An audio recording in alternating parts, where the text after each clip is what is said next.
Have you ever wondered what really happened in the past? Beyond the pages of textbooks lies a world of fascinating tales, extraordinary figures, and incredible events. Join me as we explore them on Exploring History in Sleep. The story begins in medieval Europe, focusing on the life of Isolde and her family. She is a peasant grappling with the harsh realities of daily existence: hunger, disease, squalid living conditions, and the continuous deaths of loved ones due to plagues, especially the Black Death. This segment highlights the brutal nature of feudal society, the pervasive control of the church, rudimentary medicine, and a life rife with violence and arbitrary justice. Isolde's meager dreams of a peaceful life are constantly shattered by grim reality, illustrating the heavy toll of existence in an unforgiving world. Isolde's story, alongside her husband Bran and son Finn, following the death of their young daughter Mairead, concludes with her acceptance of fate and her emergence as a symbol of quiet endurance, surviving in a world filled with pain and anonymous death. Next, the narrative shifts to a different setting, exploring historical scars through the lives of grand yet often tragic historical figures. We will witness the rise and fall of Anne Boleyn, an English queen at court, who sought power and love but ultimately became a victim of political intrigue and royal tyranny, leaving a legacy of betrayal and a tragic death. Subsequently, the story transports us to 18th-century Russia, through the figure of Catherine the Great. She is a woman who overcame difficult circumstances and a court teeming with machinations to seize the throne. Catherine's story will highlight the scars of power, sacrifice, ruthless decisions, and the cost of shaping a colossal empire through both intellect and force. Although regarded as an enlightened ruler, Catherine faced rebellions and profound resistance from a backward society, demonstrating that no power is absolute or untainted. Finally, the narrative delves into personal scars and the immortal mark left by the life of Frida Kahlo. She is a Mexican painter who transformed her physical and emotional pain, due to an accident and illness, into powerful, vibrant, and symbolic works of art, embodying cultural identity, feminism, and a spirit of resistance. Frida's life serves as a testament to how human beings can turn personal scars into beauty and timeless messages, challenging societal norms. Overall, The Scars of Time, A Heavy Toll, serves as a poignant reminder that history is not merely a chronicle of events, but a narrative of countless lives that endured, struggled, and left their own indelible marks. Each character, from the anonymous peasant to the renowned queen, carries the scars of their era, yet also embodies the indomitable human spirit in its relentless quest for meaning and survival. Story 1: The Fading Light on Bran's Fields.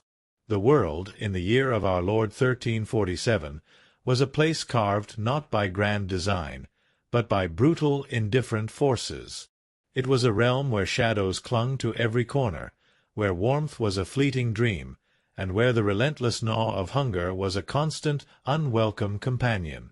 Forget the shimmering tapestries and the noble feasts you might imagine from fanciful tales. The truth of medieval life, for most, was a stark, unyielding tapestry woven from mud, toil, and an omnipresent dread. As the first pale, anemic light of dawn grudgingly bled across the eastern sky, painting the world in hues of bruised purple and bleeding orange, it seemed less a promise of a new day and more a cruel reminder of another one already stolen. For Isolde, it felt like the very light itself was fading, slowly, inexorably, from her small, confined world. She stirred on her straw pallet, a bed less of comfort and more of necessity, its rough fibers a meager barrier between her aching bones and the perpetually damp earth floor. The stench of stale hay, mingled with the earthy tang of the family's scrawny goat that shared their single-room hovel, filled her nostrils, a constant assault on her senses. Isolde often wondered if the fleas, her constant, invisible companions, felt the bite of the pre-dawn cold as fiercely as she did, or if they merely thrived in the misery they so readily inflicted.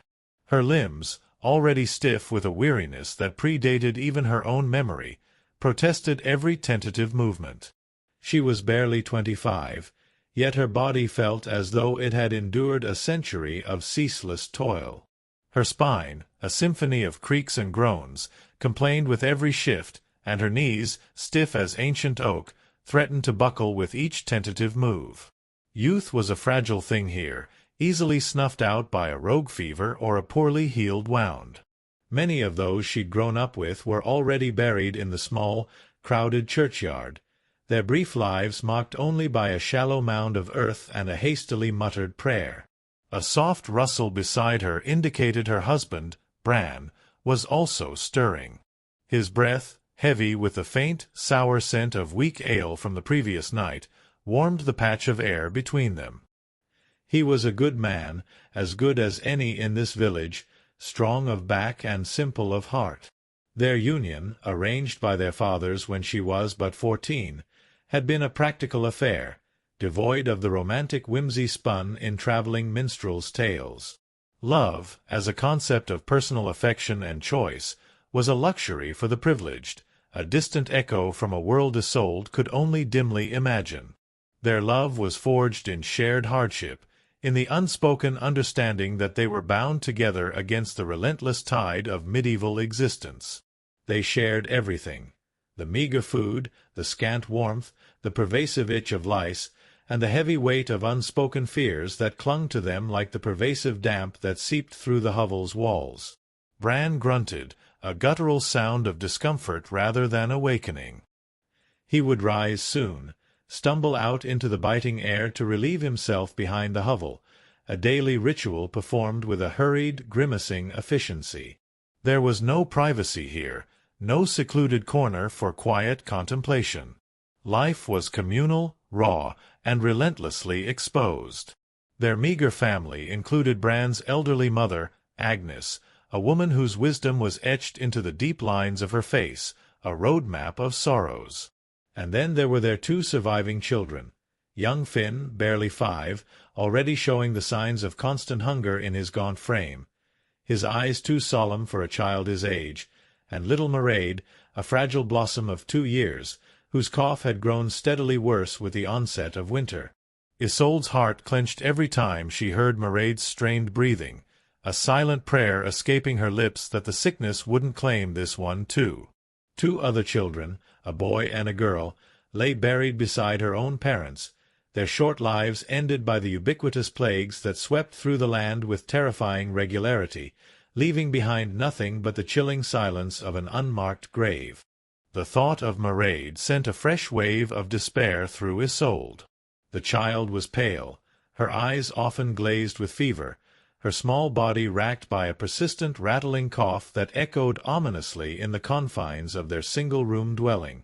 Isolde had spent half the night propped on one elbow, her hand pressed gently against Mairead's forehead, willing the fever to recede, praying to any saint who might listen for a moment of respite. But the heat persisted, a relentless fire beneath the child's thin skin.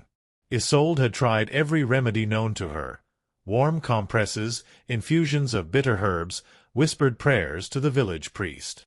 But the cold clung stubbornly, and the cough deepened.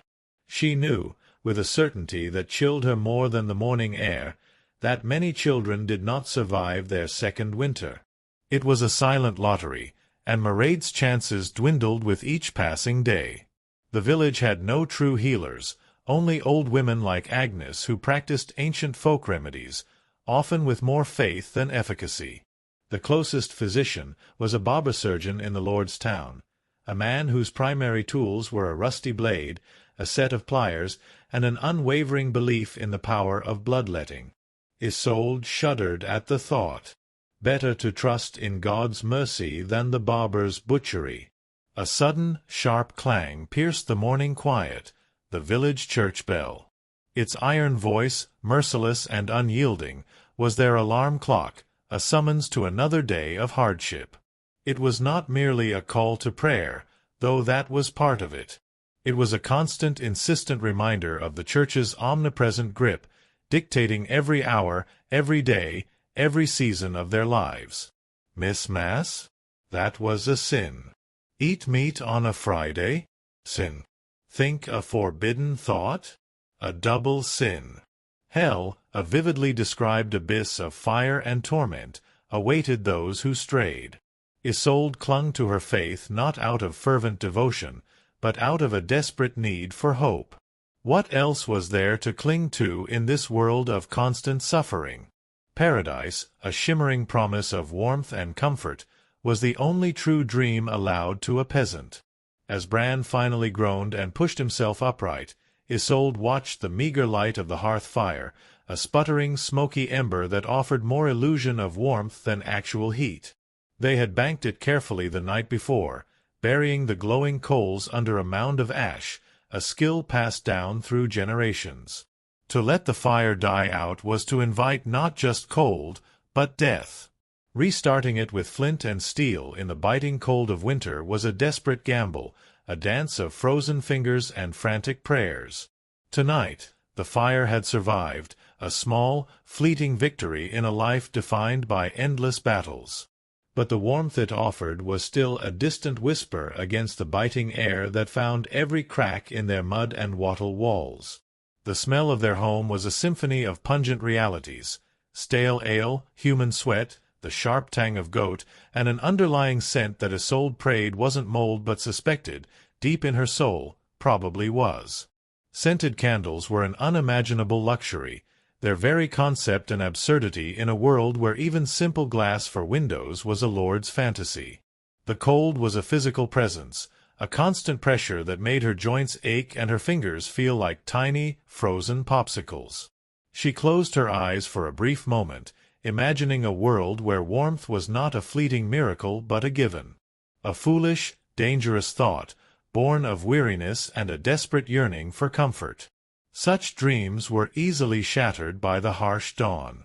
And today's dawn, with its biting wind and the ever-present ache in Mairead's small chest, promised to shatter more than just dreams. It promised another day of relentless endurance, another step on the weary path towards an unmarked grave. The day stretched before them, a canvas of unavoidable suffering. Bran would head to the fields, his broad back bent against the wind, pulling the wooden hoe through the stubborn earth, or if the Lord commanded, helping with the oxen that were a luxury beyond their means. Isolde's work would be no less demanding. Fetching water from the communal well, its surface often skimmed with ice, preparing the meager breakfast, tending to the livestock, spinning wool until her fingers were raw, and always caring for the children. Especially Mairead. The burden of this fragile life, so susceptible to the unseen forces of illness and hunger, weighed heavily on her. Every cough, every shiver from the little one was a fresh stab of fear, a reminder of the precariousness of their existence. The thought of losing another child was a wound she carried constantly, a phantom ache beneath her own ribs. The harshness of their world was not merely a physical hardship, it was a psychological one. Hope was a dangerous commodity, easily given and quickly snatched away.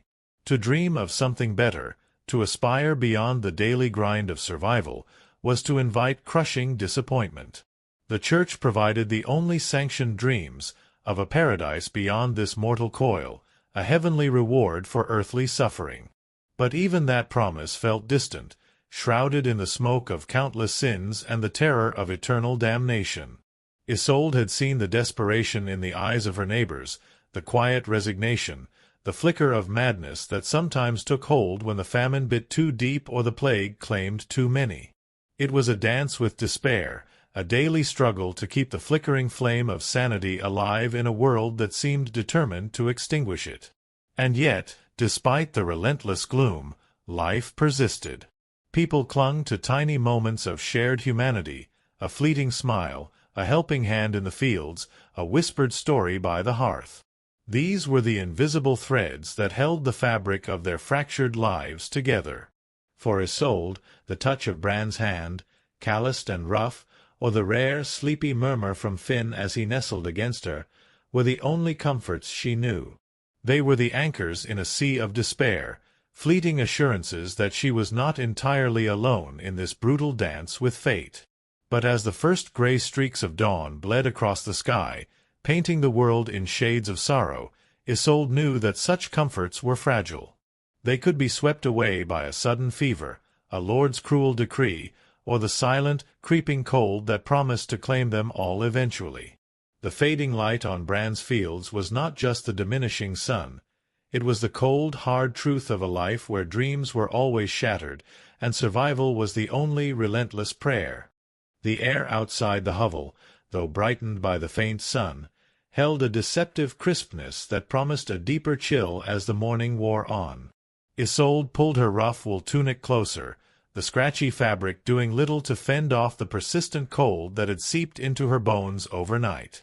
Her single outfit, worn for months without proper washing, clung to her body, stiff with accumulated grime and a faint, unsettling odor she'd long since ceased to notice.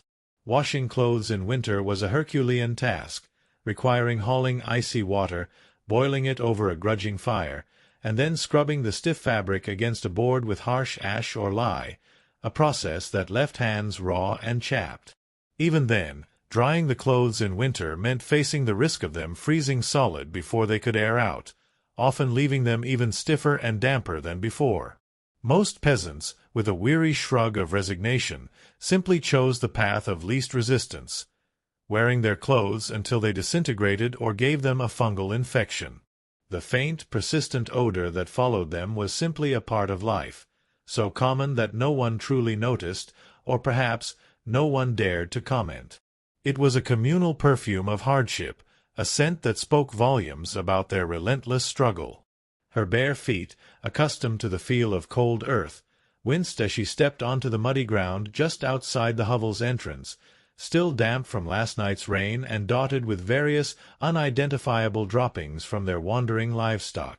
This was their yard, a shared space with chickens, a pig, and the ever-present goat, each contributing their own particular flavor to the communal aroma. The small community of huts, huddled together for meager warmth, began to stir. Smoke curled lazily from other thatched roofs, mingling with the pervasive smell of wood smoke, damp earth, and unwashed bodies. A neighbor, old Master Alden, emerged from his own dwelling, his face grim, already wielding his wooden hoe, ready to face the relentless demands of the fields. There was no pleasantry exchanged, no cheerful greeting. Words were too precious, too often wasted on hollow hopes. Only a shared, silent understanding of the daily struggle that bound them all. The rhythmic clang of the church bell continued, a monotonous, insistent reminder of the inescapable passage of time and the unyielding demands of God and Lord alike. Isolde knelt by the cold stone of the well, her shoulders hunched against the wind. The rope, rough and frayed, bit into her hands as she lowered the bucket into the icy depths. Each haul was an effort, her muscles protesting, but the water was life. Water for drinking, for cooking the morning's pottage, for the paltry remedies for marade. She glanced at the surface, opaque and slightly green, knowing full well the dangers that lurked beneath its deceptively calm appearance. Upstream, the stream fed other villages, and chamber pots were routinely emptied into its flow. Dead animals sometimes drifted there, unseen. The fear of bad humors in the water was a constant, low thrum of anxiety, a silent threat to their fragile health. It was why even children drank weak ale, its brewing process offering a sliver of safety. But Mairead, with her fever, needed water desperately. Back in the hovel, Agnes had stirred the pottage, the thick gruel bubbling faintly. Finn, roused by the smells and activity, rubbed sleep from his eyes and crawled away from the goat. He watched Isolde with a solemn gaze, understanding, even at his young age, the gravity of the situation. Children here grew up fast, forced to confront the harsh realities of life and death long before their time.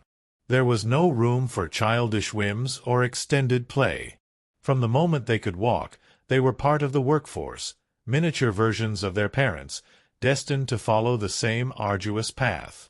Isolde poured a small amount of the cooled rosemary infusion into a wooden cup and gently offered it to Mairead.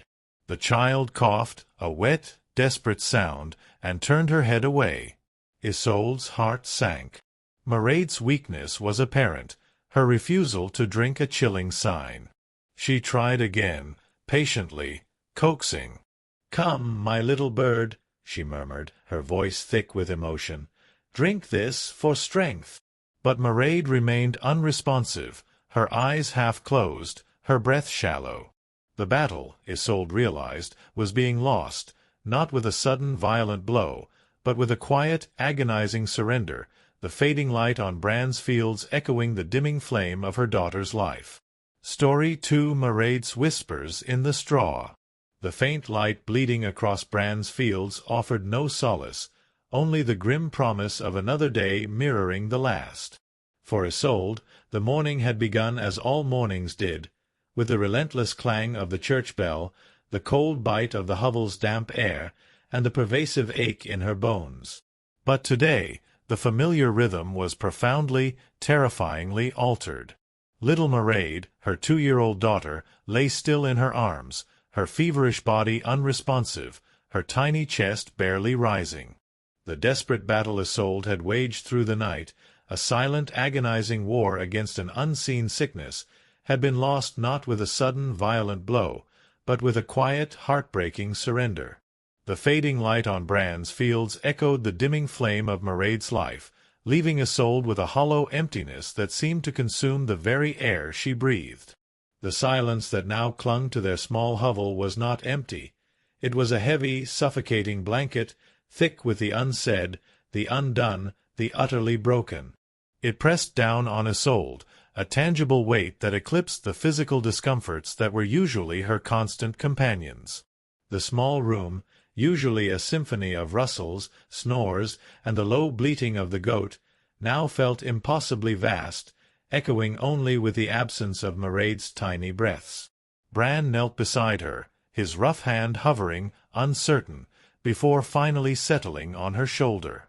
The pressure was firm, anchoring, a silent acknowledgment of their shared abyss. Old Agnes, Bran's mother, had ceased her low chanting. Her tears, no longer held back, tracked glistening paths through the grime on her ancient cheeks. The air, already thick with wood smoke and the pervasive damp, seemed to grow heavier, laden with the weight of yet another life extinguished before its time. This was not the end of suffering, merely another grim punctuation mark in the endless, agonizing sentence of their existence. The practicalities of death, brutal and immediate, soon asserted their cold dominion over grief. There was no time for prolonged mourning, no luxury of tender farewells. Mairead's tiny body, once so warm and vibrant, would soon grow cold, a chilling reminder of the ubiquitous unseen threats that stalked their lives. Bran, his face a mask of grim resolve, gently took Mairead from Isolde's arms. He moved with a practiced ease, a man too familiar with this particular sorrow. Isolde watched, numb, as he wrapped the small form in a scrap of faded linen, the only fabric they could spare. There would be no polished coffin, no ceremonial shroud, no embalming. Just a shallow hole in the frozen earth, a hasty burial in the crowded churchyard where her siblings lay, their names already fading from memory, lost to the relentless march of time and the indifferent soil. The grim ritual of laying Mairead to rest unfolded under a sky as gray and unforgiving as Isolde's heart. The ground was hard, resistant, the earth frozen and unyielding. Bran, with the help of a few neighbors whose faces were etched with the same weary sympathy they had offered countless times before, dug the small grave. No priest was present. Their services were too costly, too often reserved for the Lord's favored or for those with enough coin to buy a sliver of divine attention. Just a few murmured prayers from Agnes, ancient words of hope and resignation, whispered into the biting wind. The small group huddled together, their breath misting in the frigid air, a silent tableau of shared sorrow and communal endurance. Then, earth on earth, a final chilling thud that echoed in Isolde's soul, sealing yet another tiny dream beneath the indifferent soil. Mairead's whispers, once gentle breaths in the straw, were now silenced forever, carried away on the cold wind. Back in the hovel, the pervasive hunger, temporarily dulled by the shock of grief, now asserted itself with a vengeance. Life demanded to be fed, even when the soul cried out for nothing but oblivion. Agnes moved to the hearth, stirring the pottage that had been simmering since dawn. Its aroma, usually a signal of meager comfort, now seemed tasteless, hollow. The thick, gloopy stew, a monotonous blend of whatever meager grains and root vegetables they possessed, mostly turnips, always turnips, was their daily bread, their primary source of sustenance. New ingredients were merely dumped atop the old, a living, edible experiment that had been simmering in the same pot for days, sometimes weeks, the constant heat merely a barrier against putrefaction, not a guarantee of freshness. The bread, a dense, dark hunk of coarse rye or barley flour, lay beside the pot, hard enough to deflect a stone, and likely bulked up with sawdust or ground acorns in leaner times. Wheat, the soft, palatable grain, was a rich man's fantasy, an unattainable luxury. This bread was not meant for pleasure.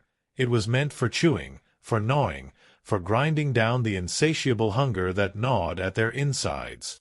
Isolde took a piece, the gritty texture a familiar torment on her tongue. She chewed slowly, mechanically, each mouthful a conscious effort, devoid of taste or enjoyment. This was not a meal.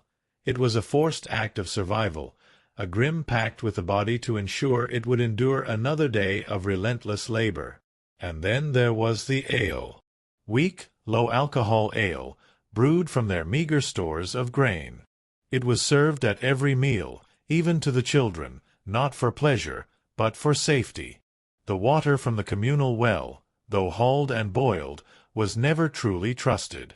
Unseen parasites, unseen filth, the entire microbial army of medieval Europe lurked in every seemingly innocent sip.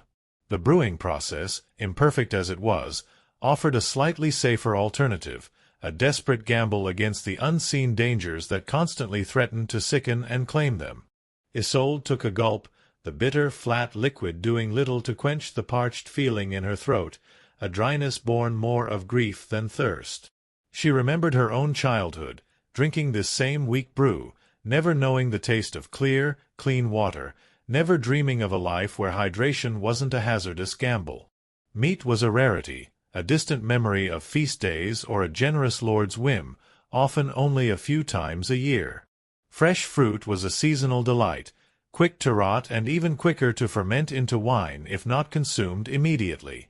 Spices, those exotic wonders from distant lands, were worth more than gold, locked away in the lord's storerooms, a pinch costing more than a peasant's monthly wages. Salt, a precious commodity vital for food preservation, was equally guarded, a luxury beyond their reach for daily seasoning. Their meals were bland, monotonous, tasting of wet burlap and the lingering sadness of their existence. Isolde chewed her gritty bread, swallowed her bitter ale, and tried not to think of the rat that might have nibbled at their meager stores during the night, or the unseen dangers that lurked in every bite. Breakfast was not an act of nourishment. It was a grim ritual, a forced ingestion of meager calories to stave off the immediate threat of starvation. The forced consumption of food was a stark reminder of the relentless cycle. They ate to live, only to live to work. And the work, constant and backbreaking, awaited them. There was no time for rest, no room for lingering grief. Bran would soon return to the fields, his body a tool for the Lord's profit. Isolde would resume her endless chores, her hands forever busy with the tedious repetitive tasks that kept their small household functioning, barely. Grief, like a wound that would not heal, would simply be carried, a silent weight beneath the surface of their daily lives. As Isolde mechanically swallowed another spoonful of pottage, her gaze fell upon Finn. He ate with the focused intensity of a hungry animal, his small hands clutching the wooden bowl, oblivious to the silence, to the grief that choked the air around him. He was too young to fully comprehend the permanence of death, too consumed by the demands of his own growing body. And yet Isolde saw in him a reflection of her own future, a life of unending labor, of constant hunger, of a perpetual struggle against the elements and the whims of fate. She saw the lines of weariness already beginning to etch themselves around his young eyes, the slight stoop in his shoulders from early labor. He was being shaped by the same brutal forces that had shaped her, that had shaped Bran, that had shaped generations before them. The cradle was indeed a cradle of thorns, and the dreams born within it were destined to be shattered, just like Mairead's whispers in the straw. The air in the hovel, always thick with smoke and the damp earth, now seemed to press in on Isolde, stifling her. The very walls, made of mud and wattle, felt like the confines of a prison. This was their world, small and inescapable. A world where aspiration was a dangerous luxury, and the only true escape was death. She remembered the stories Agnes sometimes whispered by the fire on long winter nights, tales of distant lands, of bustling towns, of lives lived beyond the confines of their village.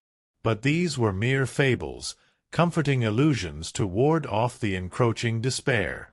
Reality was the taste of dust in her mouth, the bitter tang of stale ale, and the cold, unyielding ache in her bones. The thought of her own body, a vessel of constant pain and relentless toil, brought a wave of detached resignation. Her teeth, already showing the signs of decay from the gritty bread and lack of hygiene, were a constant source of dull ache. Toothaches were like medieval weather, always there, a background hum of pain that could, without warning, flare into an agony that made one consider praying for death. There were no dentists, only barber surgeons whose methods were more akin to torture than healing. A rusty hook, a pair of pliers, zero anesthesia, the tools of their trade. An infected tooth could easily lead to sepsis, a slow, agonizing death from fever and overwhelming infection.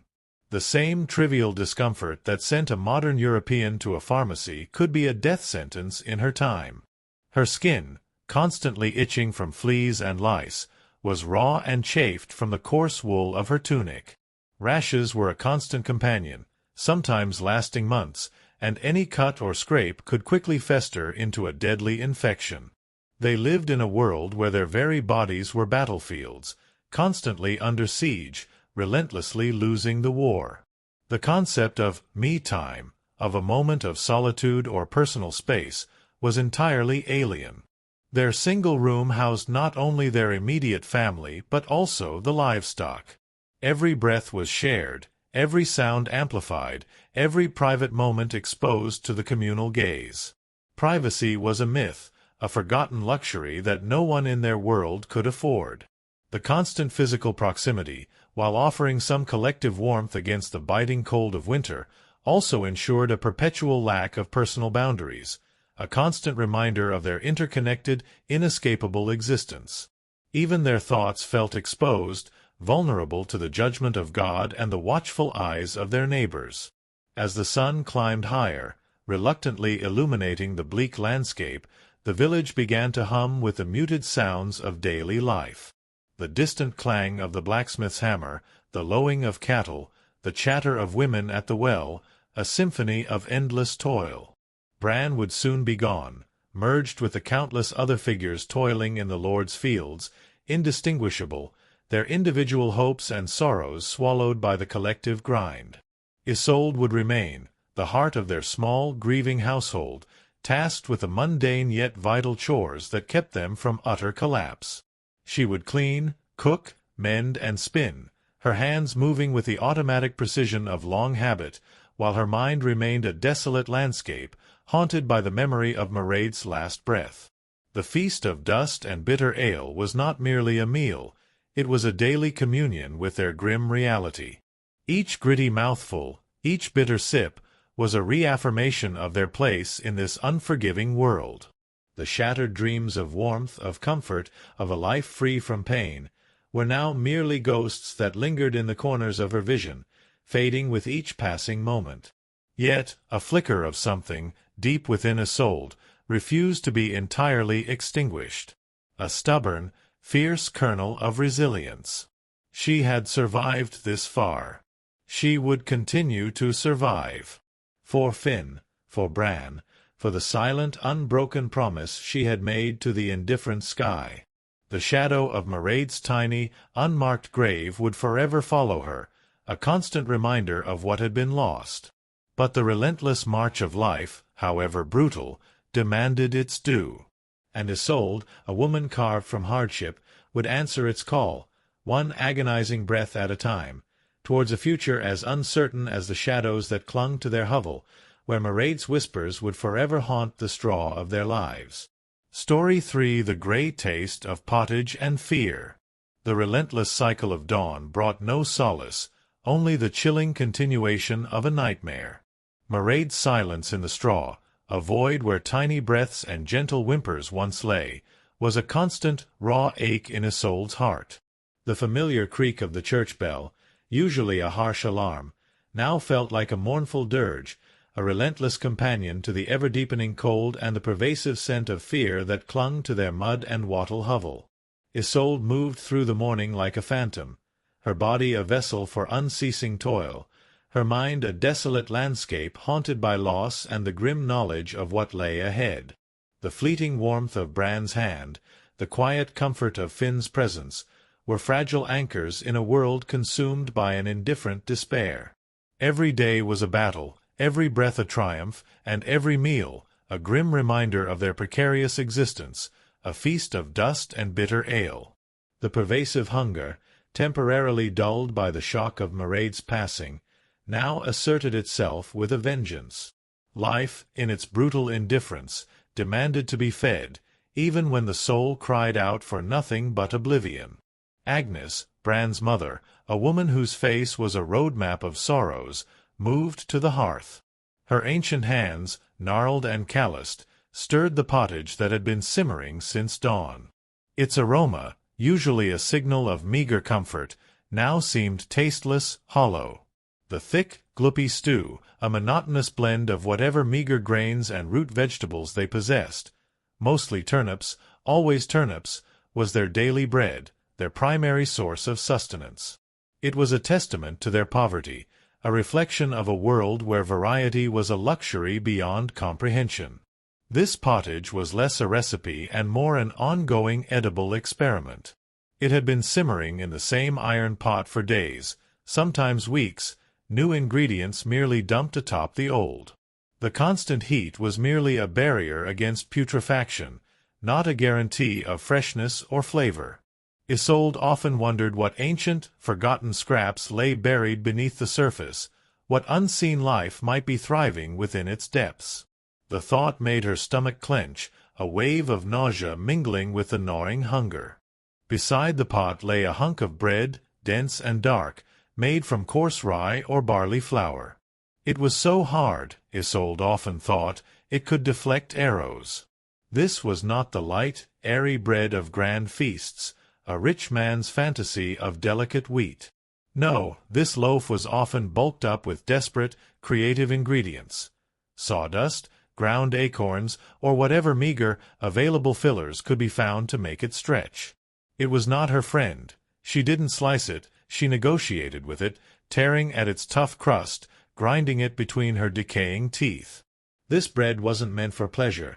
It was meant for chewing, for gnawing, for forcing down the insatiable hunger that gnawed at their insides, a constant dull ache that was as much a part of their bodies as their very bones. And then there was the ale.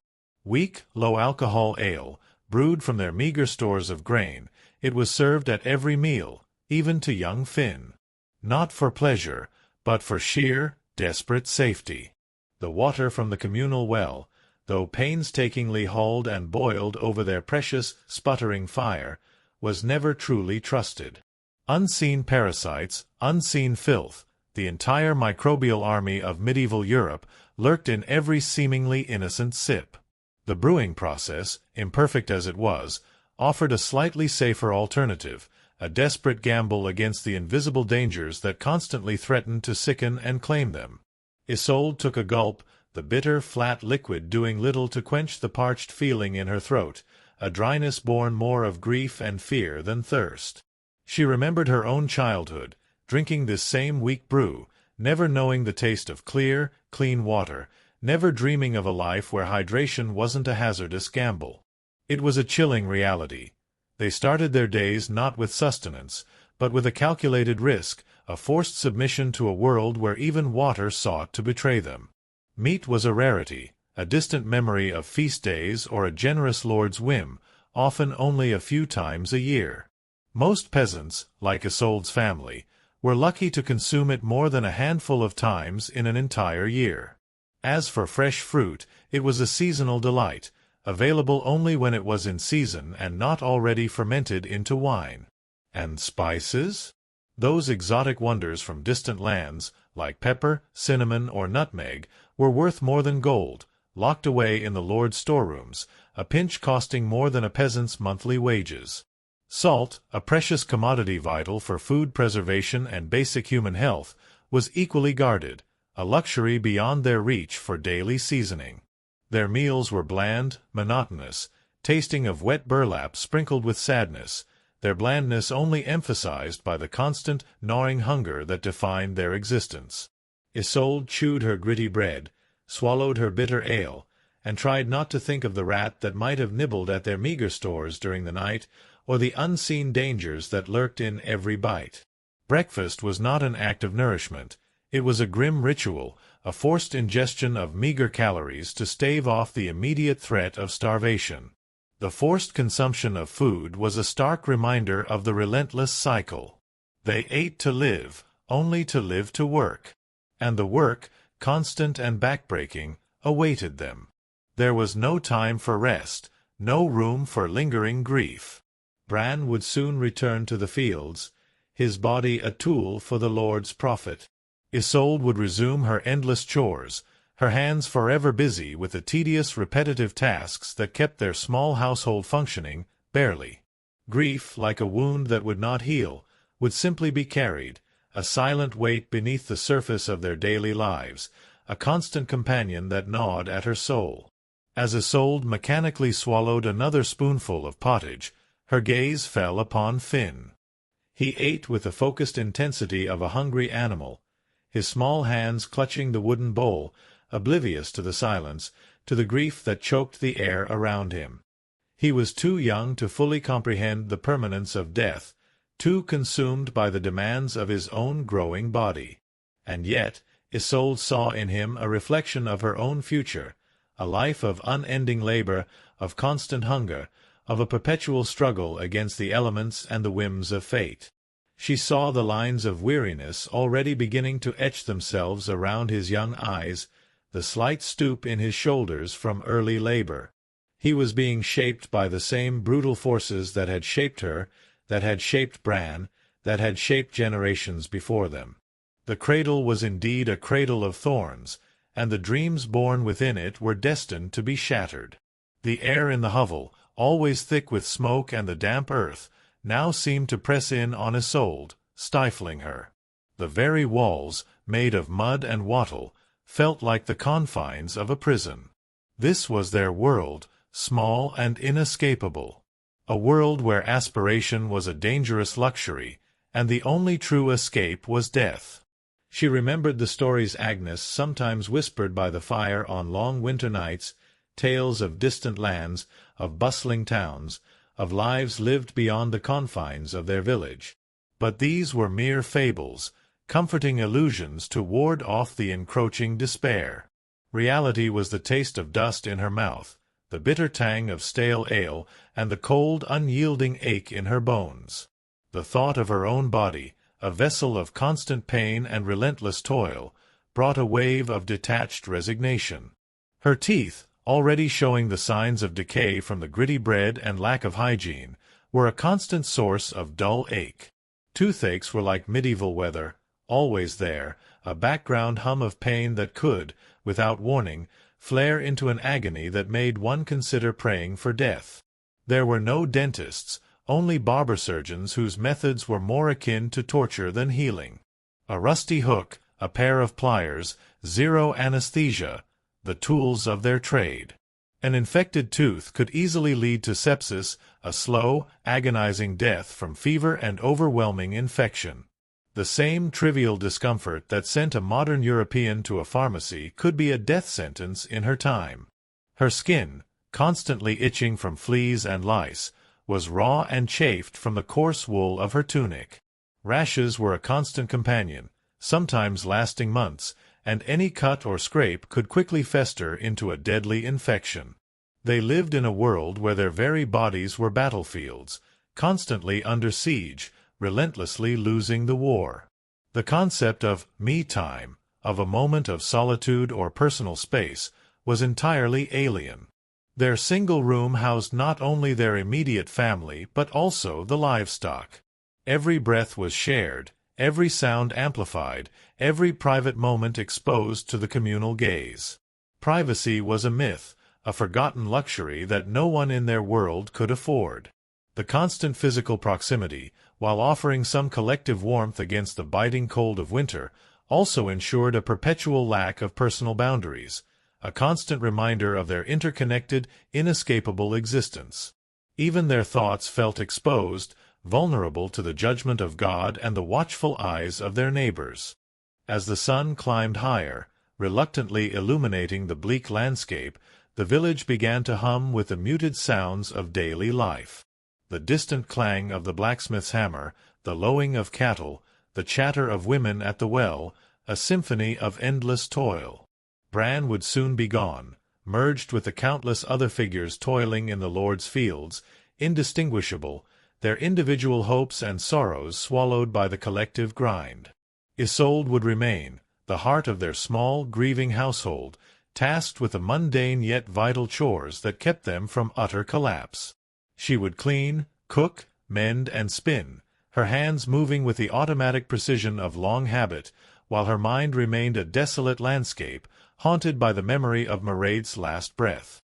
The feast of dust and bitter ale was not merely a meal, it was a daily communion with their grim reality.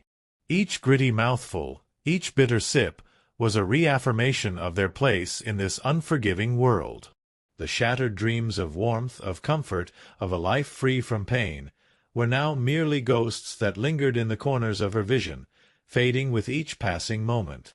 Yet a flicker of something, deep within Isolde, refused to be entirely extinguished. A stubborn, fierce kernel of resilience. She had survived this far. She would continue to survive. For Finn, for Bran, for the silent, unbroken promise she had made to the indifferent sky. The shadow of Mairead's tiny, unmarked grave would forever follow her, a constant reminder of what had been lost. But the relentless march of life, however brutal, demanded its due. And Isolde, a woman carved from hardship, would answer its call, one agonizing breath at a time, towards a future as uncertain as the shadows that clung to their hovel, where Mairead's whispers would forever haunt the straw of their lives. Story for a skin of scars, a soul of itch. The bitter taste of pottage and fear still lingered on Isolde's tongue, a grim echo of the breakfast that offered sustenance but no comfort. Mairead's absence was a constant, raw ache, a void that no meal, however desperate, could fill. The relentless demands of the day, of the fields, of the endless chores, pulled Isolde forward, a phantom in her own life. But even as her hands moved automatically, her mind remained a desolate landscape, acutely aware of the myriad torments that clung to their existence. Among them, the most insidious, the most pervasive, was the constant, maddening itch that seemed to permeate her very being, a torment etched onto her skin, a reflection of the deeper despair that gnawed at her soul. The chill that had seeped into Isolde's bones after Mairead's passing lingered, a constant, physical manifestation of the emptiness within her. It was a cold that no meagre hearth-fire could banish, no coarse wool tunic could warm. It was the cold of a soul stripped bare, leaving her with an unnerving clarity. The world, once a blurred landscape of endless toil and fleeting hopes, now stood in stark, brutal relief. Every scratch of her skin, every persistent itch, became a torment, a stark reminder of the inescapable filth that clung to their lives, mirroring the despair that now clung to her heart. The biting wind that sliced through the hovel's flimsy walls was but an extension of the insidious invasion that lived on their very bodies, a constant, crawling horror. Her single outfit, a rough wool tunic and a linen shift, was a second skin, stiff with months of accumulated grime, sweat, and the occasional splash of animal muck. There was no concept of a clean garment in their world. Washing meant a monumental effort, hauling icy water from the well, heating it over a fire that devoured precious firewood, and then scrubbing the stiff fabric against a board with harsh ash or lye, a process that left hands raw and chapped. And even then, drying the clothes in winter meant facing the risk of them freezing solid before they could air out, often leaving them even stiffer and damper than before. Most peasants, with a weary shrug of resignation, simply chose the path of least resistance, wearing their clothes until they disintegrated or gave them a fungal infection. The faint, persistent odor that followed them was simply a part of life, so common that no one truly noticed, or perhaps no one dared to comment. It was a communal perfume of hardship, a scent that spoke volumes about their relentless struggle, a badge of their unyielding reality. Beneath the coarse wool, Isolde's skin itched incessantly. It was a familiar sensation, a constant companion that had ridden with her since childhood. Fleas, lice, and bed-bugs, these were not distant threats but intimate cohabitants, living rent-free on every peasant's body, from the lowliest serf to the most devout monk.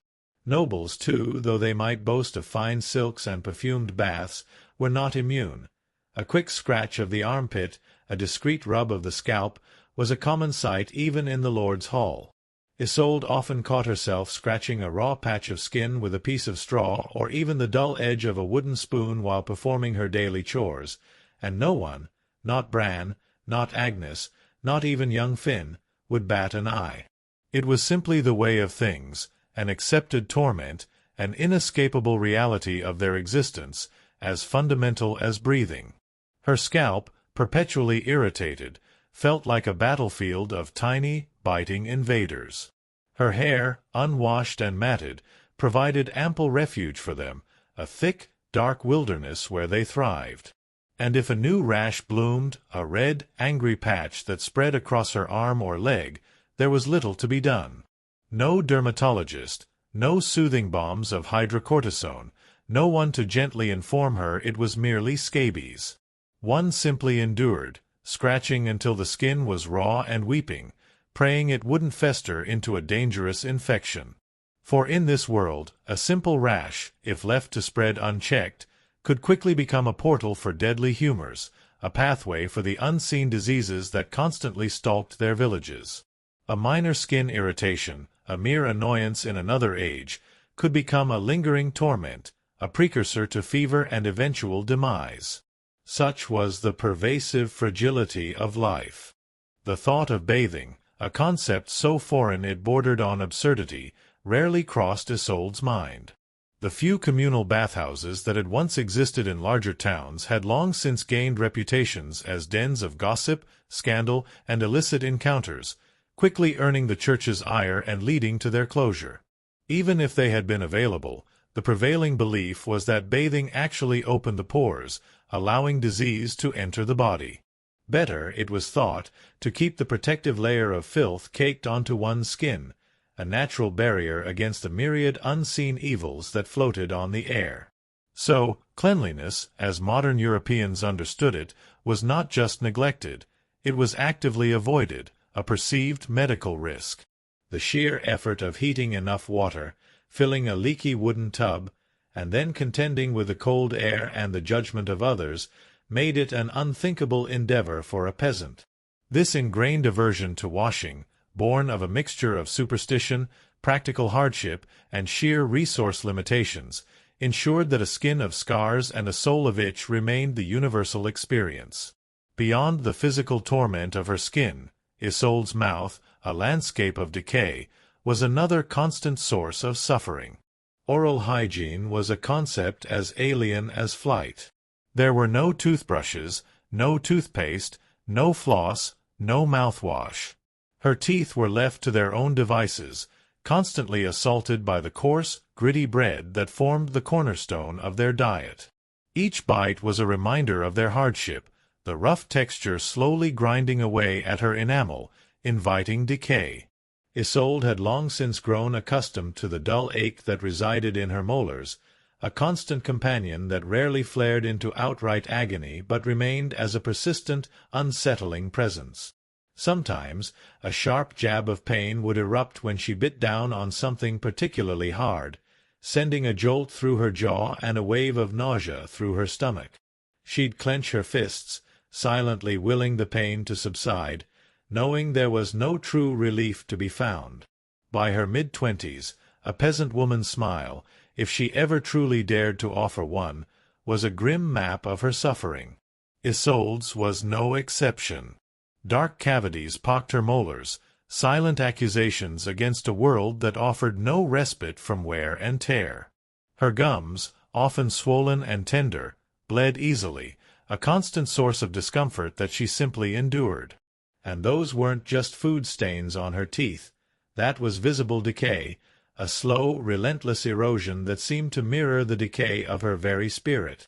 She felt as though she had more rot in her mouth than a medieval root cellar, a bitter irony in a life where every scrap of food was a battle won. Rumors, distant and fantastical, spoke of sugar, a precious exotic commodity, imported at great cost from far-off lands. It was a luxury reserved for the lord and his privileged few.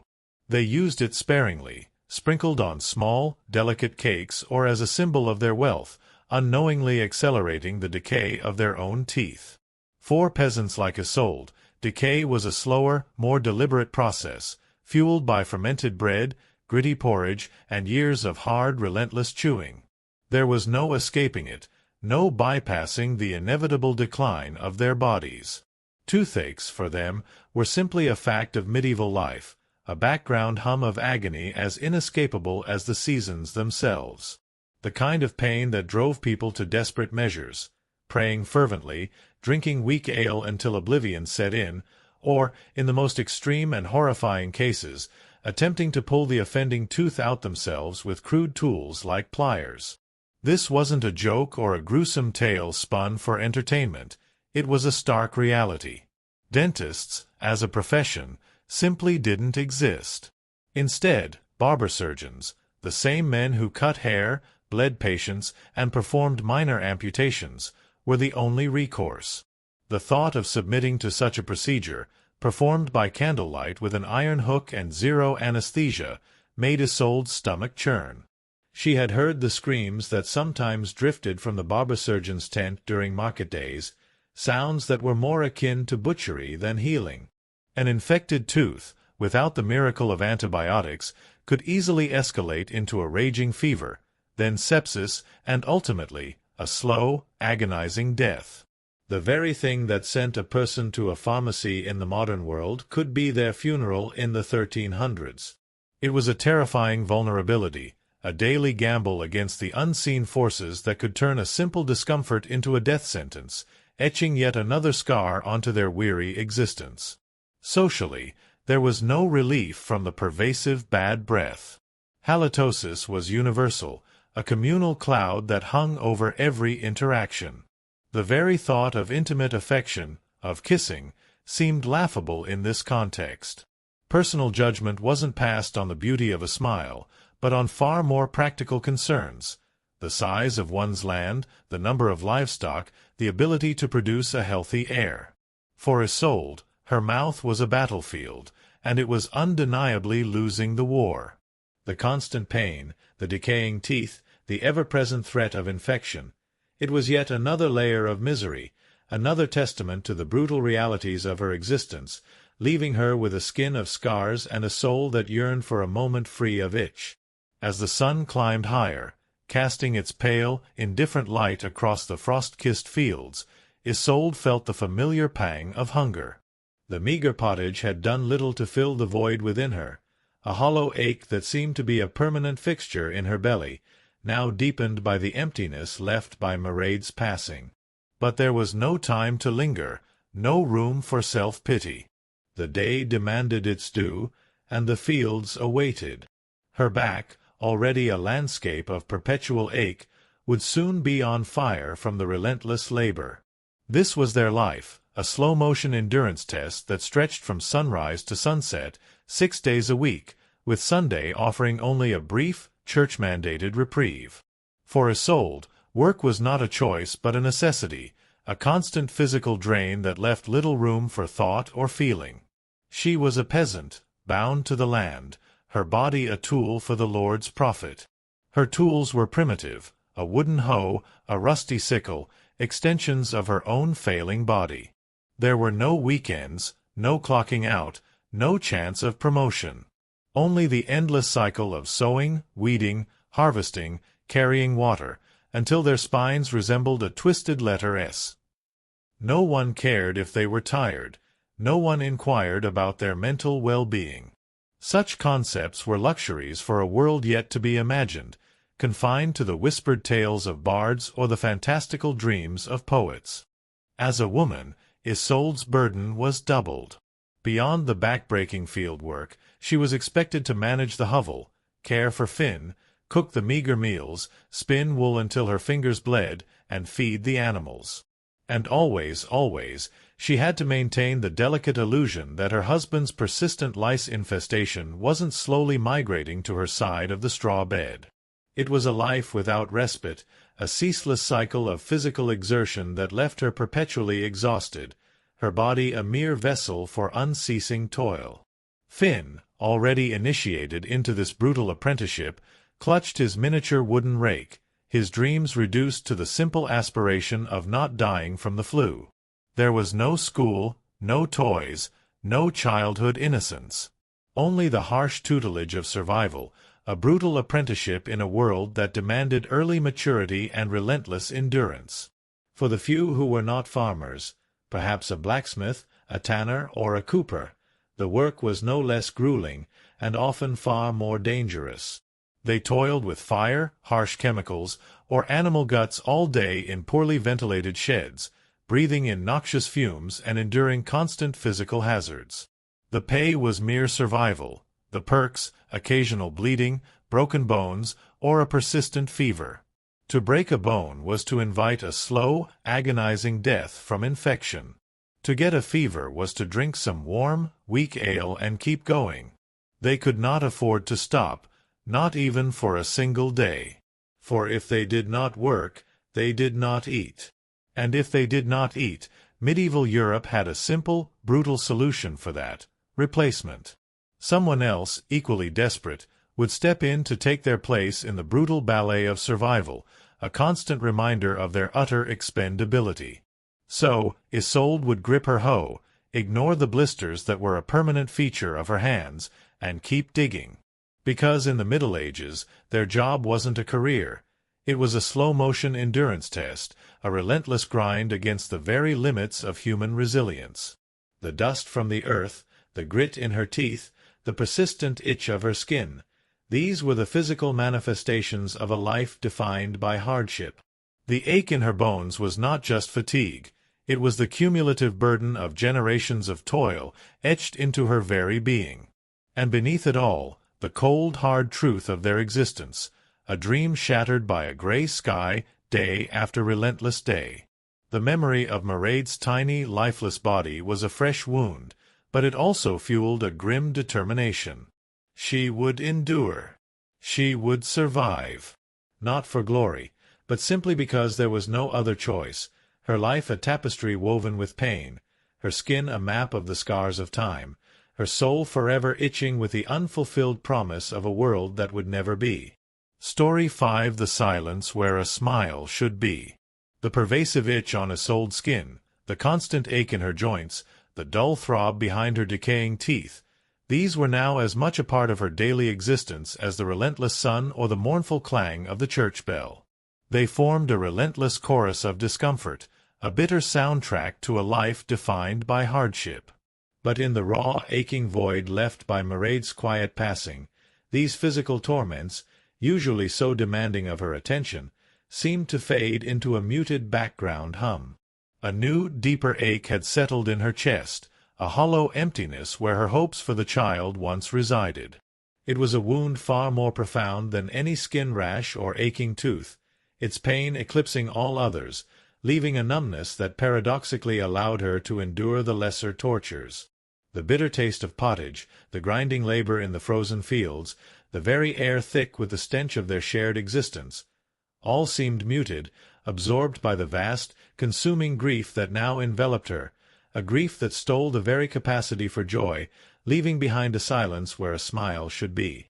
Her mouth, a testament to years of neglect and relentless wear, was a landscape of decay. The concept of oral hygiene was utterly alien in their medieval world, a luxury as unfathomable as heated baths or soft bedding. No toothbrushes, no paste, no minty rinses. Her teeth were left to their own devices, constantly assaulted by the coarse, gritty bread that formed the cornerstone of their diet. Each bite was a reminder of their hardship, the rough texture slowly grinding away at her enamel, inviting decay. Isolde had long since grown accustomed to the dull ache that resided in her molars, a constant companion that rarely flared into outright agony but remained as a persistent, unsettling presence. Sometimes a sharp jab of pain would erupt when she bit down on something particularly hard, sending a jolt through her jaw and a wave of nausea through her stomach. She'd clench her fists, silently willing the pain to subside, knowing there was no relief to be found in a world so devoid of comfort. By her mid-twenties, a peasant woman's smile, if she ever truly dared to offer one, was a grim map of her suffering. Isolde's was no exception. Dark cavities pocked her molars, silent accusations against a world that offered no respite from wear and tear. Her gums, often swollen and tender, bled easily, a constant source of discomfort that she simply endured. And those weren't just food stains on her teeth. That was visible decay, a slow, relentless erosion that seemed to mirror the decay of her very spirit. She felt as though she had more rot in her mouth than a medieval root cellar, a bitter irony in a life where every scrap of food was a battle won, yet every victory came with its own unseen cost. Rumors, distant and fantastical, spoke of sugar, a precious exotic commodity, imported at great cost from far-off lands. It was a luxury reserved for the lord and his privileged few. They used it sparingly, sprinkled on small, delicate cakes or as a symbol of their wealth, unknowingly accelerating the decay of their own teeth. For peasants like Isolde, decay was a slower, more deliberate process, fueled by fermented bread, gritty porridge, and years of hard, relentless chewing. There was no escaping it, no bypassing the inevitable decline of their bodies. Toothaches, for them, were simply a fact of medieval life, a background hum of agony as inescapable as the seasons themselves. The kind of pain that drove people to desperate measures, praying fervently, drinking weak ale until oblivion set in, or, in the most extreme and horrifying cases, attempting to pull the offending tooth out themselves with crude tools like pliers. This wasn't a joke or a gruesome tale spun for entertainment. It was a stark reality. Dentists, as a profession, simply didn't exist. Instead, barber surgeons, the same men who cut hair, bled patients, and performed minor amputations, were the only recourse. The thought of submitting to such a procedure, performed by candlelight with an iron hook and zero anesthesia, made Isolde's stomach churn. She had heard the screams that sometimes drifted from the barber surgeon's tent during market days, sounds that were more akin to butchery than healing. An infected tooth, without the miracle of antibiotics, could easily escalate into a raging fever, then sepsis, and ultimately a slow, agonizing death. The very thing that sent a person to a pharmacy in the modern world could be their funeral in the 1300s. It was a terrifying vulnerability, a daily gamble against the unseen forces that could turn a simple discomfort into a death sentence, leaving another invisible scar on their weary existence. Socially, there was no relief from the pervasive bad breath. Halitosis was universal, a communal cloud that hung over every interaction. The very thought of intimate affection, of kissing, seemed laughable in this context. Personal judgment wasn't passed on the beauty of a smile, but on far more practical concerns: the size of one's land, the number of livestock, the ability to produce a healthy heir. For Isolde, her mouth was a battlefield, and it was undeniably losing the war. The constant pain, the decaying teeth, the ever-present threat of infection. It was yet another layer of misery, another testament to the brutal realities of her existence, solidifying the silence where any true smile might have been. As the sun climbed higher, casting its pale, indifferent light across the frost-kissed fields, Isolde felt the familiar pang of hunger. The meager pottage had done little to fill the void within her, a hollow ache that seemed to be a permanent fixture in her belly, now deepened by the emptiness left by Mairead's passing. But there was no time to linger, no room for self-pity. The day demanded its due, and the fields awaited. Her back, already a landscape of perpetual ache, would soon be on fire from the relentless labor. This was their life, a slow-motion endurance test that stretched from sunrise to sunset, 6 days a week, with Sunday offering only a brief, church-mandated reprieve. For Isolde, work was not a choice but a necessity, a constant physical drain that left little room for thought or feeling. She was a peasant, bound to the land, her body a tool for the Lord's profit. Her tools were primitive, a wooden hoe, a rusty sickle, extensions of her own failing body. There were no weekends, no clocking out, no chance of promotion. Only the endless cycle of sowing, weeding, harvesting, carrying water, until their spines resembled a twisted letter S. No one cared if they were tired. No one inquired about their mental well-being. Such concepts were luxuries for a world yet to be imagined, confined to the whispered tales of bards or the fantastical dreams of poets. As a woman, Isolde's burden was doubled. Beyond the back-breaking field work, she was expected to manage the hovel, care for Finn, cook the meager meals, spin wool until her fingers bled, and feed the animals. And always, she had to maintain the delicate illusion that her husband's persistent lice infestation wasn't slowly migrating to her side of the straw bed. It was a life without respite, a ceaseless cycle of physical exertion that left her perpetually exhausted, her body a mere vessel for unceasing toil. Finn, already initiated into this brutal apprenticeship, clutched his miniature wooden rake, his dreams reduced to the simple aspiration of not dying from the flu. There was no school, no toys, no childhood innocence. Only the harsh tutelage of survival, a brutal apprenticeship in a world that demanded early maturity and relentless endurance. For the few who were not farmers, perhaps a blacksmith, a tanner, or a cooper, the work was no less grueling, and often far more dangerous. They toiled with fire, harsh chemicals, or animal guts all day in poorly ventilated sheds, breathing in noxious fumes and enduring constant physical hazards. The pay was mere survival, the perks, occasional bleeding, broken bones, or a persistent fever. To break a bone was to invite a slow, agonizing death from infection. To get a fever was to drink some warm, weak ale and keep going. They could not afford to stop, not even for a single day. For if they did not work, they did not eat. And if they did not eat, medieval Europe had a simple, brutal solution for that: replacement. Someone else, equally desperate, would step in to take their place in the brutal ballet of survival, a constant reminder of their utter expendability. So, Isolde would grip her hoe, ignore the blisters that were a permanent feature of her hands, and keep digging. Because in the Middle Ages, their job wasn't a career. It was a slow-motion endurance test, a relentless grind against the very limits of human resilience. The dust from the earth, the grit in her teeth, the persistent itch of her skin, these were the physical manifestations of a life defined by hardship. The ache in her bones was not just fatigue. It was the cumulative burden of generations of toil etched into her very being.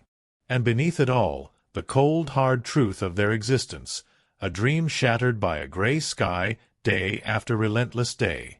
The memory of Mairead's tiny, lifeless body was a fresh wound, but it also fueled a grim determination. She would endure. She would survive. Not for glory, but simply because there was no other choice. The pervasive cold was not merely a physical sensation. It was a constant, oppressive weight that seemed to seep into Isolde's very soul. Her hovel, a flimsy shelter of mud and wattle, offered little reprieve from the biting winds that whistled through its countless cracks. Winter was a relentless torment, its icy grip claiming lives with terrifying efficiency. There was no insulation, no central heating, no sophisticated weatherproofing. Just gaping holes that invited the cold, and rough animal hide shutters that provided little warmth or light. The fire in the hearth, their only source of heat, was a perpetual battle, its precious fuel guarded by the Lord's foresters. Even huddled by its dying embers, Isolde often woke with her nose frozen and her feet permanently cold. Frostbite was not a diagnosis, but simply bad luck, leading to the silent creeping decay of limbs. And then came summer, a season that promised respite but delivered a different kind of torment. Their hovels transformed into oppressive clay ovens, devoid of fans or crossbreezes. The heat was stifling, the pervasive stench of unwashed bodies and fermenting waste clinging to the air. Sweat poured from their bodies, but layers of coarse wool could not be removed, for modesty and protection against sunburn and insect bites. Flies swarmed relentlessly, drawn to their unwashed forms, and mosquitoes buzzed incessantly, making sleep a broken, elusive thing. In the fields, the sun baked them, leading to heat stroke, casually dismissed as taking a bad turn. Regardless of season, their clothes perpetually itched, their food remained terrible, and the next grueling task always awaited. Climate control, medieval style, was non-existent. The water, ironically, was another source of profound danger. The nearby stream, seemingly fresh, was in reality a conduit for human waste and decaying animal carcasses. Every sip was a gamble, a potential gateway for unseen parasites and deadly bacteria. This was why weak ale was the preferred drink, its brewing process offering a slight margin of safety, a desperate attempt to avoid the insidious treachery of water. Bathing, too, was viewed with suspicion, believed to open pores and invite disease. Even if one dared to attempt it, the effort of heating water and filling a leaky tub was immense, and rainwater, collected in open barrels, was often teeming with contaminants. Water, for them, was less a life source and more a gamble, every drop carrying a hidden peril, a silent threat to their fragile existence, leaving their bodies marked by sickness and their lives etched with the constant fear of the unseen. In this world of endless physical torment, of pervasive filth and unyielding labor, Isolde's dreams, once simple aspirations for a healthy life for her children, for enough food to quell the hunger, had been systematically shattered. The silence where a smile should be on her face was a testament to the brutal reality of their medieval existence, a life where joy was fleeting, and suffering was the only constant.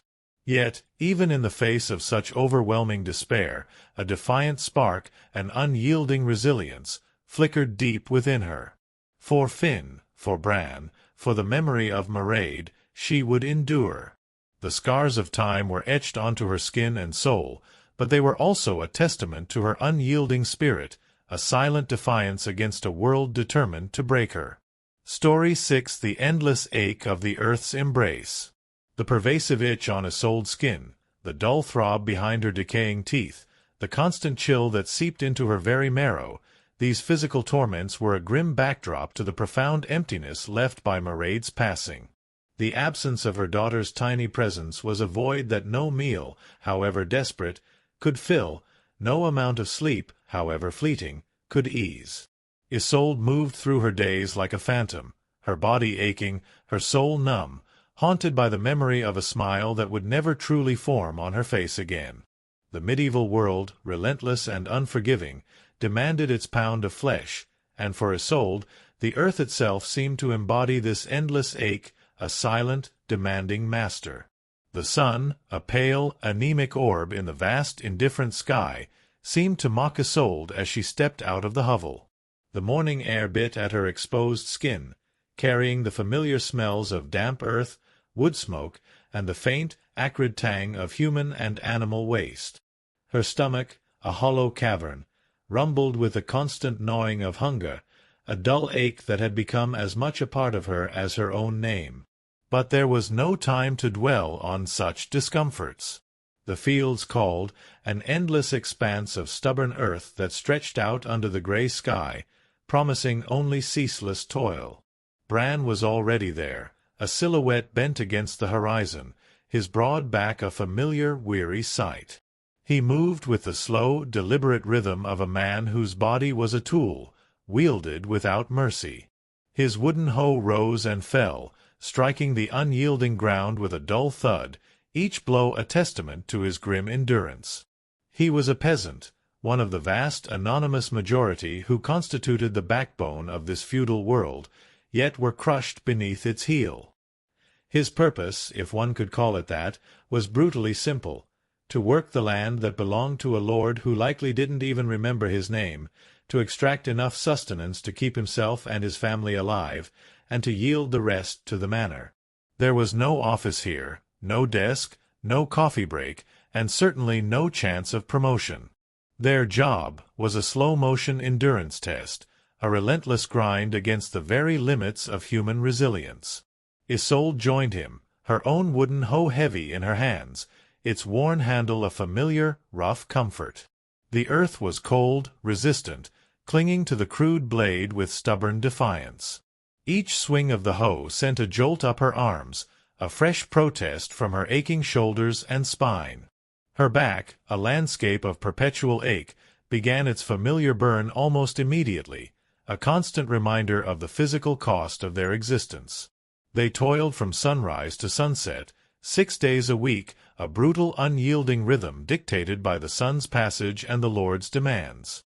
Sunday offered a meager reprieve, but even then, it was often spent attending mandatory Mass, praying feverishly for an infected toe to stop turning black, or fending off opportunistic raiders who might seek to exploit their brief respite. There was no concept of a weekend, no clocking out, no true escape from the omnipresent burden of labor. The fields themselves were a testament to their primitive existence. Plowing was done by hand, or with oxen if the Lord was generous enough to lend one, a luxury that felt like a distant dream for most peasants. They dug ditches, sowed seeds, pulled weeds, and carried water in heavy wooden buckets from the distant well, their bodies bent and strained until their spines began to resemble a twisted letter S. No one cared if they were tired. No one asked how their mental health was faring. Such concepts were luxuries for a world yet to be imagined, confined to the whispered tales of bards or the fantastical dreams of poets. They were mere cogs in a colossal, unforgiving machine, their individual suffering swallowed by the collective grind. As a woman, Isolde's burden was doubled, a constant, grueling dance between the demands of the field and the ceaseless needs of the hovel. Beyond the back-breaking labor under the indifferent sun, she was expected to manage the hovel, care for Finn, cook the meager meals, spin wool until her fingers bled, and feed the animals. And always, she had to maintain the delicate illusion that her husband's persistent lice infestation wasn't slowly migrating to her side of the straw bed. It was a life without respite, a ceaseless cycle of physical exertion that left her perpetually exhausted, her body a mere vessel for unceasing toil. Finn, their 5-year-old son, was already being initiated into this brutal apprenticeship. He shuffled through the rows, his small hands clutching a miniature wooden rake, attempting to mimic his parents' movements. There was no school for children like him, no toys to ignite a spark of joy, no carefree innocence of childhood. His dreams, if he had any, were likely reduced to the simple aspiration of not dying from the flu, of surviving to adulthood, of someday becoming a strong man like his father. He was learning early that in this world everyone pulled their weight, or they simply ceased to exist. His childhood was a grim tutelage in the art of survival, etched onto his small, gaunt frame.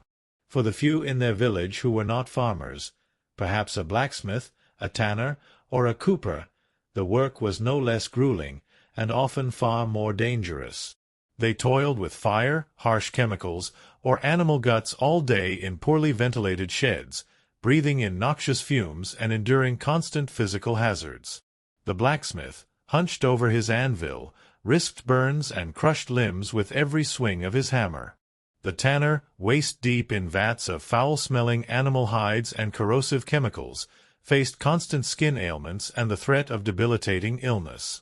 The cooper, shaping heavy wooden barrels, risked serious injury from slipping tools or collapsing structures.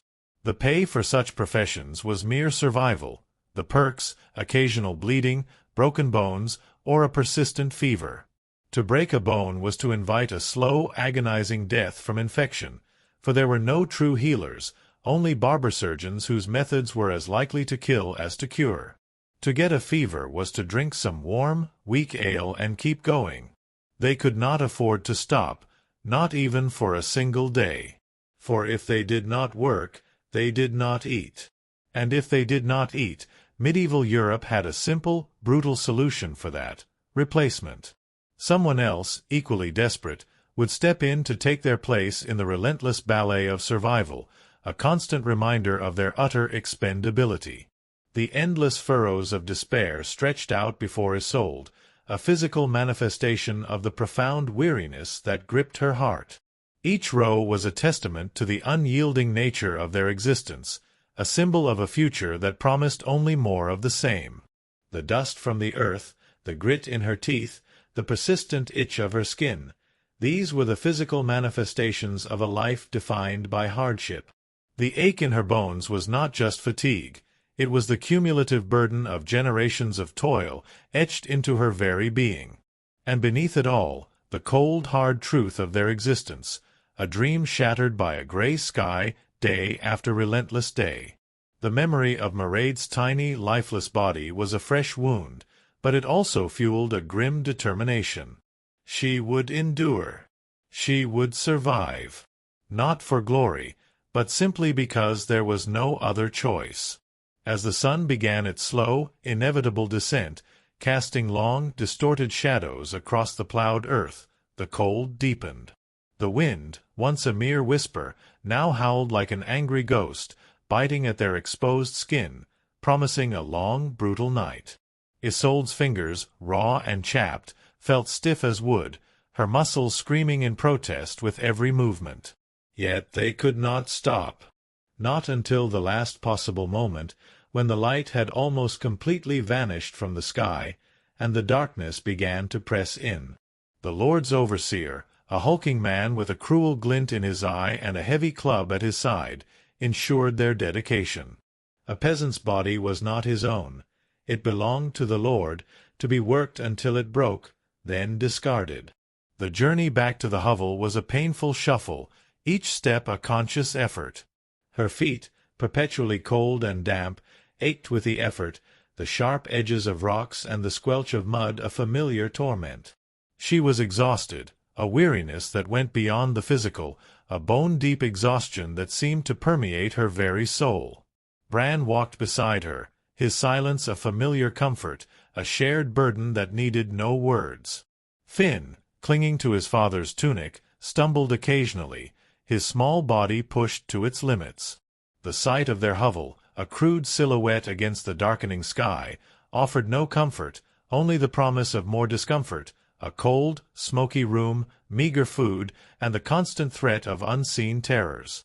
The evening meal, another serving of the bland, gritty pottage, was eaten in silence, punctuated only by the occasional clatter of wooden bowls and the soft bleating of the goat. Hunger, the relentless companion, drove them to consume every mouthful, even as their bodies protested the coarse food. Mairead's absence was a palpable presence, a gaping hole at their small gathering. Isolde watched Finn as he ate, his small face illuminated by the flickering firelight, seeing in him both the echoes of her lost children and the precarious hope of her future. He was a sturdy boy, yes, but how long could even the strongest endure this relentless grind? How long before the harshness of their world wore him down, just as it had worn down generations before him? As the long, brutal night began to settle, bringing with it a deeper cold and the ever-present threat of unseen dangers, Isolde pulled her scratchy wool blanket tighter around her. The straw mattress offered little comfort, its rough surface a constant reminder of their meager existence. Sleep would come hard, if at all, punctuated by coughs from Finn, the rustling of the goat, and the incessant itch of her skin. The relentless grind of the day had left her physically broken, but the psychological toll was even heavier. The shattered dreams, the gnawing despair, the quiet resignation, these were the unseen burdens she carried, day after day, year after year. The cycle was unbreakable. They were born into it, lived within its harsh confines, and would die within its grip. There was no escape, no upward mobility, no grand adventure.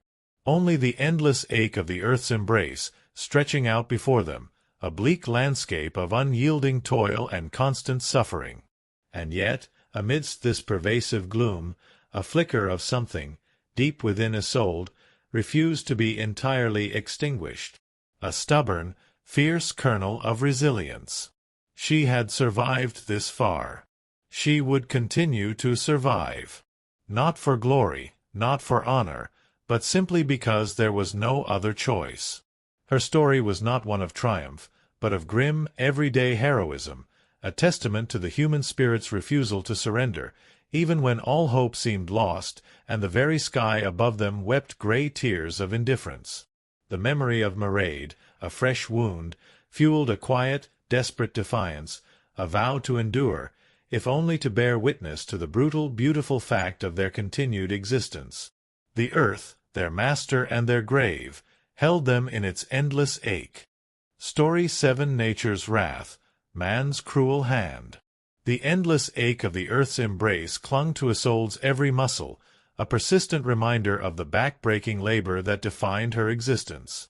Mairead's absence was a constant, raw wound, her small, silenced whispers in the straw haunting Isolde's waking thoughts and restless sleep. The grey taste of pottage and fear was the only flavor in her mouth, a grim testament to the meager sustenance that fueled their unending toil.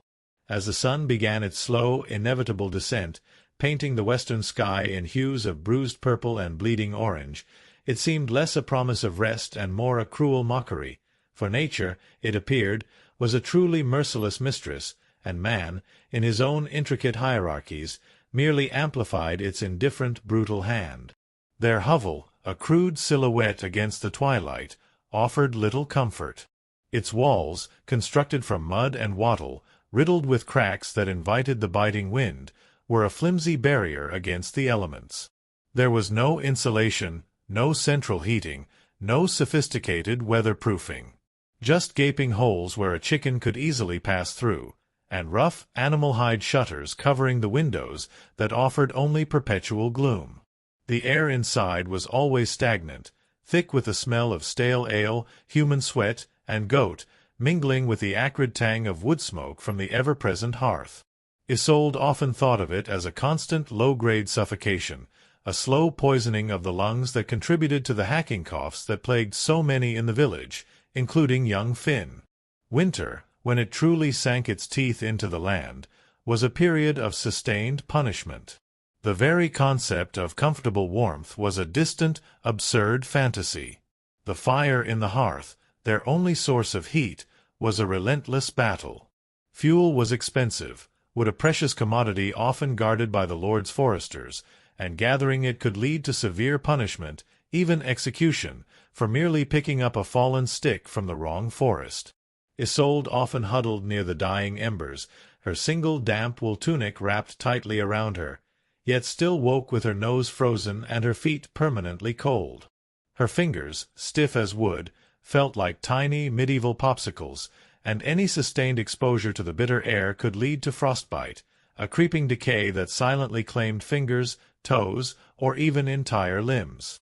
Frostbite wasn't diagnosed. It was simply called bad luck, and its victims often bore grim, physical badges of their survival, scars that would forever mark them.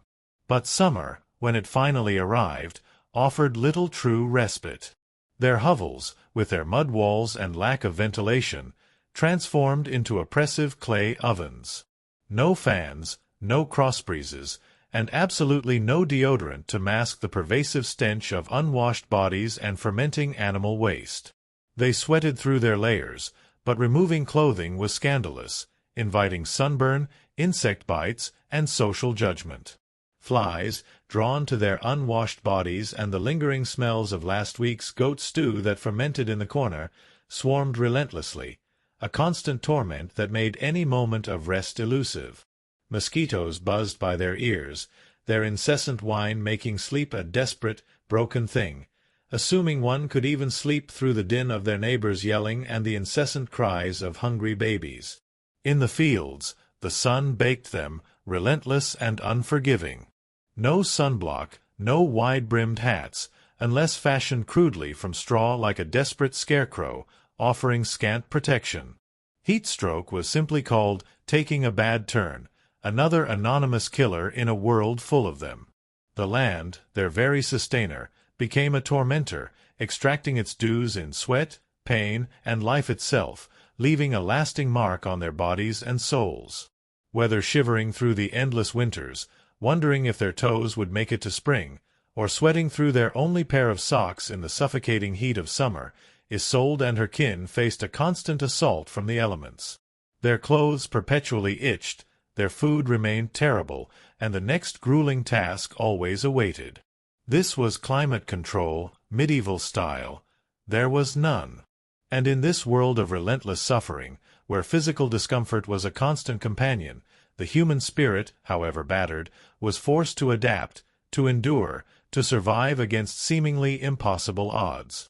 The silence of Mairead's passing lingered, a raw wound, but the daily demands of survival pressed on, pulling Isolde forward into the next brutal chapter of her life, a chapter where nature's wrath was a relentless foe. The struggle against nature's whims was a daily, personal battle, but it was often compounded by the chilling indifference of man. The lord of their domain, a figure of distant authority, lived in a stone castle miles away, impervious to the mud, the cold, and the hunger that gnawed at his serfs. His life was one of comfort and luxury. His concerns focused on jousting tournaments, hunting parties, and political intrigues, a stark contrast to the grim struggle for survival that defined Isolde's existence. He was a symbol of the vast, unbridgeable chasm between those who commanded the land and those who toiled upon it. His indifference was not malevolent. It was simply the byproduct of a system that placed peasants below the soil they worked, their lives cheap and expendable, mere tools for his prosperity. His bailiffs, the overseers who rode through the village with a cruel glint in their eyes and heavy clubs at their sides, were the direct embodiment of this indifference. They collected taxes in kind, a tenth of their meager harvest, a tithe to the church, then the Lord's own due, leaving barely enough for the peasants to survive the winter. They demanded labor, ordering men into the fields even when their bodies screamed for rest, enforcing the Lord's will with an iron hand. There was no appeal, no recourse. To question them was to invite swift, brutal punishment. A whipping, a fine that would cripple a family for seasons, or worse, a public shaming that stripped away any last vestiges of dignity. Isolde had seen men broken, not by the plough, but by the lash of a bailiff's whip, their spirit extinguished, leaving behind only an empty shell, their bodies bearing the deep, unforgiving scars of man's cruel hand. This human indifference extended beyond the formal structures of power. Even within their own community, the constant struggle often eroded empathy. When famine struck, or a new plague swept through the village, it was every family for themselves. Resources were hoarded, secrets guarded, and the weak often left to perish. The village, while a source of communal warmth in theory, could also be a place of quiet desperation and brutal pragmatism. Isolde had witnessed the cold eyes of neighbors when a family's crops failed, the unspoken judgment when a child sickened and died, the quiet sigh of relief that it was their hovel that was spared, not yours. This was not outright cruelty, but a desperate, self-preserving indifference born of necessity. Survival often demanded a hardening of the heart, leaving emotional scars as deep as any physical wound. The death of Mairead, though a personal agony for Isolde and Bran, was but another statistic in the relentless tally of their village's suffering. No grand mourning, no communal lament. Just the swift, silent burial, a brief moment of shared sorrow, and then the world moved on, demanding its due.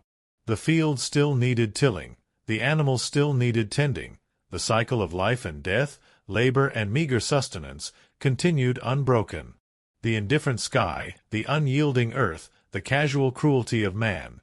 These were the forces that shaped their lives, grinding down hope, shattering dreams, leaving behind only the stark necessity of endurance. Isolde often wondered if the world even noticed their suffering, or if their silent agony was merely a muted background hum in the grand, indifferent symphony of existence. Their lives, short and brutal, were defined by these unyielding forces, leaving indelible marks on their very souls. As Isolde worked, her body moving with the automation of long habit, her mind drifted to the unseen horrors that always lurked just beyond their meager existence.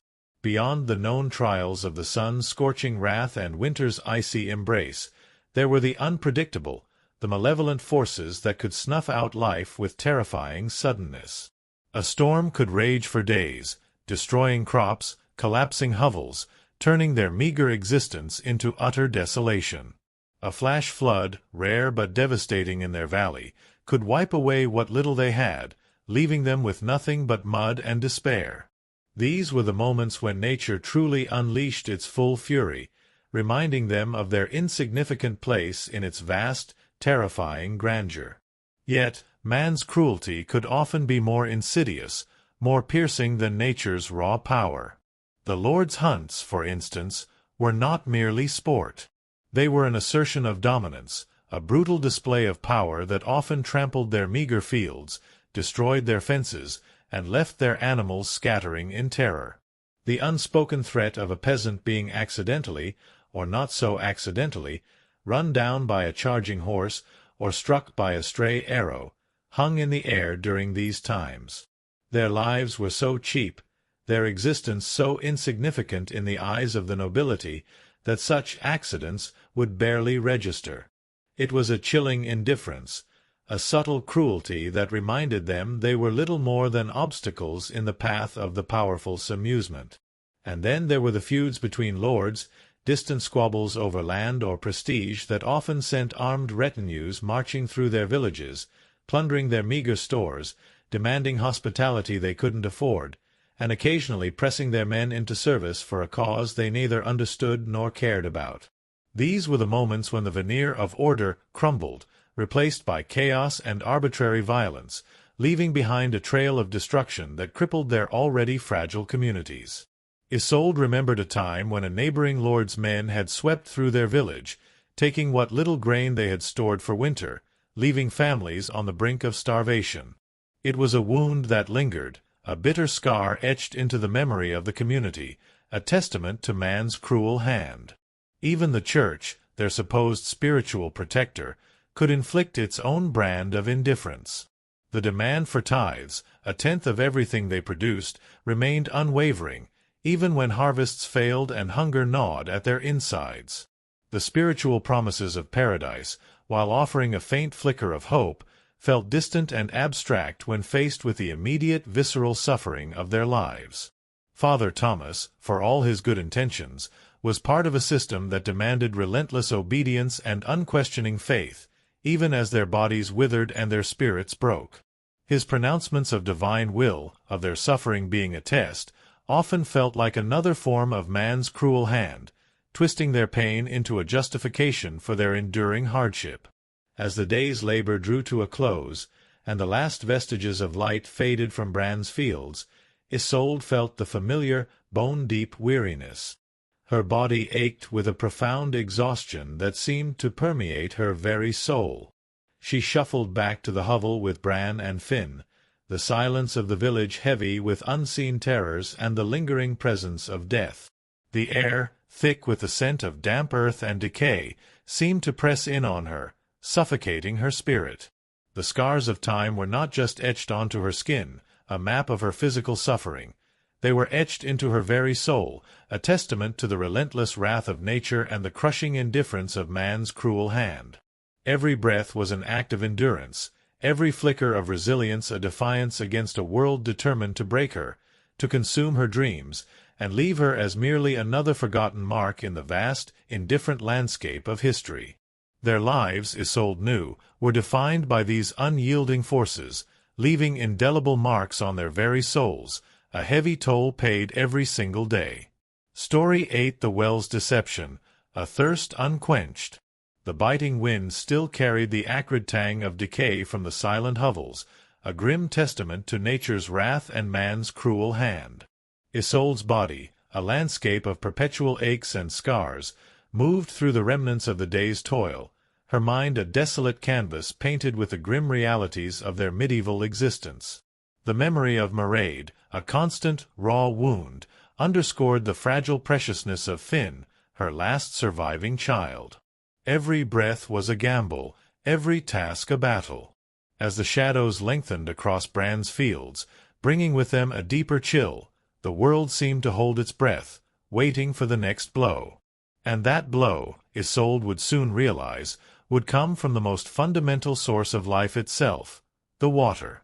The young man's violent retching, followed by his terrifying collapse on the muddy ground, had been a sound that tore through the fragile illusion of their village's isolation. The black sickness, the chilling whisper from distant lands, was no longer a far-off horror. It was here, in their very midst, convulsing on their doorstep, its insidious tendrils already reaching for their lives. Isolde, gripping Finn's small, trembling hand, felt a cold dread clamp around her heart, a terror that eclipsed even the recent raw pain of Mairead's passing. That had been a private grief, a personal tragedy. This was something far vaster, a communal doom that threatened to swallow them all. Old Master Alden's frantic cries from his hovel, a mournful wail of despair, confirmed their worst fears. The plague had truly arrived. Panic, a raw, primal scream, began to ripple through the tightly knit community. Neighbors, who moments before had been stoically beginning their day's chores, now moved with a desperate, jerky urgency. Some stumbled into their huts, slamming crude wooden doors shut, seeking to barricade themselves against the invisible foe. Others, their faces contorted in terror, began to run, blindly, desperately, towards the edges of the village, as if escape were possible. But where would they go? The roads to other villages were likely already infested, the cities a teeming cauldron of disease. There was no escape from this particular horror. It moved with a chilling efficiency that mocked human defenses. Bran, usually so stoic, his face a mask of grim determination, now looked utterly lost. His eyes, wide with a horror that surpassed even his usual weary resignation, scanned the chaotic scene. He tightened his grip on Isolde's arm, his knuckles white. "The well," he rasped, his voice rough with fear. "We need water. Fresh water. Before it claims us all." His words, though simple, struck a profound chord of terror in Isolde. Water, the very source of life, now seemed to hold the potential for their undoing. In medieval times, water wasn't their friend. It was trying to murder them, quietly, insidiously.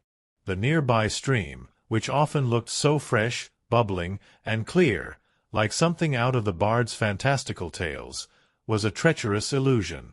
Upstream, someone had undoubtedly just dumped a chamber pot into it, or perhaps a dead pig was slowly decomposing in its shallow depths. Parasites, bacteria, and the entire microbial army of medieval Europe lurked in every seemingly innocent sip. This was the terrifying reality of their existence, a constant, unseen threat that made the act of quenching thirst a deadly gamble. It was why people, even children like Finn, drank ale. Not for pleasure, but for sheer survival.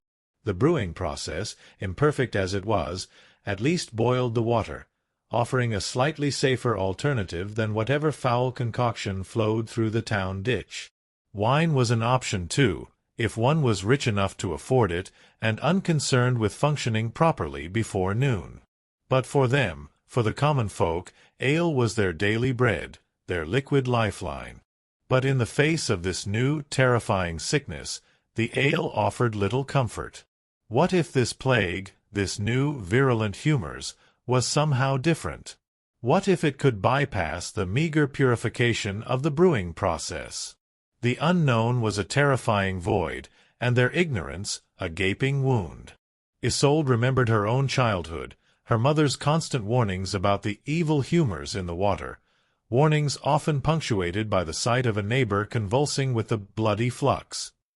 The memory sent a shiver down her spine, a cold premonition of the agony that now threatened to consume them. As they approached the communal well, the scene was one of contained chaos. Women clutched their children, their eyes wide with fear, their faces pale. Men stood stoically, their hands clenched, their fear a palpable thing that hung in the air like the heavy mist. A young woman, barely older than Isolde, dropped her bucket, the wooden container clattering loudly against the stone, spilling precious water onto the muddy ground. She began to weep, a desperate, broken sound that echoed in the sudden silence. Everyone knew what that meant. The water, the ultimate arbiter of life and death, was now a source of profound anxiety. Bran pushed through the small crowd, his broad shoulders clearing a path. He hauled up the bucket, the rope biting into his hands, and quickly filled their family's meager water skins. Isolde watched, her heart pounding, as he dipped his own hands, then Finn's, into the water, quickly rinsing them, a futile gesture against an unseen enemy. She knew it was pointless. The plague, they said, was in the air, in the humors, in the very breath of those afflicted. But the desperate human need for cleanliness, however symbolic, however ineffective, asserted itself in moments of profound terror. Isolde remembered the time she had seen animals dead in the stream that fed their well, bloated carcasses contaminating the water, their putrid flesh a grim warning. And the sight of the communal latrines in the nearest town, an open cesspit where privacy was a myth and ventilation a cruel joke. People sat shoulder to shoulder, relieving themselves, their waste dropping directly into the river below. The very thought made her stomach churn, a bitter reminder of the constant, pervasive filth that permeated their world, a world where even the most basic human needs were performed in public, often in disgust. It was a humiliation ritual, cold, public, dangerous, and never not disgusting. One slip on a wet stone path, and you could find yourself face first in humanity's leftovers, a grim baptism in the ubiquitous waste of their age, a further scar on the soul. The fear of water, in their world, extended beyond mere drinking. Bathing was a concept fraught with peril. People truly believed that washing yourself too often actually opened your pores, allowing disease to enter the body. It was thought that one was cleaner, apparently, if they never removed the protective layer of filth caked onto their skin. This ancient superstition, born of ignorance and reinforced by generations of practice, made any notion of personal hygiene a dangerous folly. Communal bathhouses, where they did exist, had quickly gained reputations as places for gossip, scandal, and sometimes full-on medieval extracurriculars, naturally leading the church to get involved and shut many down. Even if Isolde had wanted to bathe, it would have been a full production, a monumental task that outweighed any perceived benefit. She would need to fetch large amounts of water from the well, boil it over a precious fire, fill a wooden tub that constantly leaked, and then pray no one else in the hovel used it before her, or worse, after. And rainwater, collected in open barrels, was often teeming with bird droppings, breeding insects, and thriving moss. It sounded refreshing in theory, but in practice it was another gamble, another source of potential sickness. So whether it was going in their mouth, on their body, or onto their crops, water in the Middle Ages was less of a life source and more of a gamble, a constant low-level threat to their fragile existence. The well's deception was complete. It promised life, but could easily deliver death. As they returned to their hovel, clutching their water-skins, the scene in front of Master Alden's hut had grown more desperate. The young man, his son, was convulsing violently, his body contorted, his cries growing weaker. His skin, as the rumors had described, was turning a mottled, terrifying black. The telltale buboes, swollen, painful glands, were visibly rising in his neck and armpits, grotesque markers of the insidious infection that raged within him. It was the plague, undeniable, horrific, and utterly real.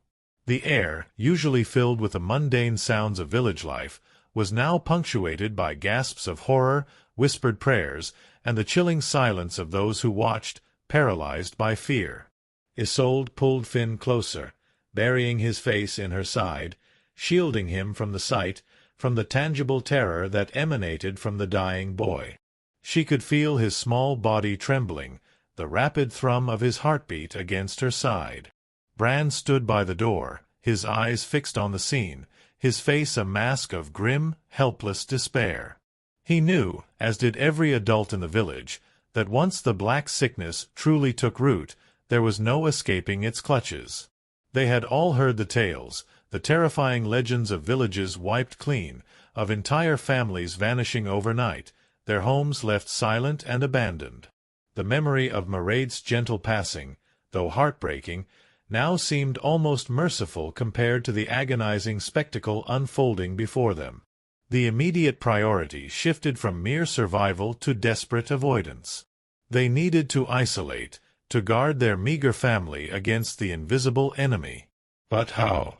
Their hovel was a single room, permeable to the elements and any unseen airborne humors. Their very existence depended on communal interaction. The shared well, the communal fields, the Lord's demands. Isolation was a luxury afforded only to the dead. The fear was a living, breathing entity, a constant companion that gnawed at Isolde's insides, eclipsing even the pangs of hunger and the ache in her bones. Inside their hovel, Bran began to move with a renewed, almost frantic energy.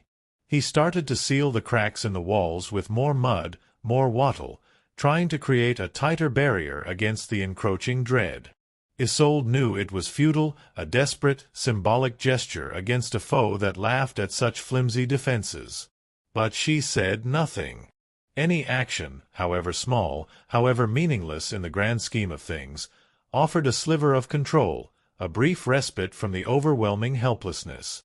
Agnes, her face pale and drawn, continued to murmur her prayers, her voice a low, constant hum, a desperate plea for divine mercy, her hope dwindling like a dying ember.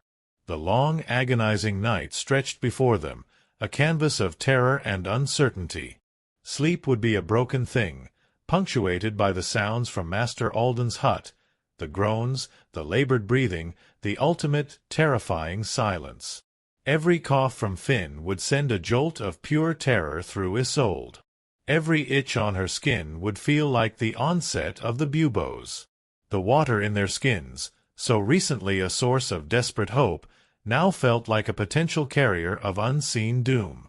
In this world, where life was a constant gamble, the greatest treachery was often found in the most fundamental elements, the very things they needed to survive. And as the dark night pressed in, holding the weight of unseen horrors, Isolde knew that the unquenched thirst for safety, for certainty, would be their most tormenting burden. The scars of time were being etched not just on their bodies, but on their very souls, a heavy toll paid in constant fear, under a sky that remained utterly indifferent. Story 9: The Healer's Hook, a plea for release. The pervasive chill of the night, a physical manifestation of the terror that had descended upon their village, clung to Isolde. Master Alden's hovel remained eerily silent, a grim testament to the plague's swift and merciless efficiency. Mairead's absence was a constant, raw ache, a void that now seemed to mirror the emptiness of their once vibrant community. The desperate scramble for water from the well, the underlying fear of its deception, had only deepened their collective despair. Isolde clutched Finn to her side, his small body a fragile anchor in a world consumed by an invisible predator. They were trapped, caught between nature's wrath and man's cruel hand, their only solace a desperate, unspoken plea for release. And into this crucible of suffering stepped the only semblance of hope or horror their world offered, the healer, armed with his hook and a chilling certainty. The silence that had fallen over Master Alden's hovel was not empty. It was a heavy, suffocating blanket, thick with the unsaid, the undone, the utterly broken. It pressed down on Isolde, a tangible weight that eclipsed the physical discomforts that were usually her constant companions. The small room, usually a symphony of rustles, snores, and the low bleating of the goat, now felt impossibly vast, echoing only with the absence of Mairead's tiny breaths. Bran knelt beside her, his rough hand hovering, uncertain, before finally settling on her shoulder. The pressure was firm, anchoring, a silent acknowledgment of their shared abyss. Old Agnes, Bran's mother, had ceased her low chanting. Her tears, no longer held back, tracked glistening paths through the grime on her ancient cheeks. The air, already thick with wood smoke and the pervasive damp, seemed to grow heavier, laden with the weight of yet another life extinguished before its time. This was not the end of suffering, merely another grim punctuation mark in the endless, agonizing sentence of their existence. The practicalities of death, brutal and immediate, soon asserted their cold dominion over grief. There was no time for prolonged mourning, no luxury of tender farewells. Mairead's tiny body, once so warm and vibrant, would soon grow cold, a chilling reminder of the ubiquitous unseen threats that stalked their lives. Bran, his face a mask of grim resolve, gently took Mairead from Isolde's arms.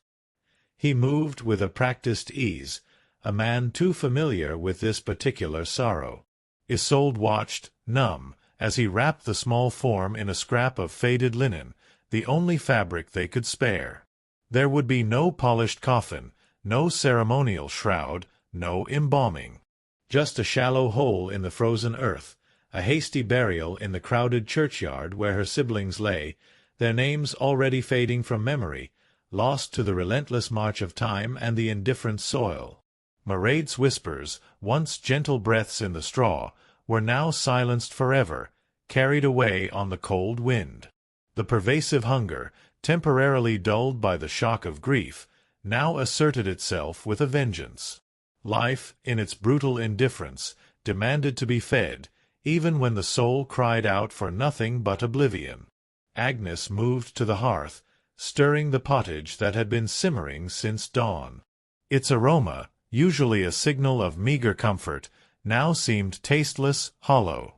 The thick, gloopy stew, a monotonous blend of whatever meager grains and root vegetables they possessed, mostly turnips, always turnips, was their daily bread, their primary source of sustenance. This pottage was less a recipe and more an ongoing edible experiment. It had been simmering in the same iron pot for days, sometimes weeks, new ingredients merely dumped atop the old. The constant heat was merely a barrier against putrefaction, not a guarantee of freshness or flavor.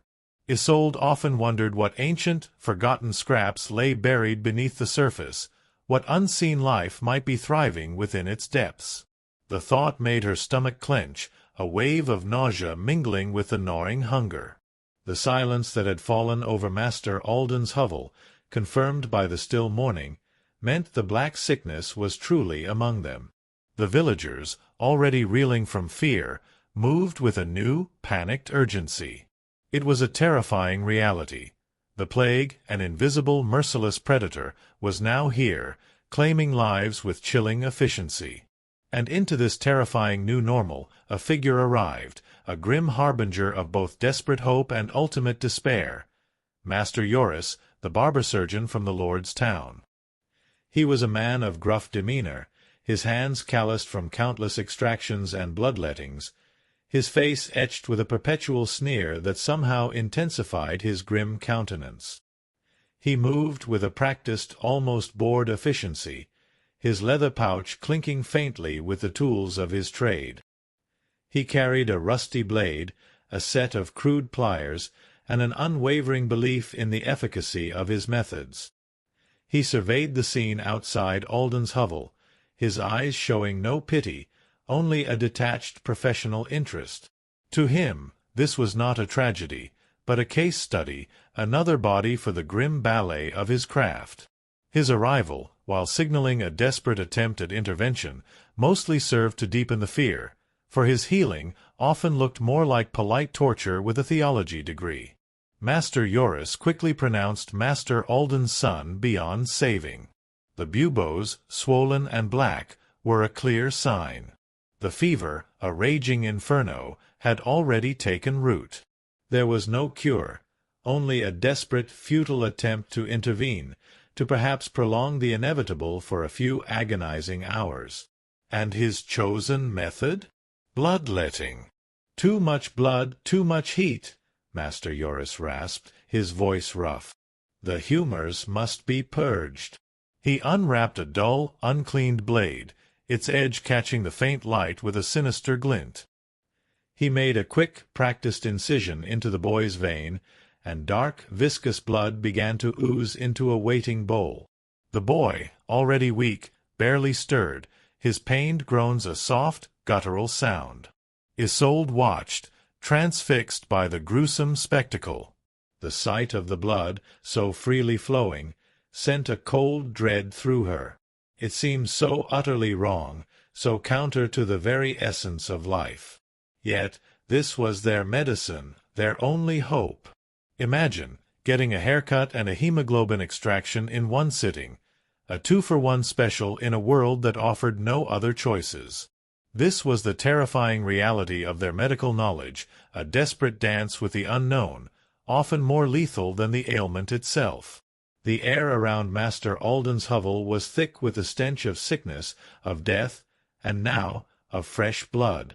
Master Joris, seemingly unperturbed, continued his work, his movements precise, almost ritualistic. He spoke of further purges, of herbal concoctions designed to force the body to expel the evil humors.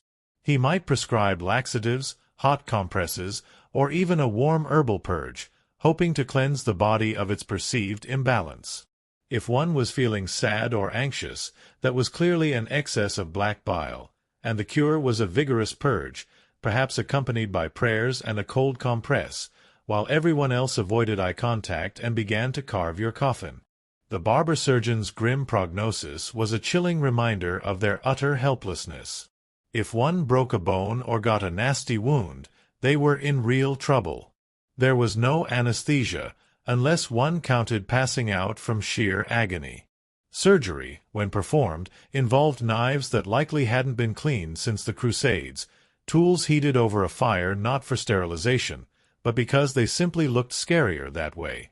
The concept of germ theory, of invisible killers lurking in the air or on unwashed hands, was centuries away from being discovered. They believed disease came from bad air, or, more often, from God being annoyed with one's moral failings. Got a stomach ache? It must have been your sinful thoughts. Hope you liked confessing while vomiting. Isolde remembered a time, not so long ago, when her own cousin, a strong young man named Ewan, had broken his leg. The village bone-setter, a local elder with more good intentions than actual skill, had set the limb crudely. Infection had set in swiftly, a red, angry line that crawled up his leg, followed by a raging fever. The barber surgeon had been called, but his methods, more bloodletting, the application of a foul-smelling poultice made from crushed beetles and various unidentifiable substances, had done nothing. Ewan's screams had echoed through the night for days, then faded into a chilling silence. His body, when he finally succumbed, was a swollen, grotesque mockery of the vibrant young man he had been. It was a brutal lesson in the fragility of life, a stark reminder that even a simple accident could become a death sentence, scarring the family forever. If one's condition worsened, more leeches might be applied, more crushed beetles ingested, and a priest would undoubtedly arrive at the bedside, administering the last rites just in case. At this point, they were essentially preparing for the cure known as death. And if, by some miracle, one recovered, everyone simply assumed God had taken pity on them, the doctor would take full credit, and the leech, presumably, would get promoted. So yes, in the Middle Ages, medicine was less about healing and more about surviving the cure itself, a terrifying gamble with one's own life, a constant reminder of the scars of time and the heavy toll it exacted. The raw terror of the plague's arrival, compounded by the horrifying reality of their medical helplessness, began to consume Isolde.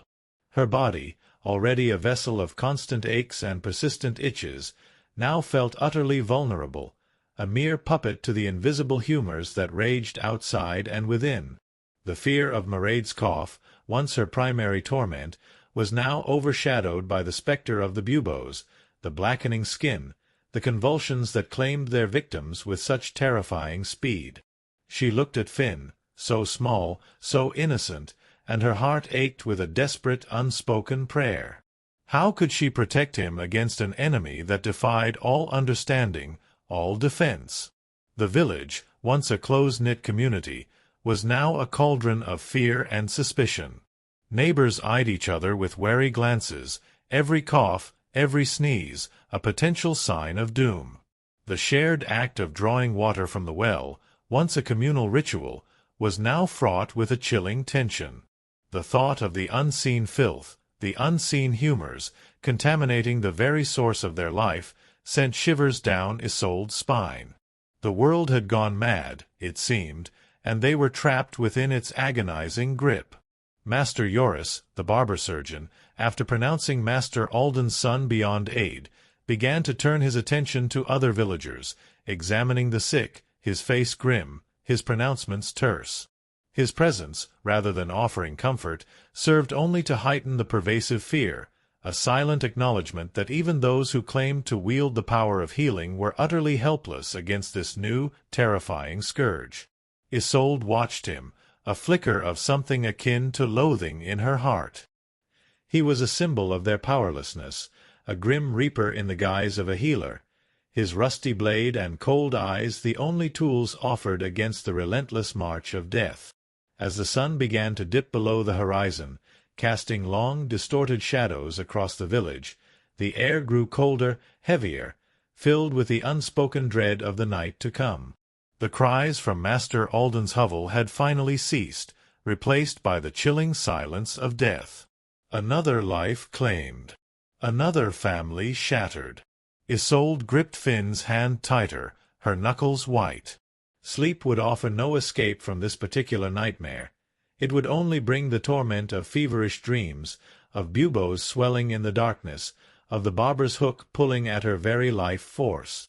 The fading light on Bran's fields had given way to the screams of an agonizing day, and now, as night descended, a new, terrifying prayer formed in Isolde's heart, a desperate, silent plea for oblivion, for an end to the relentless suffering, for a merciful release from the relentless dance of life and death that was her medieval existence.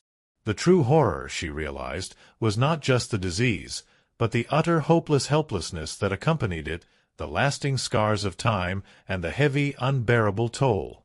Story 10. A meal of dread, a belly of poison. The pervasive chill of the night, a physical manifestation of the terror that had descended upon their village, clung to Isolde. Master Alden's hovel remained eerily silent, a grim testament to the plague's swift and merciless efficiency. Mairead's absence was a constant, raw ache, a void that now seemed to mirror the emptiness of their once vibrant community. The desperate scramble for water from the well, the underlying fear of its deception, had only deepened their collective despair. Isolde clutched Finn to her side, his small body a fragile anchor in a world consumed by an invisible predator. They were trapped, caught between nature's wrath and man's cruel hand, their only solace a desperate, unspoken plea for release. Master Joris, the barber-surgeon, with his rusty blade and cold, detached gaze, had been a grim harbinger of death, his healing more akin to torture, leaving behind only the chilling understanding that the true horror was not just the disease, but the utter, hopeless helplessness that accompanied it. The night following Master Alden's son's death stretched before Isolde like an eternity, thick with the silence of profound terror. The hovel, usually a place of rough comfort and familiar smells, now felt like a tomb, its flimsy walls offering no solace from the invisible predator that stalked their village. Sleep, a fleeting luxury even on the best of nights, was utterly unattainable. Every rustle of straw, every distant cough from a neighbor, sent a jolt of pure dread through Isolde. She lay stiffly on her pallet, Finn clutched fiercely to her side, listening to the strained, shallow breaths of Bran beside her, and the soft, desperate murmurs of Agnes's prayers from the corner. The world outside had turned into a terrifying unknown, and within their small dwelling, fear had become their most constant companion, poisoning every moment. The brutal reality of the plague meant that the very act of living, of consuming food and water, was now fraught with a chilling new peril. After a long day of witnessing death and fearing for their own lives, it was finally time to eat. Isolde's stomach, a hollow cavern of hunger, growled in protest, but the thought of food now brought a fresh wave of nausea. Her meal, the very sustenance meant to keep her alive, felt as though it might be trying to kill her. This was not the simple, honest hunger of labor, but a gnawing dread that transformed every bite into a test of courage, a gamble against the unseen. Food preservation, as they knew it, was a desperate gamble against decay. There were no fridges, no freezers, just the unreliable methods of salt, smoke, or the desperate hope that the winter air would keep things fresh. Meat, a rare indulgence even on good days, was now a source of profound anxiety. If they were lucky enough to have any, perhaps a scrawny chicken or a piece of salted pork from a recent communal slaughter, it had been hanging for days, exposed to flies, marinated in questionable brine, and quite possibly shared with a rat or two during the night. The thought of unseen humors clinging to the flesh, of the very essence of the plague being passed from bite to bite, made Isolde's stomach churn. Every mouthful became a risk, a silent game of chance against an invisible enemy. Bread, the cornerstone of the medieval diet, usually consumed with unquestioning acceptance, was no longer safe. In bad harvest years, desperate peasants, including their own family, had bulked up their flour with whatever they could find, bark, sawdust, or even clay, to make it stretch. It was a cruel necessity, a desperate measure to fill empty bellies, even if it meant consuming substances that gnawed at their insides and offered little true nourishment. But now, with the plague, came a new, terrifying threat, ergot. This fungus, a sinister growth on rye, could cause horrifying convulsions, vivid hallucinations, and, often, death. It was like eating bread laced with both a mind-bending poison and a slow, agonizing sickness. The sheer ignorance surrounding its dangers made it even more terrifying. One might simply consume it, believing it to be a normal part of their gritty bread, only to succumb to its terrifying effects, convinced they were being punished by demons or suffering from a fatal fever. Vegetables, when available, were limited to what was in season, mostly root vegetables that could be stored for a time in the cold, damp earth. And what was always in season, always plentiful, always ubiquitous? Turnips. So many turnips. Boiled, mashed, or floating in pottage, the very stew that served as their daily sustenance. Pottage, as Isolde knew from long bitter experience, was basically a hot swamp of mystery ingredients that had been simmering since her great-grandfather's funeral, with new additions simply dumped on top of old. It was less a recipe and more an ongoing edible experiment, its texture thick and gloopy, its taste bland and earthy. Now, even this familiar monotonous meal felt like a bowl of potential poison, a silent threat bubbling beneath its unappetizing surface, a feast of dust and a grim promise of what lay ahead. Fruit might be available in the fall, but it rotted quickly, and sugar, as Isolde well knew, was a rare and expensive commodity, hoarded by the rich to show off their blackened teeth. Dairy was another gamble. Fresh milk spoiled in hours, a haven for unseen bacteria. Butter and cheese fared better, offering a semblance of preservation, but they too were loaded with unseen microbes. People ate them anyway, because frankly, it was either that or chew one's boot leather. The desperate hunger outweighed the fear, for a time. But now, the fear of the plague permeated every aspect of their consumption, making each bite a conscious act of courage or desperation, knowing that a meal of dread could quickly turn into a belly full of poison. And seasoning? Spices like pepper, cinnamon, or nutmeg were worth more than gold, locked away in the Lord's storerooms, a pinch costing more than a peasant's monthly wages. Salt, a precious commodity vital for food preservation and basic human health, was equally guarded, a luxury beyond their reach for daily seasoning.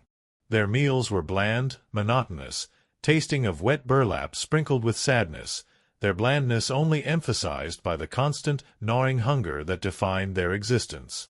Isolde chewed her gritty bread, swallowed her bitter ale, and tried not to think of the rat that might have nibbled at their meager stores during the night, or the unseen dangers that lurked in every bite.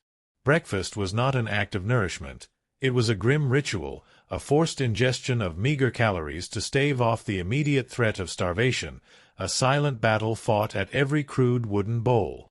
The forced consumption of food was a stark reminder of the relentless cycle. They ate to live, only to live to work. And the work, constant and backbreaking, awaited them. There was no time for rest, no room for lingering grief. Bran would soon return to the fields, his body a tool for the Lord's profit. Isolde would resume her endless chores, her hands forever busy with the tedious, repetitive tasks that kept their small household functioning, barely. Grief, like a wound that would not heal, would simply be carried, a silent weight beneath the surface of their daily lives, a constant companion that gnawed at her soul. As Isolde sat by the flickering firelight, stirring her meager bowl of gray stew, every bite felt like a risk. Her stomach growled, demanding nourishment, but her mind recoiled, haunted by the terrifying knowledge of the plague, of unseen contamination, of the slow, agonizing death that awaited those who consumed the wrong thing. She remembered the stories whispered by the old women, tales of entire families brought low by spoiled grain, their final hours spent hallucinating and screaming at the walls, convinced they were being devoured by demons. Was this what awaited them? A slow, agonizing descent into madness, fueled by the very food meant to sustain them? A meal of dread, a belly full of poison. Bran, his own bowl empty, watched her with a haunted gaze. He knew the risks. He had seen the swift, brutal efficacy of the plague in Master Alden's son. He had witnessed the terror that permeated the village, the way neighbors now recoiled from each other, fearing every cough, every sneeze, every touch. He reached out, his hand rough and calloused, and gently squeezed Isolde's shoulder, a silent reassurance, a shared burden. He could offer no words, for words were hollow in the face of such overwhelming despair. The fear of the plague had transformed every aspect of their existence into a terrifying gamble. The water from the well, the very air they breathed, and now the food they ate, all were imbued with a chilling potential for doom. They were trapped, caught in a relentless cycle of fear and hunger, their lives reduced to a desperate, daily struggle against unseen enemies. Sleep offered no escape. It brought only fitful dreams, nightmares of buboes swelling in the darkness, of bodies twisting in agony. The prayer for oblivion, a desperate plea for an end to the suffering, was now a constant whisper in Isolde's mind, a quiet yearning for release from the relentless torment of their existence. The night outside their hovel was thick with the weight of unspoken fear. The usual sounds of the village, the distant barking of dogs, the muffled sounds of animals, the occasional human cough, were now amplified by their heightened senses, each sound a potential herald of doom. Isolde imagined the plague, a shapeless, invisible entity, moving silently through the dark, its cold breath seeping into every crack, every crevice, claiming its victims with chilling efficiency.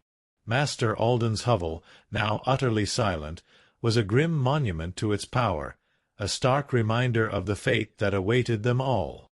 Finn, curled tightly beside Isolde, stirred in his sleep, his small body shivering. Isolde pulled the threadbare wool blanket tighter around him, her heart clenching.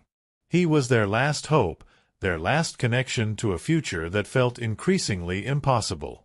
But how long could even the strongest survive in a world where everything seemed poisoned, where every breath was a risk, and every bite a gamble? The dreams she had once harbored for him, simple dreams of a strong body, of a life free from immediate hunger, of surviving to adulthood, now felt like cruel mockery, shattered fragments scattered on the dusty floor of their hovel. The constant gnawing of hunger, the ache in her bones, the relentless itch of her skin, these familiar torments were now secondary to the overwhelming fear of the plague. Food, once a source of life, had become a source of profound dread, a silent, daily test of their resilience. They ate anyway, because starvation was a more immediate, tangible threat than the unseen horrors of disease. But every mouthful was a conscious act of courage, a desperate gamble against the unknown. Isolde thought of the lord in his distant castle, safe behind his thick walls, eating fine meats and drinking clear wine, utterly oblivious to the silent terror that consumed his serfs. He was a symbol of their powerlessness, a grim reminder of the vast, unbridgeable chasm between those who commanded and those who suffered. His indifference was a cruelty almost as profound as the plague itself, a silent endorsement of their unending misery. They were disposable, their lives a mere means to his comfort, their deaths a minor inconvenience. As the hours dragged on, the night seemed to grow colder, heavier, filled with the palpable presence of death. Isolde closed her eyes, seeking a brief respite from the horrifying reality. But even in the darkness, the images flashed before her. Master Alden's son, convulsing on the ground, his skin turning black, the barber-surgeon's rusty blade, draining life force, the countless unmarked graves in the churchyard.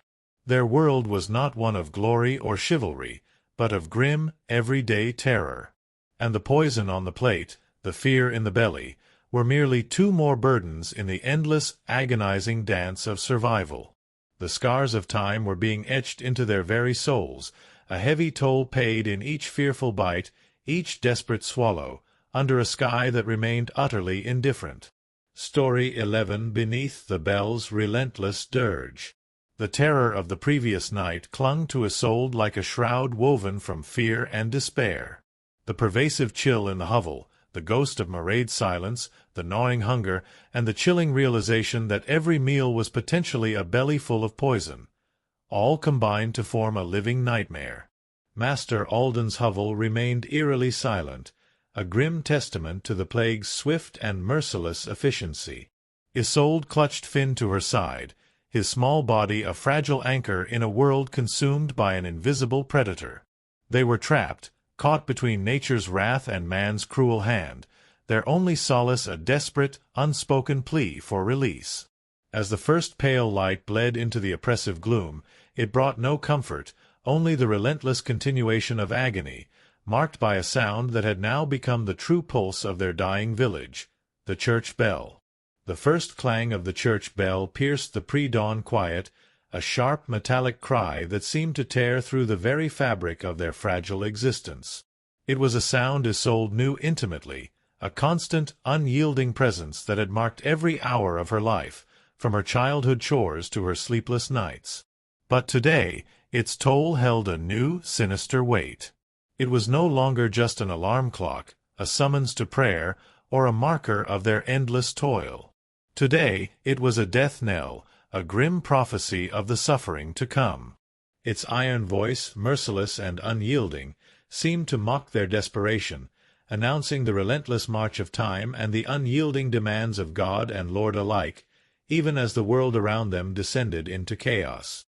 The sound vibrated through the very mud and wattle walls of their hovel, a physical manifestation of their inescapable fate. Religion in medieval Europe wasn't just a part of life. It was life itself, woven into every thread of their being.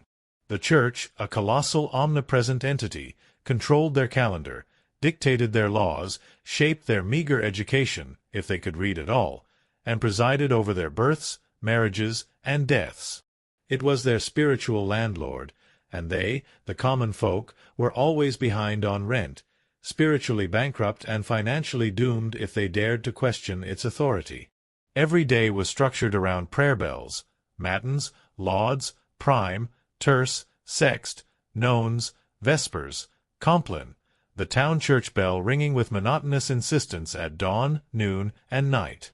Not because people needed reminders, but because missing prayer was a sin, a transgression against a God whose wrath was vividly described and universally feared. Forget to bow? Sin. Eat meat on a Friday? Sin. Think about your neighbor's wife in that one unsettling dream? Double sin. And yes, hell was terrifyingly real, a concept drilled into their minds from birth. Priests described it in glorious, agonizing detail. Rivers of fire, lakes of boiling blood, demons with pitchforks, and an eternity of wailing. If the gnawing fear of famine or the immediate terror of the plague didn't scare them, eternal damnation most certainly would. It was a constant low thrum of anxiety beneath the surface of their daily lives, a powerful tool of control wielded by the clergy. The threat of hellfire was as real as the cold earth beneath their feet, a terrifying motivator for obedience and blind faith. Isolde, like most peasants, couldn't read the Bible herself. It was written in Latin, a sacred language reserved for monks, clergy, and that one noble kid who was too good for dirt. They relied entirely on the church to interpret everything for them, to dictate the very meaning of their existence. This meant that if the priest declared their crop failure was due to insufficient prayer, well, it was time to kneel harder. If a plague swept through the village, it was God's punishment for their collective sins, demanding more fervent repentance, more desperate acts of faith. There was no room for questioning, no space for individual interpretation. The word of the church was absolute, unassailable truth, its dictates carved deeper into their lives than any lord's law. Tithes, a tenth of everything they owned, were mandatory. If they grew wheat, they gave wheat. If they raised chickens, they gave eggs. If they had nothing, they were spiritually bankrupt and financially doomed, left to the mercy of God and the cold indifference of man. Holidays, those rare breaks from incessant labor, were not for fun. They were holy days, dozens of them throughout the year. Days for attending Mass, for fasting, for confessing sins, and for reminding themselves that joy was a dangerous indulgence, a fleeting temptation that could lead them astray from the path of righteousness. These days were meant for spiritual contemplation, for further entrenching the Church's authority, not for true respite or merriment. Even their moments of supposed rest were dictated by the Church, their souls always under its watchful, unforgiving eye. Questioning the Church was a perilous act, a direct challenge to the very foundation of their world. Heretics were burned, witches were drowned, blasphemers were flogged, and skeptics were quickly reformed, often with brutal efficiency. The fear of excommunication, of being cast out from the community and denied the sacraments that were believed to guarantee a place in paradise, was a powerful deterrent. To be cut off from the Church was to be cut off from salvation, to be condemned to eternal torment. It was a threat that kept even the most defiant in line, forcing them to go through the motions, to chant, to bow, to pray, all in the desperate hope that their souls, after enduring this dirt-covered life, might finally land in paradise, assuming the priest liked them, of course. Because in the Middle Ages, God might be merciful, but the Church, not so much. Isolde had seen the power of the Church in their village. The old priest, Father Thomas, a man whose face was as weathered as their hovel walls, wielded immense influence. He was the arbiter of disputes, the dispenser of advice, the conduit to God. His words, delivered from the crude pulpit of their small, damp church, held the weight of divine authority. He exhorted them to pray harder, to confess their sins, to accept their suffering as God's will, a path to ultimate salvation. And in the face of the plague, his pronouncements had grown more somber, more insistent, urging them to acts of public penance, to communal prayers for mercy, even as the death toll mounted. His voice, usually a steady drone, now crackled with an edge of fear Isolde hadn't heard before, a testament to the sheer terror even the clergy felt in the face of this invisible enemy. The pervasive fear of the plague had, paradoxically, strengthened the Church's grip, making people cling even more desperately to the promise of salvation. Funeral masses, usually somber affairs, became more frequent, the mournful toll of the bell a constant companion to their days. The priest would stride through the village, his face grim, administering last rites to the dying, his voice a low, constant murmur of prayers over bodies already succumbing to the black sickness. Isolde had witnessed the desperate hope in the eyes of the dying, the terrified pleas for absolution, the desperate clinging to a promise of paradise in the face of agonizing torment. It was a powerful, brutal truth. The Church offered the only solace in a world utterly devoid of it, a final, desperate gamble against eternal damnation, etching its authority into the very fabric of their dying breaths. As the sun climbed higher, reluctantly illuminating the grim tableau of their village, the church bell continued its relentless toll, a monotonous, insistent rhythm that marked the passage of a day filled with terror. Isolde prepared their meager breakfast, the pottage now tasting even more bland, more like ash in her mouth. Finn, subdued and quiet, sat by the hearth, his eyes wide with a fear that transcended his young age.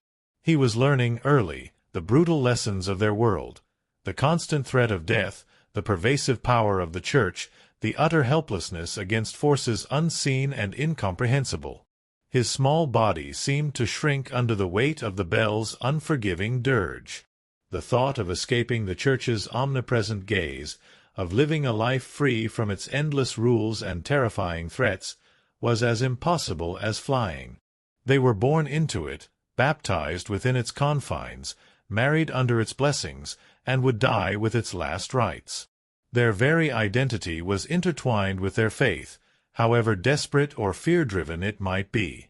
To be an outcast, a heretic, was to invite not just social ostracization but physical torment and eternal damnation. The choice was not a choice, it was a foregone conclusion. Their lives, their souls, were inextricably bound beneath the bell's relentless dirge. Isolde moved through her chores with the automatic precision of long habit, her body a vessel for unceasing toil, her mind a desolate landscape haunted by the memory of Mairead's last breath and the new, pervasive terror of the plague. The church bell continued its mournful, insistent toll, each clang a reminder of their relentless suffering, of the brief, brutal lives they were forced to endure, and of the ultimate judgment that awaited them all. It was an unforgiving toll, a constant echo of the shattered dreams that lay scattered on the dust-covered floor of their hovel. Father Thomas, the priest, would soon make his rounds, visiting the sick, offering prayers and administering comfort, or, more accurately, preparing souls for their inevitable departure. His presence, while a supposed blessing, often felt like a grim harbinger of doom, a confirmation that death was near. Isolde knew he meant well, that he too was a product of this unforgiving world, clinging to his faith with a desperation born of the same fear that gripped them all. But his words, his promises of an afterlife, felt hollow in the face of the agony unfolding around them, the terrifying reality of the plague devouring their village, one life at a time. His voice, once a source of weary comfort, now sounded thin, almost transparent, swallowed by the sheer volume of suffering. As the morning wore on, the faint sounds of life from the village began to dwindle, replaced by an eerie quiet. The distant hum of activity, the muffled sounds of animals, the chatter of women at the well, all faded into a chilling stillness. The only constant was the relentless toll of the church bell, its iron voice echoing through the silent streets, a grim soundtrack to their collective despair. Each clang marked another life claimed, another family shattered, another soul sent to its uncertain judgment. The plague was tightening its grip, merciless and efficient, and the Church, with its unwavering authority, offered only a spiritual balm to a wound that demanded a physical cure. Isolde, beneath the bell's unforgiving toll, felt the bitter truth settle deep within her. In this world, even faith, the last bastion of hope, was inextricably tied to suffering, a grim reflection of the shattered dreams beneath a gray, indifferent sky. The fear, a palpable entity, permeated every crack of their mud-daubed hovel, clinging to their garments like the pervasive damp. It was the air they breathed, the water they drank, the food they ate. Now even the very act of prayer was steeped in it. The Church, ostensibly their guide to salvation, had become, in the grim reality of the plague, a daily reminder of their sins and the divine punishment they were enduring. The priest's sermons, once a source of comfort in their stark lives, now felt like an endless litany of their failings, each word designed to drive a deeper fear into their souls. They were told their suffering was a test, a cleansing fire, a path to absolution. But all Isolde saw was the agonizing, grotesque reality of death consuming her village, leaving only scars that time would etch into their very being. The village itself, once a familiar landscape of hardship, was transforming. The familiar faces of neighbors, etched with the weariness of endless toil, now bore the blank, terrified stares of the condemned. Communication dwindled, replaced by wary glances and hurried retreats. No one dared to linger by the well, or to share stories by the hearths that were now mostly left cold, their families having succumbed. The communal bonds, forged in the shared suffering of famines and harsh winters, began to fray under the unprecedented assault of the Black Sickness. Suspicion replaced camaraderie, fear a chilling poison in the wellspring of their community. Who would be next? Who among them carried the invisible seeds of death? Isolde found herself watching Bran with a terrifying new anxiety. Every cough, every flush of color on his face, sent a jolt of ice through her veins. He was strong, yes, a man of formidable endurance, but even the strongest men withered before this invisible foe. His strength, once a source of comfort, now felt like a fragile shield, destined to shatter. And Finn, so small, so utterly vulnerable. The memory of Mairead's quiet surrender was a constant, sharp ache, a premonition of the future. Isolde prayed with a ferocity she hadn't known she possessed, not for comfort, not for glory, but simply for more time, for a miracle that would spare her last child from the relentless march of the plague. Her faith was not a gentle, nurturing balm, but a desperate, raw plea, hurled against an indifferent heaven, beneath the bell's relentless dirge.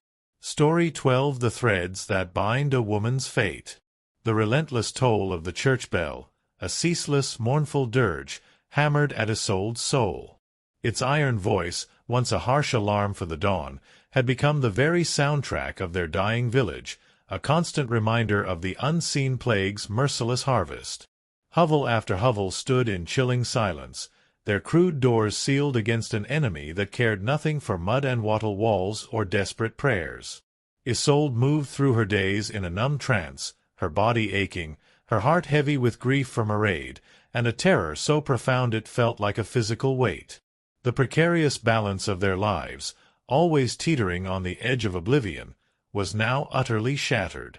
Yet, even as the world around her succumbed to chaos and despair, Isolde was acutely aware of another layer of burden, a set of invisible shackles woven into the very fabric of her being, the relentless, unforgiving reality of what it meant to be a woman in the medieval age. For women in medieval times, life was a cruel gauntlet, a constant battle against filth, famine, and fear, compounded by the relentless demands of childbirth, subservience, and a crushing social invisibility. It was, Isolde often thought, like being on hard mode, with no health potions and certainly no restart button. From the moment a girl drew her first breath, her life path was pretty much locked in. Marry young, bear children, serve your husband, and die tired. There was no escape, no alternative. Their destinies were woven into the very fabric of their world, as inescapable as the coarse wool of their tunics. Education, for women like Isolde, was a luxury as distant as the stars. Unless one was fortunate enough to be born into a noble family and sent to a convent, a rare and often equally restrictive path, intellectual development stopped around the time a girl learned how to churn butter, spin wool, and patch a tunic. Her mind, as a tool, was less valued than her hands, her body, her ability to produce. Girls learned what was necessary for survival: the rhythms of the earth, the demands of the hearth, the endless cycle of domestic labor. Isolde had never learned to read or write, skills reserved for the clergy and the privileged few. Her world was defined by spoken words, by the commands of men, by the dictates of tradition. This illiteracy was not merely a lack of knowledge. It was a woven shackle, binding her to a life of limited understanding, dependent on others to interpret the world's complexities, from the sacred texts of the Church to the harsh laws of the Lord. Marriage happened early, shockingly early by any modern standard. It wasn't uncommon for a girl to be betrothed at 12 and pregnant by 14. Love, as a concept of personal affection and choice, was utterly irrelevant. Marriages were practical arrangements, cold calculations based on land, livestock, and alliances. A good match could consolidate a family's meager holdings, secure a small advantage in the relentless struggle for survival, or, for the noble few, solidify political power. Isolde had been married to Bran when she was barely 14, a quiet girl with eyes already heavy with the weariness of too many chores. Her opinion had not been required. Her consent was a mere formality. She was a transaction, a pawn in the larger unyielding game of survival, her personal desires entirely irrelevant to the grand design of her father's desperate hopes. Once married, a woman was effectively her husband's property. Her primary job was to produce heirs, preferably sons, to feed everyone, to keep the hovel running, and, crucially, not to complain. Complaining, even the softest murmur of discontent, could quickly earn her the label of a nag, or worse, a witch.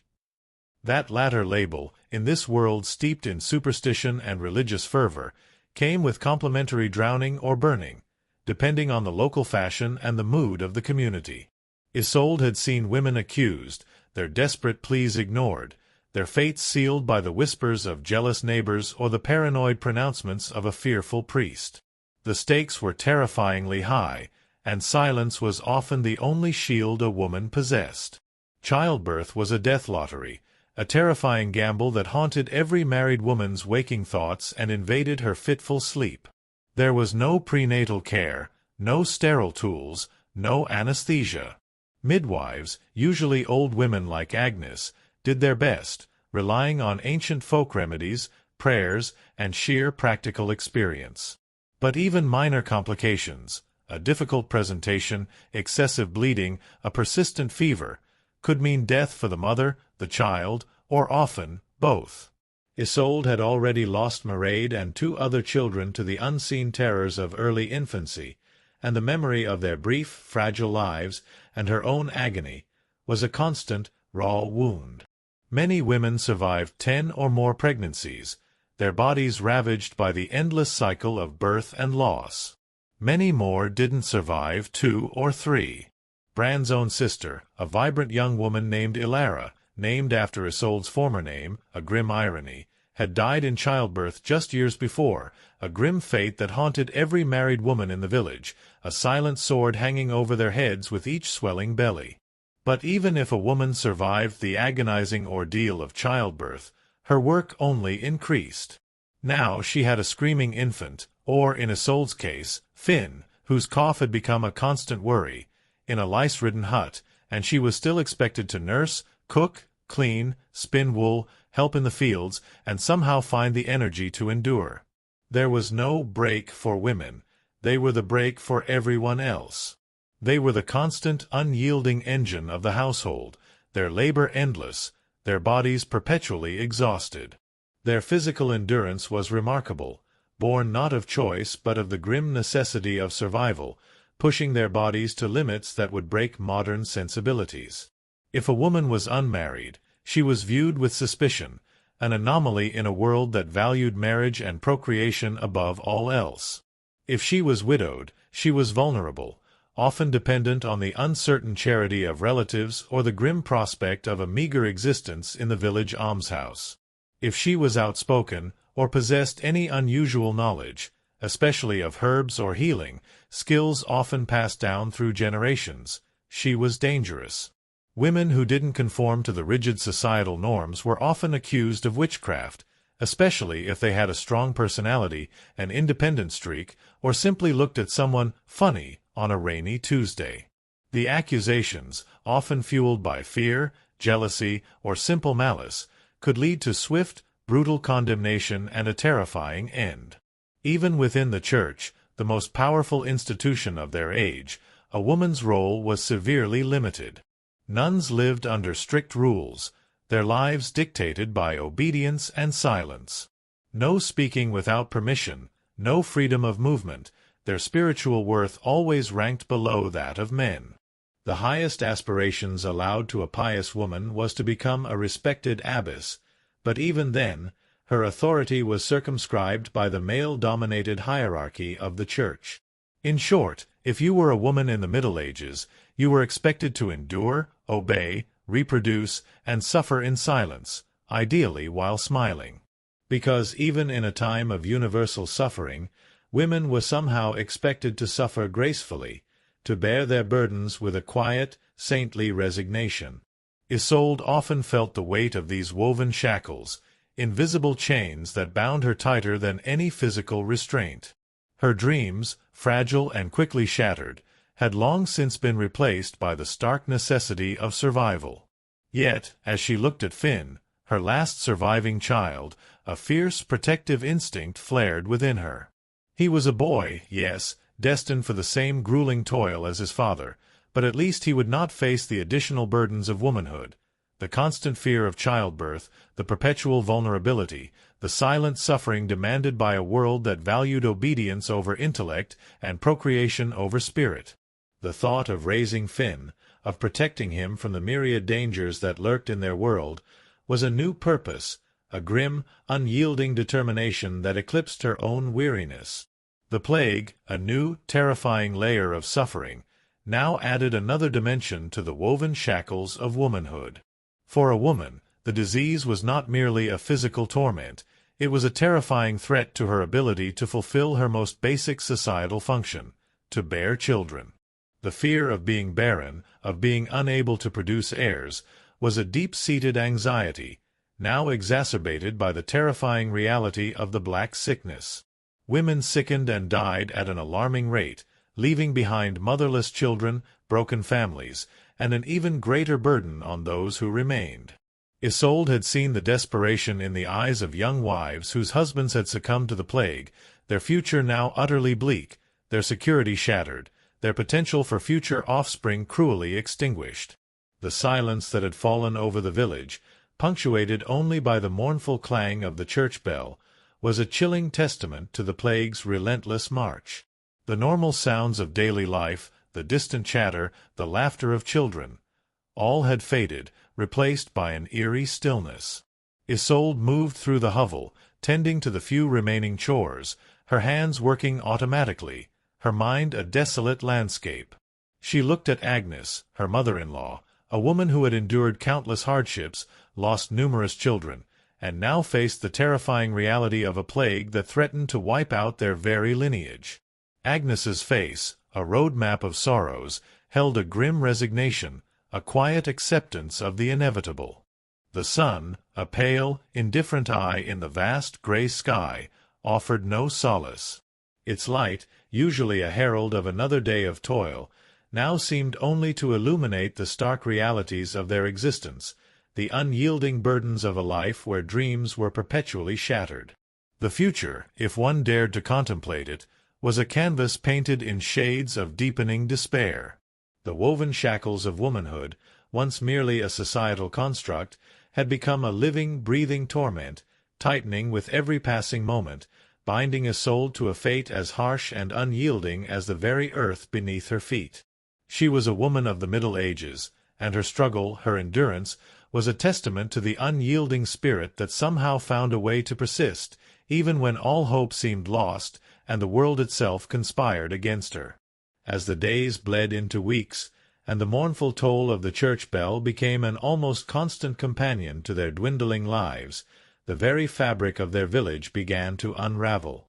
The plague was a merciless reaper, cutting through families with terrifying speed, leaving behind a silence more profound than any grief. Isolde found herself moving through a waking nightmare, her senses dulled by the pervasive fear, yet acutely aware of every new absence, every shuttered hovel, every distant, desperate cry. The women of the village, usually the steadfast anchors of their households, now seemed to buckle under the strain. Their faces, once etched with the familiar weariness of labor, were now contorted with a terror that surpassed all understanding. They watched their children sicken, their husbands falter, their own bodies betray them, and the woven shackles of their existence tightened with every agonizing breath. The duties of womanhood, once a source of strength and purpose, now felt like an unbearable weight. The endless cycle of cooking, cleaning, and caring for the sick was a brutal, relentless grind, compounded by the constant fear of contagion. Every touch, every shared breath, every moment of proximity carried the invisible threat of death. Isolde, a phantom in her own home, tended to Bran and Finn with a fierce, almost desperate love, even as her heart hammered with the chilling knowledge that any one of them could be next. She tried to keep Finn away from others, to shield him from the sight of the dying, but in a world where physical proximity was unavoidable, it was a futile gesture, a desperate act of a mother clinging to the last threads of hope, as fragile as the life it sought to protect. The old women, like Agnes, who had once been repositories of ancient wisdom and comfort, now seemed lost, their remedies futile against this unseen foe. Their prayers, once a quiet source of solace, were now desperate, guttural pleas, swallowed by the overwhelming despair. The Church, their spiritual landlord, offered only abstract promises of salvation in the afterlife, while the terrifying reality of suffering and death unfolded around them, merciless and immediate. The sermons of Father Thomas, once firm and reassuring, now took on a frantic edge, his voice hoarse with fear as he exhorted them to greater penance, more fervent prayers. But even his faith seemed to waver under the relentless assault of the plague. His eyes haunted by the sheer number of bodies he was forced to bless and bury, each one a testament to the unyielding power of the disease. The weight of their communal suffering pressed down on Isolde, a crushing burden that threatened to extinguish the last flicker of her spirit. She saw the women around her, their shoulders hunched, their eyes vacant, performing their duties with the automatic precision of automatons. They were mothers burying their children, wives watching their husbands wither, sisters mourning lost siblings. Each woman carried her own silent grief, her own private nightmare, hidden beneath the thin veneer of daily chores. The bonds between them, once strong and resilient, now felt strained, brittle, threatened by the pervasive fear and the chilling understanding that in this lottery of death, everyone was on their own, their shared burdens a heavy toll. The physical demands of their lives, always brutal, now felt impossible. Her hands, raw and chapped, moved independently of her will, kneading the coarse bread, stirring the thin pottage. Her feet, perpetually cold and aching, carried her through the muddy paths, past hovels that now stood eerily silent, their crude doors sealed shut, their occupants swallowed by the black sickness. Every step was an act of endurance, every breath a triumph against the pervasive chill that seemed to emanate not just from the weather, but from the very ground, from the very air, from the very presence of death that clung to their village like a shroud. The scars of time were not merely etched onto her skin, they were etched into her very soul, a heavy toll paid daily. The sun, when it appeared, was a cold, indifferent eye, offering no warmth, no solace, only a stark illumination of their misery. Its light, usually a herald of another day of toil, now seemed only to highlight the mounting evidence of the plague's devastating impact. The fields lay half-tended, their rows uneven, their promise uncertain. The animals, once a source of meager comfort, now seemed restless, their lowing a mournful lament in the chilling silence. Isolde, a woman bound by the woven shackles of her womanhood, by the relentless demands of her world, felt herself slowly, inexorably, being pulled into the abyss. Yet a tiny, defiant spark, deep within her soul, refused to be extinguished. For Finn, for Bran, for the silent promise she had made to the indifferent sky, she would continue to endure. The shattered dreams of her life, once a source of profound sorrow, now felt like a grim badge of honor, a testament to her unyielding spirit in a world that sought to break her. This was the true nature of the threads that bound a woman's fate in the Middle Ages, a tapestry woven with pain, resilience, and the enduring scars of time. Story 13. Justice by iron, law by blood. The relentless toll of the church bell, a ceaseless, mournful dirge, hammered at Isolde's soul. Its iron voice, once a harsh alarm for the dawn, had become the very soundtrack of their dying village, a constant reminder of the unseen plague's merciless harvest. Hovel after hovel stood in chilling silence, their crude doors sealed against an enemy that cared nothing for mud and wattle walls or desperate prayers. Isolde moved through her days in a numb trance, her body aching, her heart heavy with grief for Mairead, and a terror so profound it felt like a physical weight. The precarious balance of their lives, always teetering on the edge of oblivion, was now utterly shattered. The woven shackles of womanhood, tight and unforgiving, pressed in, reminding Isolde of her particular vulnerabilities.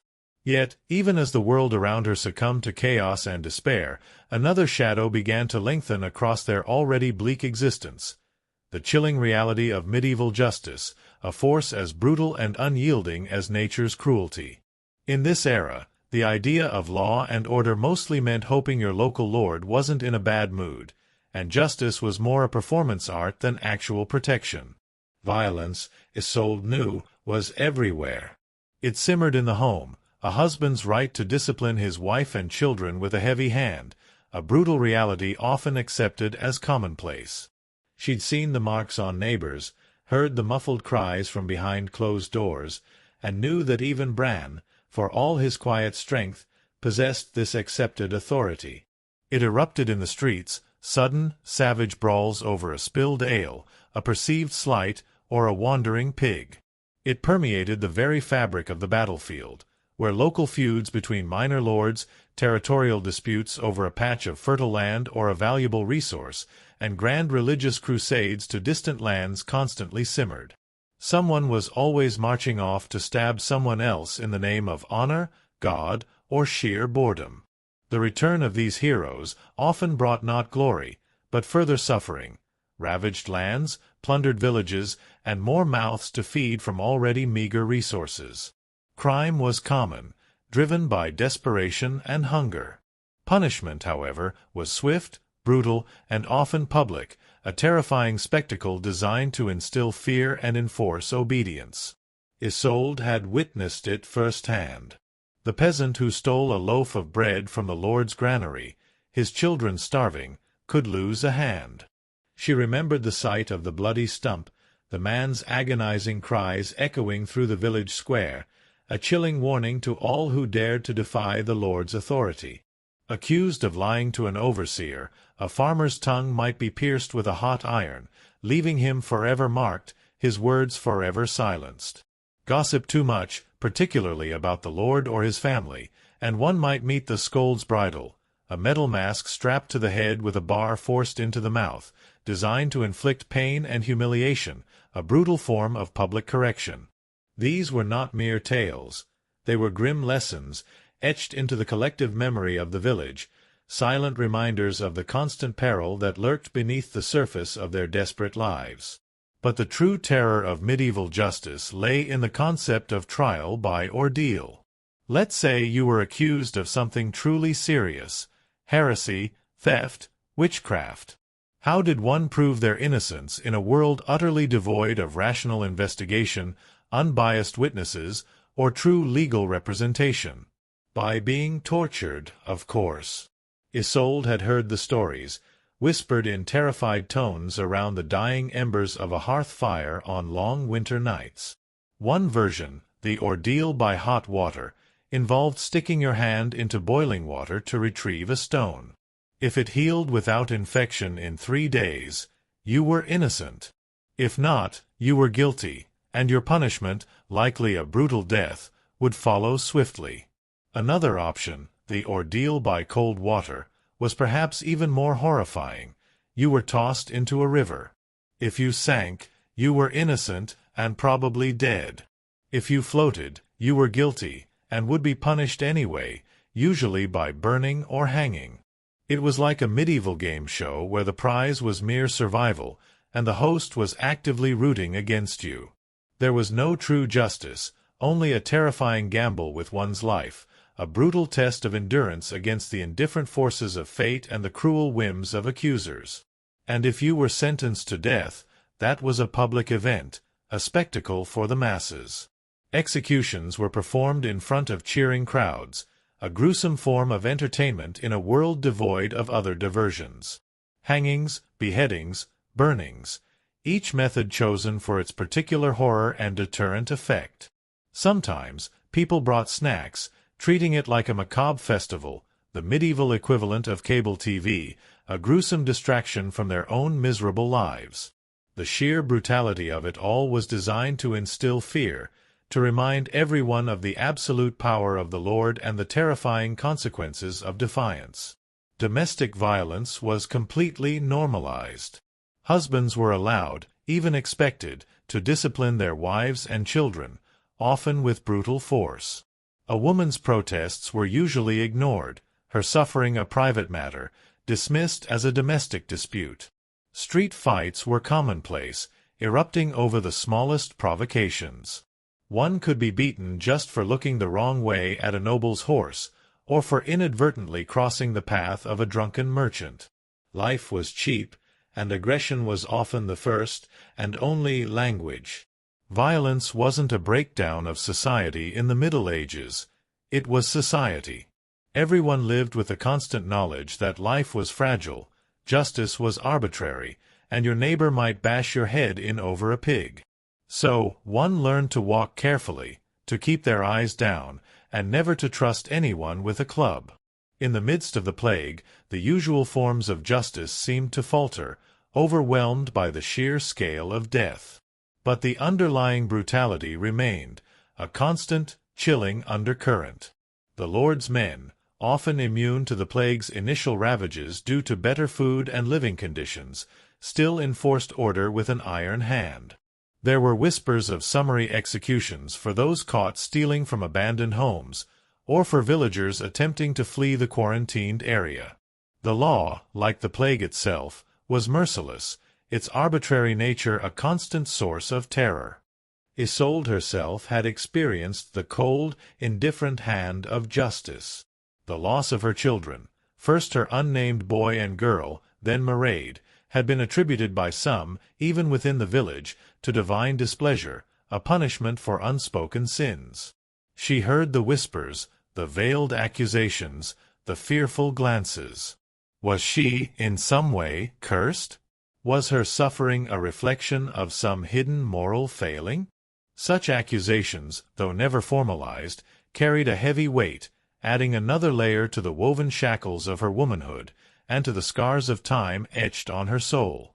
To be a woman in this world was to be perpetually vulnerable, subject to the whims of men, the dictates of the church, and the arbitrary judgments of a superstitious community. The threat of being accused of witchcraft, a terrifying possibility for any woman who was too outspoken, too independent, or simply too knowledgeable about herbs, hung like a guillotine blade over their heads. Isolde had always been careful, her silence a shield against suspicion, her knowledge of simple remedies kept well hidden. But the plague, with its incomprehensible devastation, fueled paranoia, making the ground fertile for accusations. Any woman who survived when others perished, any woman who seemed too calm, too collected, could become a target. The trial by ordeal, that brutal, terrifying game of chance, would then await them, a dance with death that offered no real chance of acquittal. As the days turned into a blur of fear and endless toil, the silence of the village deepened. The church bell, its mournful toll a constant companion, now seemed to ring not just for the dead, but for the living, a slow, agonizing dirge for their shattered hopes. The bodies of the fallen were sometimes left in their hovels, too numerous for proper burial, their homes becoming silent tombs. The law, once a rigid framework of punishment, seemed to collapse under the sheer weight of death, replaced by a grim, chaotic desperation. Bran, his face grim and drawn, returned from the fields one evening, his eyes haunted. He spoke of an incident in the next village over, a peasant accused of hoarding grain, dragged before the Lord's bailiff. The man had been subjected to the ordeal by hot iron. His hand plunged into a blazing fire, a desperate attempt to prove his innocence. Bran didn't say whether he had survived or what judgment was rendered. His silence, more than any words, conveyed the brutal truth. Justice was a mockery, a tool of power, and their lives were mere pawns in its cruel game. This was the ultimate price of existence, paid in pain and despair. Isolde listened, her heart a cold knot in her chest. The suffering was endless, a relentless cycle of physical torment, psychological despair, and arbitrary cruelty. The very air they breathed seemed to carry the scent of death and the metallic tang of injustice. They were trapped, bound by the unyielding laws of their world, by the dictates of their lord, and by the terrifying, indiscriminate march of the plague. Their dreams, long since shattered, were now merely ghosts that haunted the desolate landscape of their souls. And in this brutal world, where justice was delivered by iron and law was written in blood, survival was not a right, but a fleeting, terrifying privilege, bought at an unbearable price, leaving the scars of time etched deeply into every aspect of their existence. The shadow of the castle, a grim silhouette on the distant hill, seemed to loom larger, a constant reminder of the power that controlled their lives, the power that dispensed this brutal form of justice. It was a fortress of stone and iron, built on the backs of their labor, sustained by their suffering. And within its walls, a different kind of life unfolded, one of opulent feasting, political intrigue, and whispered betrayals, utterly detached from the daily horrors of the village. The stark contrast was a bitter irony, a constant torment in Isolde's mind. She thought of the Lord, his face a fleeting image in her memory from the rare times he rode through their village. He was a figure of distant, almost mythical authority, yet his presence was undeniably real in the daily brutal demands of his bailiffs. His laws were not abstract concepts. They were the chains that bound them, the invisible shackles that determined every aspect of their existence, from the food they ate to the work they performed, to the very manner of their deaths. His justice, arbitrary and often cruel, was simply an extension of his absolute power, a weapon to maintain control. The plague, however, was a great equalizer. It cared not for lineage or wealth. Whispers, barely audible above the constant toll of the church bell, had begun to reach them from the nearby towns, tales of sickness creeping even into the stone walls of the Lord's domain.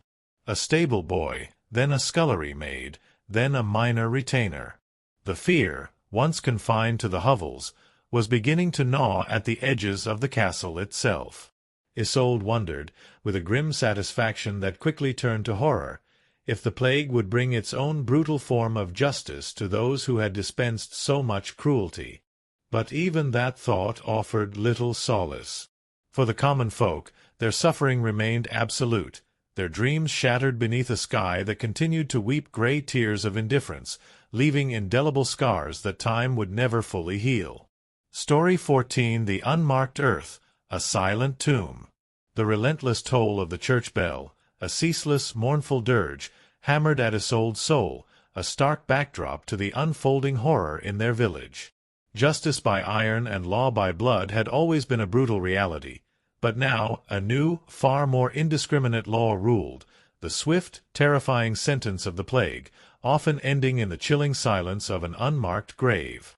Hovel after hovel stood vacant, their crude doors sealed against an enemy that cared nothing for mud and wattle walls or desperate prayers. Isolde moved through her days in a numb trance, her body aching, her heart heavy with grief for Mairead, and a terror so profound it felt like a physical weight. The precarious balance of their lives, always teetering on the edge of oblivion, was utterly shattered. Death in medieval times was an omnipresent companion, a casual visitor who knocked with terrifying regularity. But the Black Sickness was different. It didn't just visit, it consumed, leaving behind a devastation that defied comprehension. If you were lucky enough to be alive and still breathing past the age of 40, you were practically a celebrity in their world. You might even be referred to as the Old One, a nickname less of endearment and more of a statistical miracle. The average life expectancy hovered around 30 to 40 years, a number dragged down heavily, brutally, by infant mortality. Nearly half of all children died before reaching age 5. Disease, malnutrition, or one particularly bad winter was all it took. No vaccines, no antibiotics, no hope. Just a brutal, indifferent lottery where fate decided who lived and who perished. Isolde had already known this pain, intimately. Her own 2 lost children, nameless boy and girl, lay buried in the crowded churchyard, their brief lives snuffed out by fevers and nameless ailments. And then Mairead, her last precious daughter, a fragile blossom who had withered under the relentless cold and sickness. Each loss had torn a fresh wound in her soul, leaving behind a raw, aching emptiness that never truly healed. She had buried her dreams with them, one by one, under the same gray, indifferent sky, hoping for some solace that never came. If you survived childhood, you entered adulthood already exhausted, your body marked by years of privation and toil. Work began as soon as a child could walk upright, their small hands put to use in the fields or around the hovel. By 25, a peasant's joints creaked like an old monastery door. Their bodies were often missing several teeth, perhaps a finger lost to a farming accident, and most of their original optimism had long since been ground away by the relentless reality of their existence. Isolde, barely in her mid-20s, felt the weight of a century's toil in her bones, her spine a constant symphony of protest, her knees stiff as old oak. Her body was a testament to the brutal demands of her world, a vessel of chronic pain and relentless wear, bearing the deep scars of time with every agonizing movement. For women, the dangers were particularly acute, with childbirth serving as a deadly gauntlet. It was one of the leading causes of death for medieval women. There was no pain relief, no medical intervention, just desperate prayer, a pot of hot water, and a kind soul holding your hand while you bled out on a straw-stuffed cot. Some women, by some miracle, survived 10 or more pregnancies, their bodies utterly ravaged by the ordeal. Many others didn't survive 2 or 3. Bran's own sister, Ilara, named after Isolde's former name, a grim irony, had died in childbirth just years before, a grim fate that haunted every married woman in the village, a silent sword hanging over their heads with each swelling belly. For men, the dangers were different, but equally relentless. Farming accidents were commonplace. A slipped axe, a falling tree, a mishandled plow that could claim a limb or a life. Infections from minor wounds, a cut from a rusty sickle, a deep splinter. These could quickly fester into deadly fevers in a world without understanding of germs or the miracle of antibiotics. A neighbor's drunken rage, a sudden, brutal fight over a pig or a boundary dispute, could escalate into fatal violence. A crusade gone sideways, sending men to distant lands where they faced not just enemy blades but exotic diseases. Even a seemingly simple walk to the market could be risky if one crossed paths with a bored bandit or an angry tax collector, their lives cheap and expendable in the eyes of those with power. And then there was the quiet horror of the plague. It could sweep through a village, turning a bustling community into a cemetery overnight. Or famine, a slow, agonizing killer that could last entire seasons, thinning out entire villages, leaving behind gaunt, desperate survivors who often succumbed to the smallest illness. Or simply bad luck, like eating spoiled grain infected with ergot, spending one's final hours hallucinating and screaming at the walls, convinced they were being devoured by demons. Death, in its casual, indifferent forms, was everywhere, a constant, chilling reminder of their precarious existence, the ultimate price in their brutal world. The silence that had settled over Master Alden's hovel was now deepening across the entire village. More crude doors were sealed shut, more faces were grimly drawn, more prayers were whispered into the cold air. The plague was a merciless reaper, and its harvest was swift and absolute. There was no time for elaborate funerals, no embalming, no polished coffins. Bodies were often buried quickly, hastily, to avoid further disease. Just a hole in the earth, a few murmured prayers from Father Thomas, his voice growing hoarse with grief and fear, and a shallow mound of earth, if there was enough space left in the crowded churchyard. Sometimes, if the deaths were too many, bodies were simply left where they lay, in their hovels, decaying, a grim testament to the overwhelming scale of the horror and a profound disrespect for the dead. Isolde had seen it first-hand. The family down the path, the Millers, once a bustling household of 5, were now utterly silent. 2 days ago, the church bell had tolled for the mother. Yesterday, for the father. This morning, there had been no sound at all. Their hovel stood dark, a grim monument to the plague's efficiency. No one dared to approach it, to confirm the inevitable. The very air around it seemed to hum with the lingering presence of death. The lack of proper burial, the absence of ritual, the sheer, dehumanizing speed with which lives were extinguished. It was a profound trauma, a constant assault on their collective humanity, leaving indelible scars on their souls. The thought of her own inevitable death, and Bran's and Finn's, became a constant low hum in Isolde's mind. They didn't retire in the Middle Ages, they just stopped showing up. There was no golden age of rest and contemplation, no comfortable decline into old age. Life was a relentless endurance test, and when the body finally gave out, it was discarded, often without ceremony, without dignity. The prospect of her own unmarked grave, lying beside Mairead and her other lost children, was not a source of fear, but of weary resignation. It was the only certainty in a world defined by uncertainty, a grim, final peace after a life of relentless struggle.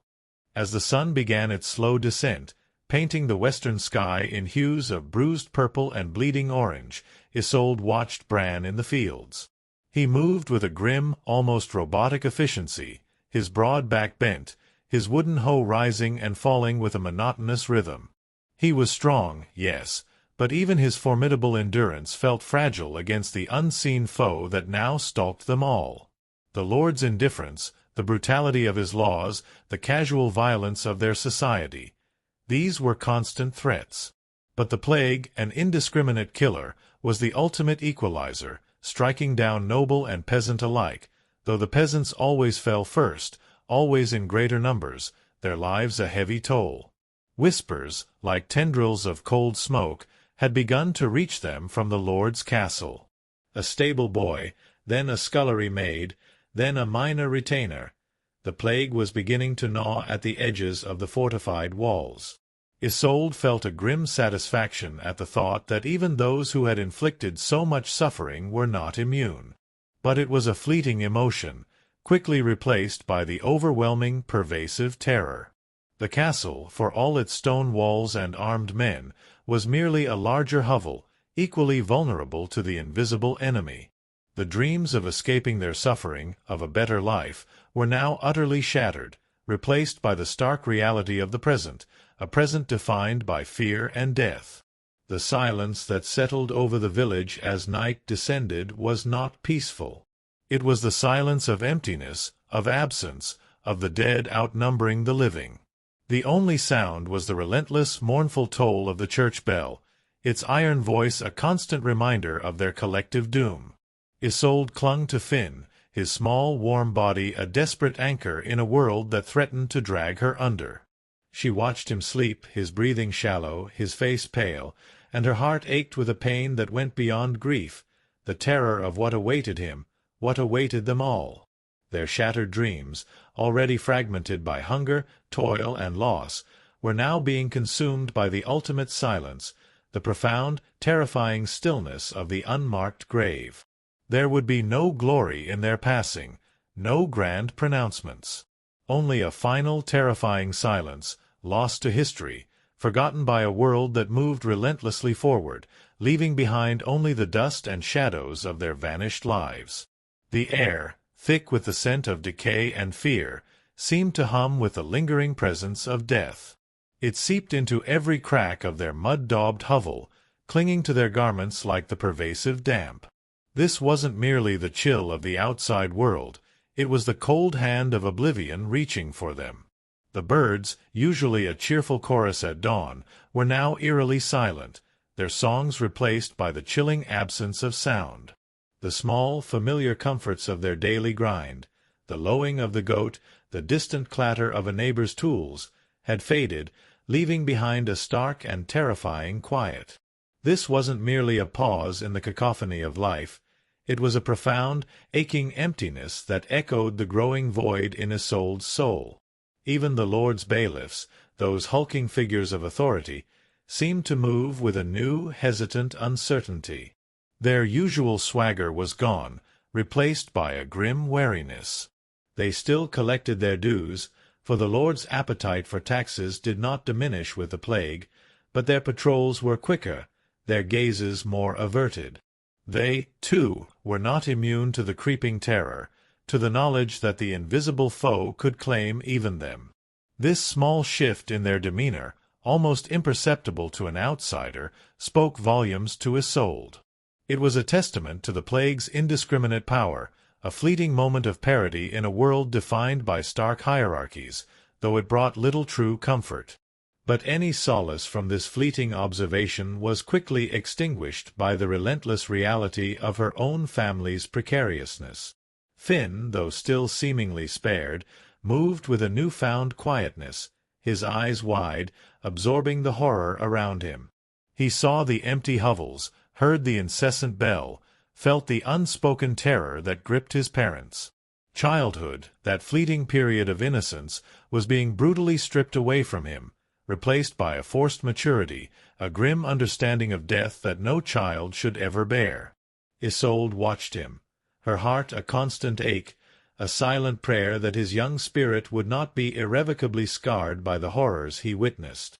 The cold truth was, no matter how many prayers Agnes offered, no matter how much mud bran smeared on the walls, no matter how fiercely Isolde fought the gnawing hunger and physical pain, their lives were no longer their own. They were merely awaiting their turn in the grim lottery of the plague.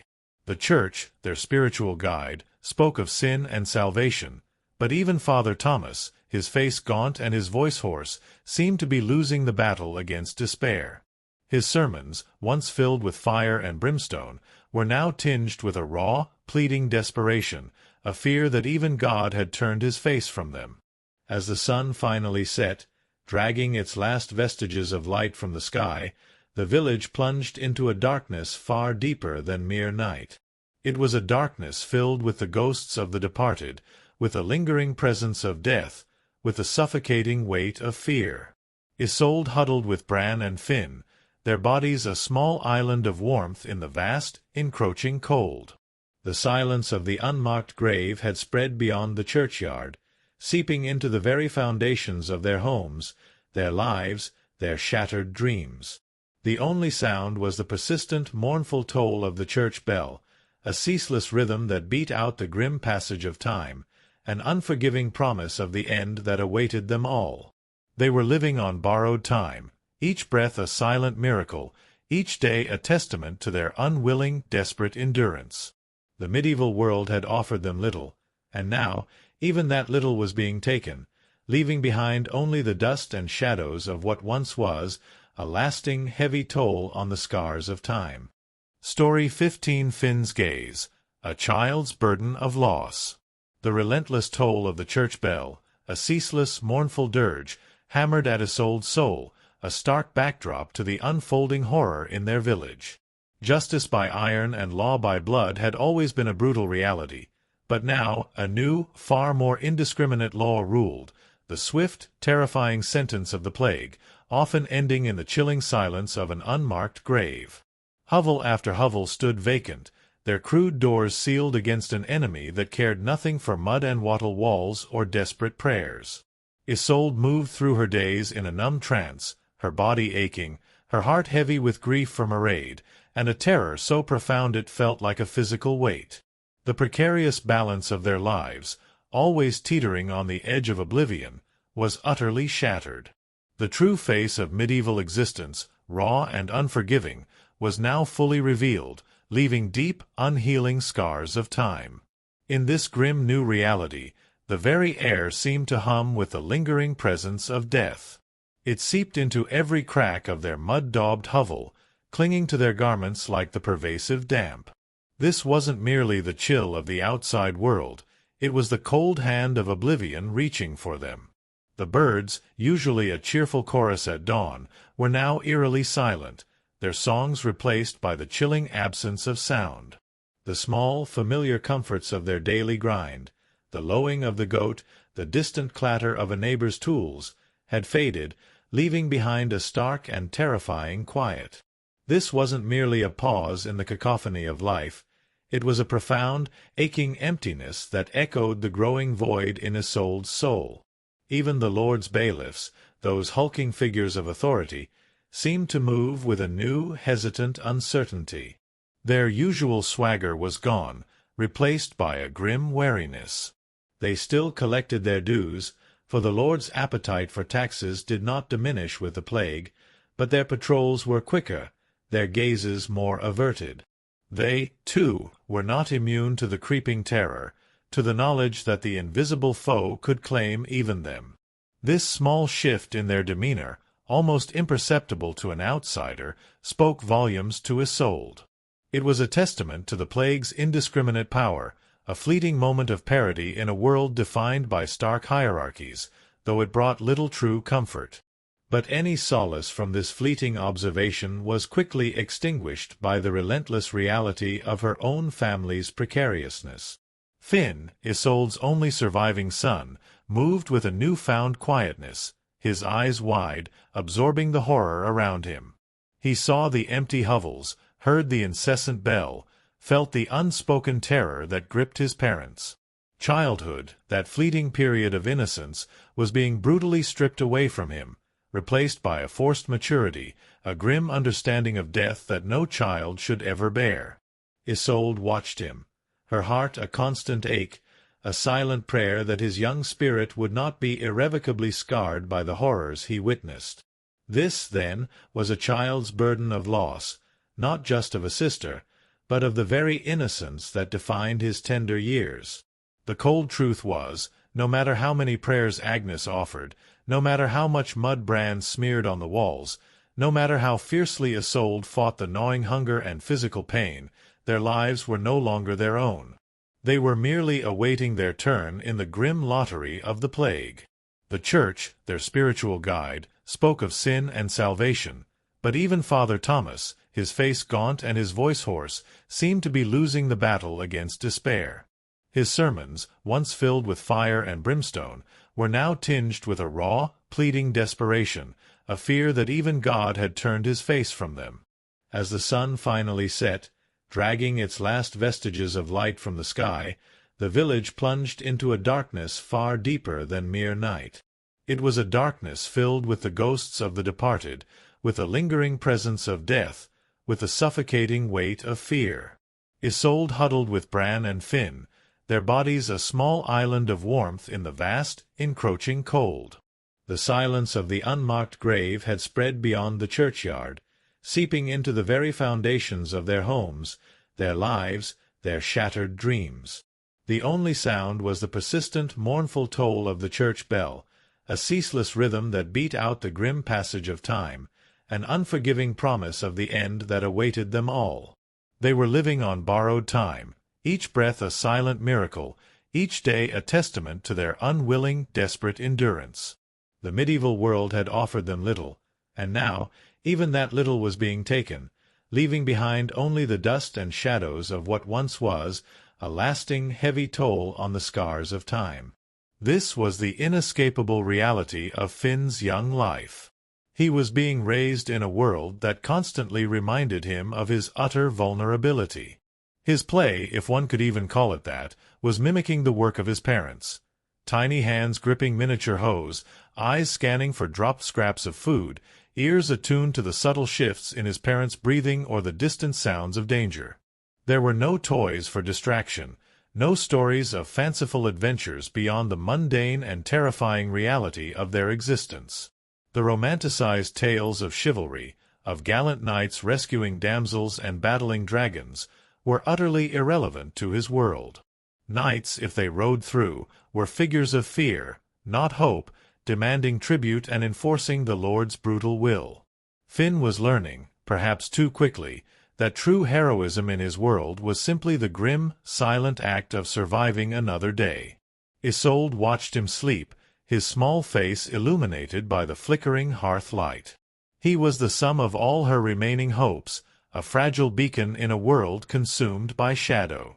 The memory of Mairead's quiet surrender, the emptiness she left behind, was a constant, sharp ache, a premonition of the future that gnawed at Isolde's soul.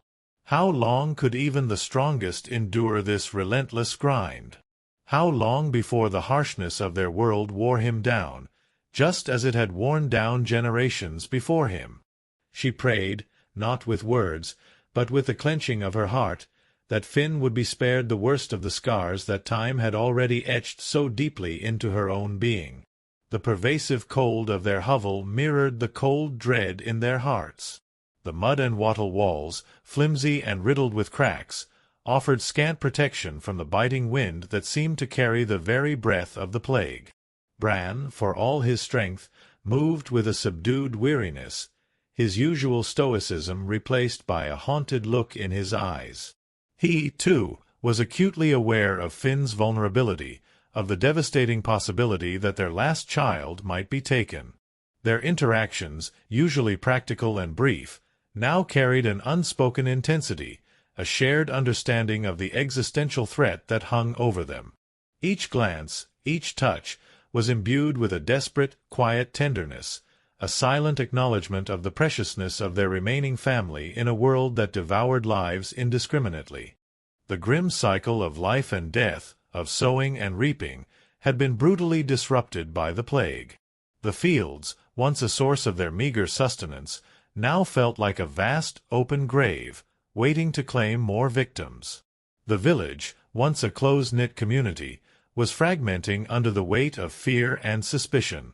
Neighbors, once bound by shared hardship, now eyed each other with wary glances, every cough a potential death sentence, every touch a potential contagion.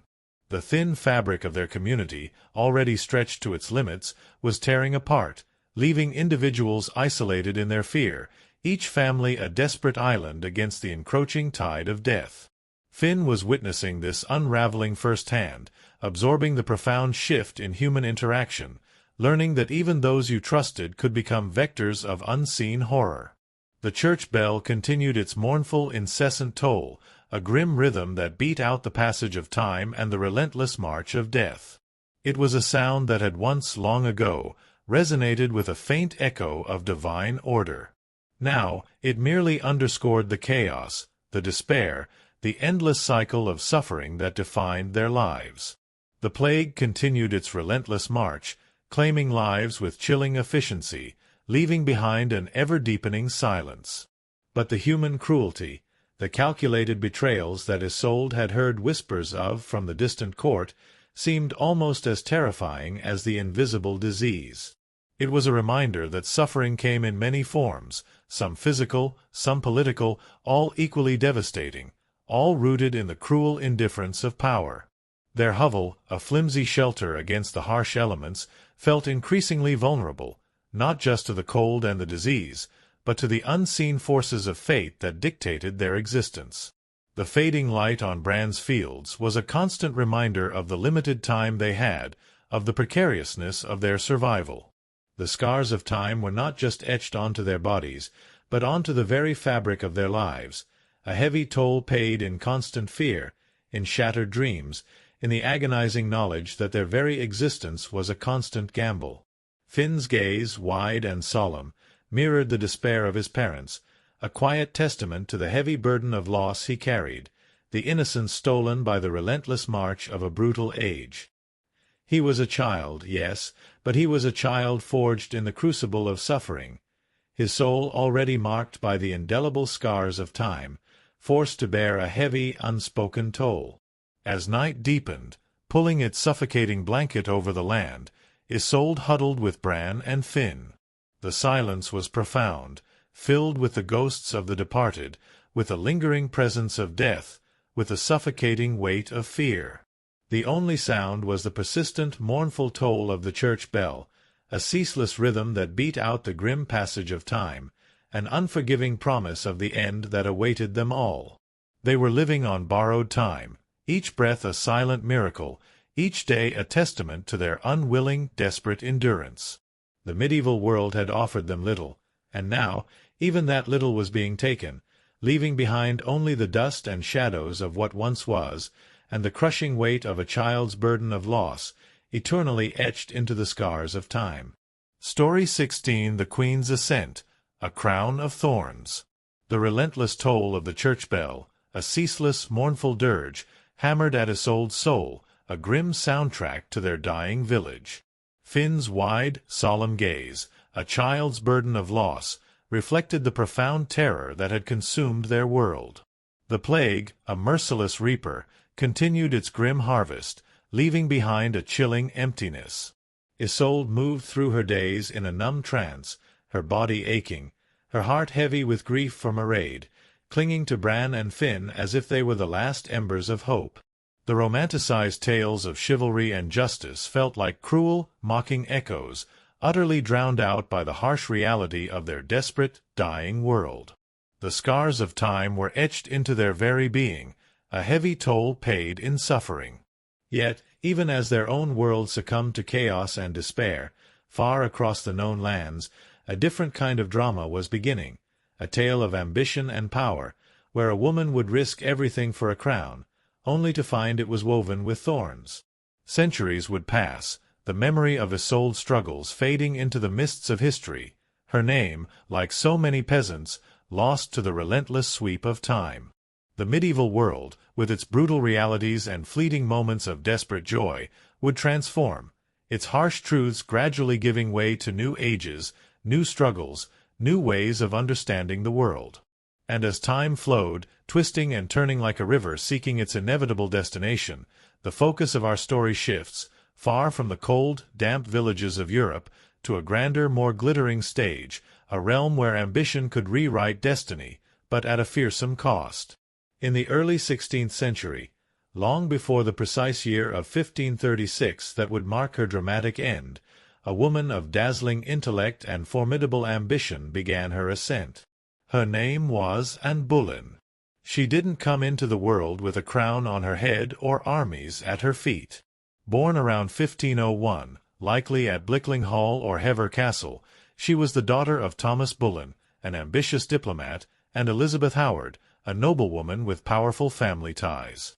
In the grand scheme of Tudor society, Anne's birth barely stirred a ripple. She was not of royal blood, not destined for a throne. Yet, from these seemingly modest beginnings, something extraordinary was taking root. A life that would one day tilt the course of English history, forever altering its religious and political landscape. From an early age, Anne was set apart, not by inherited wealth, but by her sharp mind and an undeniable charisma. She was clever, spirited, and by all accounts, magnetic. Her family, recognizing her potential and eager to advance their own fortunes, sent her abroad to the continent, a common practice for ambitious noble families, but one Anne would leverage with extraordinary skill. Her education truly began in the glittering courts of Europe, a stark contrast to the insular, rough-and-tumble nature of much of England. First, she served Margaret of Austria, regent of the Netherlands, at her sophisticated court. This was an experience few English girls could even dream of, a true education in the art of diplomacy, refined manners, and the subtle, dangerous dance of European politics. And, a quick and avid learner, absorbed every lesson. But it was in France, the epicenter of European culture and intrigue, that Anne's brilliance was truly polished.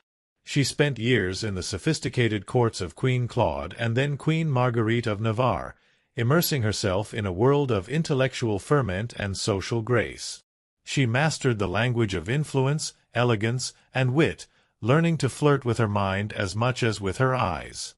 While other young women perfected their embroidery and demure expressions, and mastered sophisticated conversation, subtle intrigue, and the art of commanding attention without ever seeming to overtly seek it.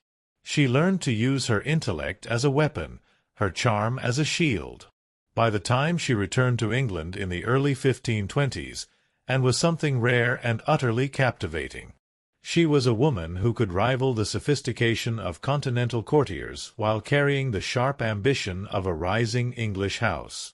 She wasn't a classic beauty, not in the fair-skinned, demure style then favored at the English court.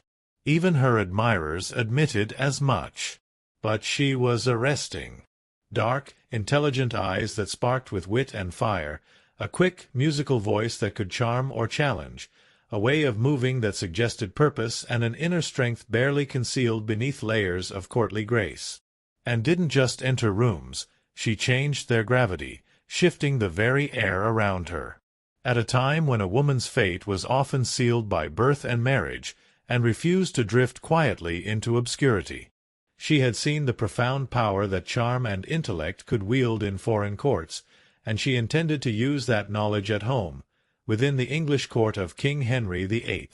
Anne Boleyn was still a young woman then, clever, ambitious, untested in the ultimate arena, but history was already beginning to stir around her.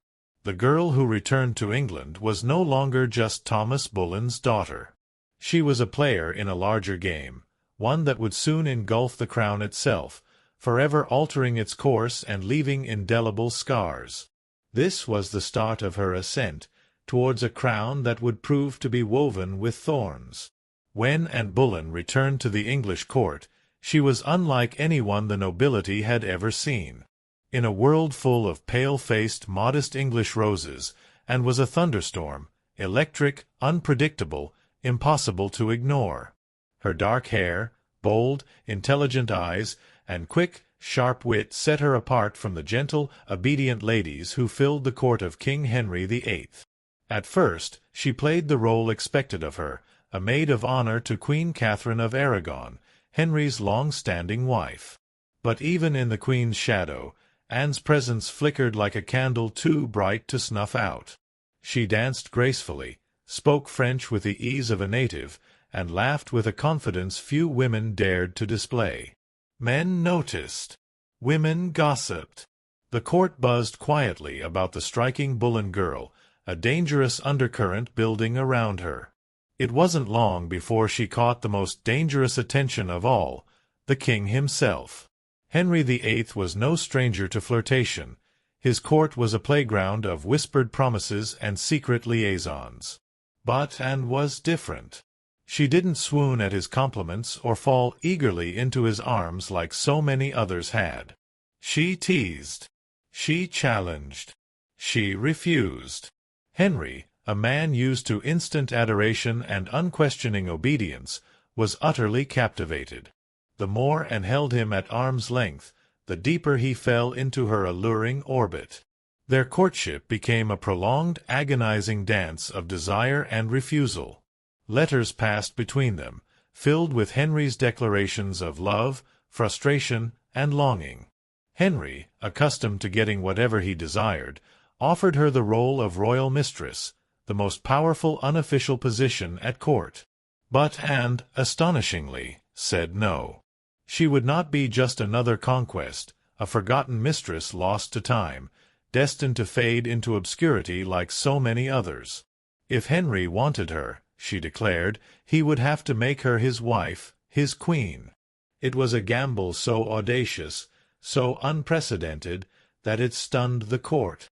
After all, the king was already married.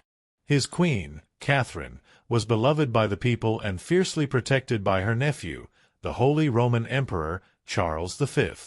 The Church itself, the very bedrock of medieval society, would have to be defied for Henry to claim Anne. But Anne didn't flinch. She had lived in the courts of Europe, where queens wielded soft power from behind lace fans and painted smiles. She knew ambition was a dangerous game, but it was a game she intended to win, no matter the scars it might leave. What began as an intense flirtation between King Henry VIII and Anne Boleyn soon spiraled into a national crisis, a monumental shift that would leave indelible scars on the face of England. Henry wasn't merely besotted, he was obsessed. And in his obsession, He was willing to tear apart everything England had known for centuries. The king's desire to marry and hit a rather significant snag. Namely, he was already married to Queen Catherine of Aragon. Catherine, dignified, resilient, and fiercely devout, refused to quietly step aside. She had been Henry's faithful wife for 2 decades, bore him a surviving daughter, Mary, and in the eyes of God and the English people, she was the rightful queen. Divorce wasn't just scandalous, it was almost unthinkable, a direct challenge to papal authority. But Henry was determined.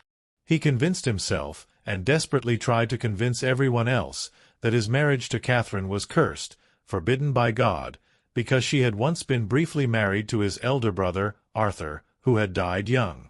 Never mind that the Pope had granted special dispensation for their union years ago, believing it to be legitimate. Henry now insisted that his soul was damned unless he annulled the marriage, and, for her part, knew better than to appear too eager. She kept herself just out of reach, alternately encouraging Henry's hopes and maintaining her distance, ensuring his desire remained a burning, frustrated obsession. Every glance, every word was measured. She wasn't merely aiming for marriage, she was positioning herself to become Queen of England, a position of ultimate power. The court erupted into whispers and factions. Some noble families eagerly courted Anne's favor, seeing the winds of power shifting. Others clung fiercely to Queen Catherine, horrified at the idea of and replacing her, viewing it as both sacrilege and a dangerous precedent. Diplomats wrote desperate letters back to Rome. Foreign monarchs threatened retaliation. Henry's own advisers shifted uneasily, sensing the ground trembling beneath their feet. As months turned into years, Henry's frustration grew.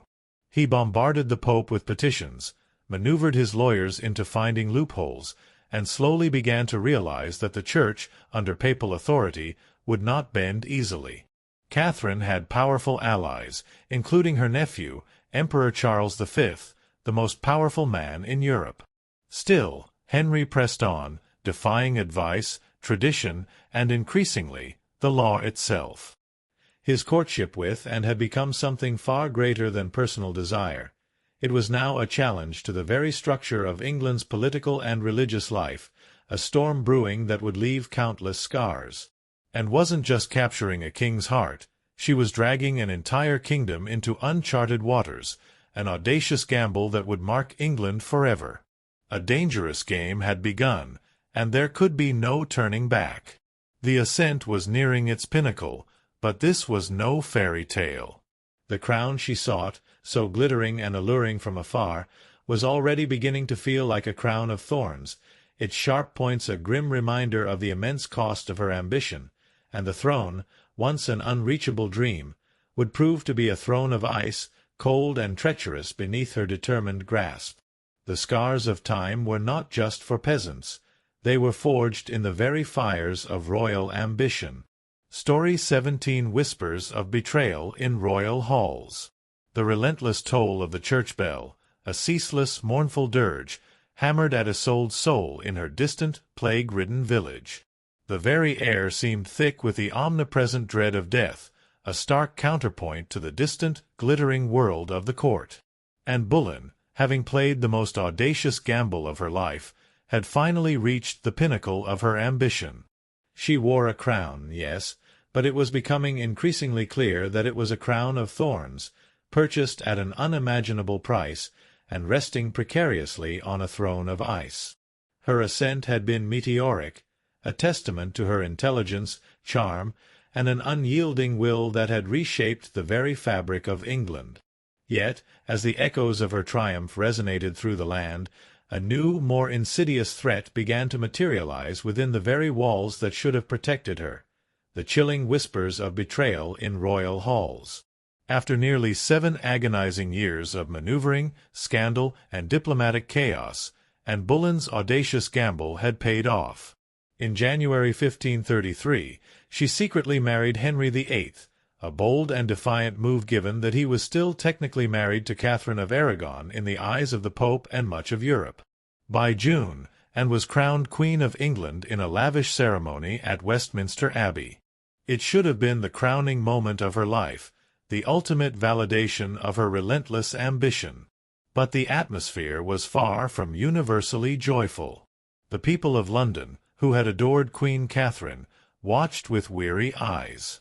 Some cheered, compelled by royal decree or genuine excitement for a new era. Others muttered prayers for the discarded Queen Catherine, their faces grim, their loyalty unwavering. Many wondered if this new queen, with her French manners and daring spirit, was a blessing or a curse, a harbinger of stability or an architect of further chaos. And entered her queenship not as a beloved figure, but as a storm, a disruptive force that had upended centuries of tradition. Unlike Catherine, who embodied traditional English values of humility, piety, and quiet dignity, and was dazzling, provocative, and fiercely politically savvy. She wore bold colors that defied convention, commanded the court with her sharp intellect and wit, and made powerful enemies with breathtaking speed, often with her cutting remarks and her refusal to suffer fools gladly. Her position, while seemingly secure on the surface, was also terrifyingly precarious. Everything, she knew, rested on one single paramount thing, providing Henry with a male heir, and understood this more keenly than anyone. She was not merely Henry's lover anymore. She was the hope of a dynasty, the very justification for the seismic shifts she had brought about in the kingdom. Early in her pregnancy, Anne and Henry were elated, consumed by a fierce hope, utterly certain that the child would be a boy. The kingdom held its breath, praying for a son. But in September 1533, Anne gave birth to a daughter, Elizabeth. To Anne's credit, she masked her crushing disappointment with remarkable grace, publicly insisting that the next child would surely be a son, embracing her daughter with a show of maternal affection. Henry, however, was far less composed. His eyes, once full of adoration for Anne, now flickered with doubt and a chilling disappointment. The initial cracks in their volatile relationship, subtle at first, began to widen. Still, for a time, Anne's star burned brightly. She reshaped the English court in her image, infusing it with French sophistication and intellectual vibrancy. She elevated her own family, the Buleyns, to unprecedented heights, securing titles, lands, and influence that would have been unimaginable just a decade prior.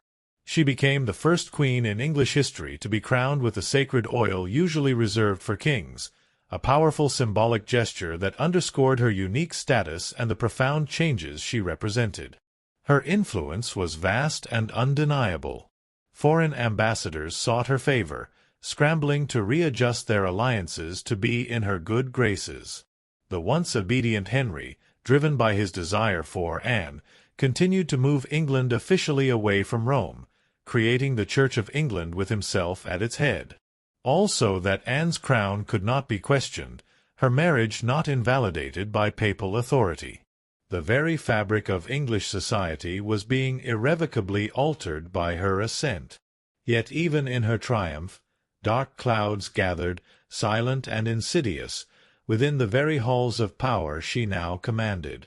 The court, a glittering viper's nest of ambition and betrayal, was a dangerous place for a woman who had ascended so quickly and created so many enemies.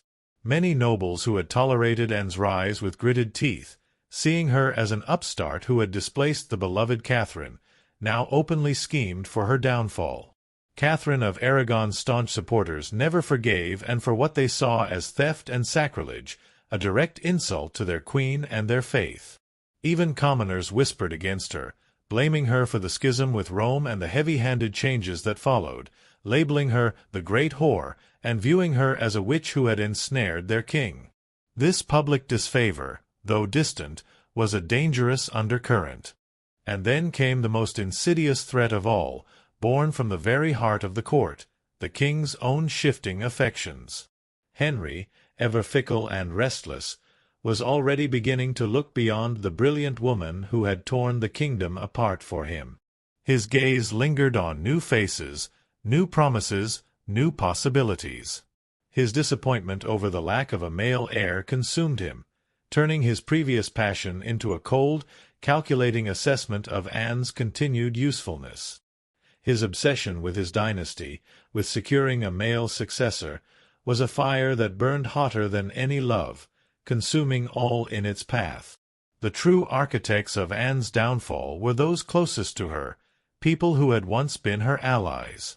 Among them, Thomas Cromwell, a man of ruthless intellect and cold calculation, who had risen to power alongside her, now turned his formidable mind against her. Their alliance had been built on mutual ambition, a shared desire to reshape England. But their interests had diverged. And, with her passionate demands for deeper religious reforms that would benefit the poor and limit the power of corrupt monasteries, had become an unpredictable force. Her perceived insolence, her increasingly sharp tongue born of desperation, grated on the king's temper. Cromwell, ever the pragmatist and ultimate survivor, sought stability, unwavering favor with the king, and no interference with his own meticulously crafted plans. He decided that the Queen had become a liability, an obstacle to his continued ascent. The king's desire for Jane Seymour, a woman whose quiet demeanor, demure compliance, and pliancy stood in stark contrast to Anne's fiery spirit, further fueled Cromwell's plotting. Jane offered soothing obedience, a gentle presence that seemed to appeal to the king's growing weariness and his demand for unquestioning subservience. This was the turning of the tide, a dangerous shift that threatened to consume the Queen. And, perceptive as ever, saw it happening. She tried desperately to reclaim her position, lavishing attention on Henry, promising more sons, begging for patience. But the king, ever fickle, had already begun imagining life without the woman for whom he had once torn a kingdom apart, his heart hardening with each passing day. Cromwell, recognizing the king's cooling affection and his desperate need for a new queen, seized the opportunity with chilling precision. He began to lay the groundwork for Anne's destruction, not by messy divorce, which would humiliate Henry, but by disgrace. The solution he offered was monstrous: accusations of adultery, incest, and treason. The proud, brilliant queen, who had once stood toe-to-toe with kings and popes, was painted as a monstrous betrayer, a wanton temptress who threatened the very fabric of the kingdom. These charges were wild, outlandish, almost unbelievable, riddled with contradictions and impossibilities, yet they served their brutal purpose. The court, a pit of vipers, turned against her. Rivals, sensing the king's cooling affection, seized their opportunity.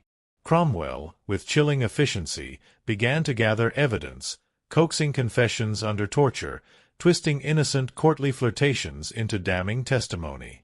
Several men, including Anne's own brother, George Bullen, were arrested, their fates sealed before a single word of accusation was uttered. The sheer injustice of it all, even from Isolde's distant, peasant perspective, was horrifying. It was a brutal, calculated destruction of a life, not based on crime, but on convenience and political expediency. And, sensing the tightening noose, fought desperately. She appealed to the king's memory, to the love they had once shared, to the sacrifices she had made for him. But it was no use. The man who had once torn England apart for her now refused to meet her eyes, his heart hardened, his gaze fixed on a new horizon. In May 1536, Anne was arrested and taken to the Tower of London. As the great, unforgiving gate slammed shut behind her, she knew the truth. She was no longer a queen. She was a prisoner, a pawn trapped in the brutal game she had once played so masterfully. Betrayal, etched deeply into the very stone and shadow of the royal halls, had sealed her fate. Alone in the tower, a crown of thorns now firmly placed on her head, she awaited the final move, the ultimate cost of her audacious ascent. The scars of time were not just for the common folk. They were carved deep into the very heart of royalty, a heavy toll paid by those who dared to reach for a throne of ice. Story 18: The King's Shifting Eye, a Viper's Coil. The mournful clang of the church bell, a ceaseless dirge, hammered at Isolde's soul in her distant, plague-ridden village. The very air seemed thick with the omnipresent dread of death, a stark counterpoint to the distant, glittering world of the court. And Bullen, having played the most audacious gamble of her life, had finally reached the pinnacle of her ambition. She wore a crown, yes, but it was a crown of thorns, purchased at an unimaginable price, and resting precariously on a throne of ice. Her ascent had been meteoric, a testament to her intelligence, charm, and an unyielding will that had reshaped the very fabric of England. Yet, as the echoes of her triumph resonated through the land, a new, more insidious threat began to materialize within the very halls that should have protected her. The chilling whispers of betrayal, now taking the form of the king's shifting eye and the deadly uncoiling of a viper's coil. Anne's queenship, despite its outward splendor, was a constant battle fought on treacherous ground. Her powerful enemies, fueled by loyalty to the discarded Queen Catherine and resentment of Anne's rapid rise, never ceased their machinations. The common folk, far removed from courtly intricacies, still murmured against her, blaming her for the schism with Rome and the harsh changes that followed. But the most immediate and devastating threat came from within the king's own volatile affections and the calculating minds of his inner circle. King Henry VIII, the man who had torn England apart for Anne, was a complex, unpredictable force. His once consuming passion for her had begun to wane, slowly, insidiously, like a fire starved of fuel. The thrill of the forbidden, the challenge of the chase, had dissipated once and was his. What remained was a restless, demanding king still obsessed with securing his dynasty. The core of Anne's vulnerability lay precisely there, her failure to produce a surviving male heir.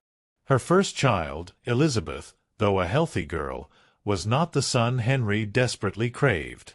Her subsequent pregnancies, agonizing miscarriages, had chipped away at her foundation, leaving her physically weakened and emotionally raw.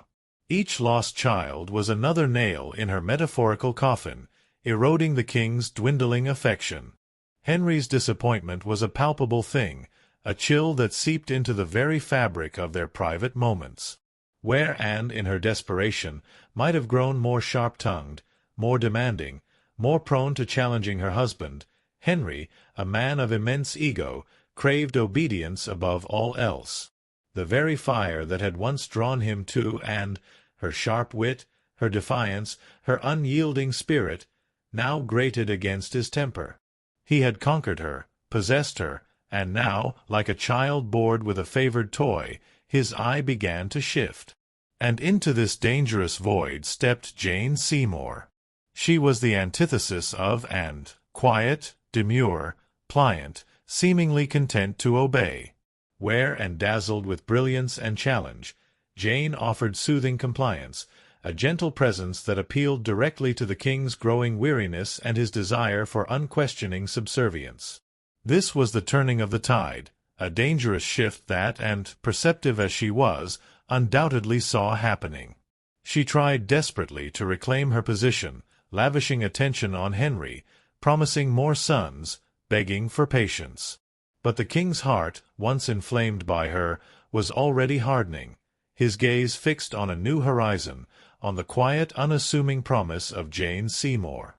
The court, a glittering viper's nest, amplified every nuance of this shifting dynamic.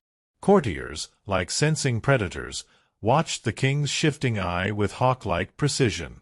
Alliances, fluid and opportunistic, began to reform. Those who had benefited from Anne's rise, who had once flocked to her favor, now began to subtly distance themselves, their loyalty evaporating like morning mist. Others, long resentful of the Bullen's sudden elevation, saw their moment.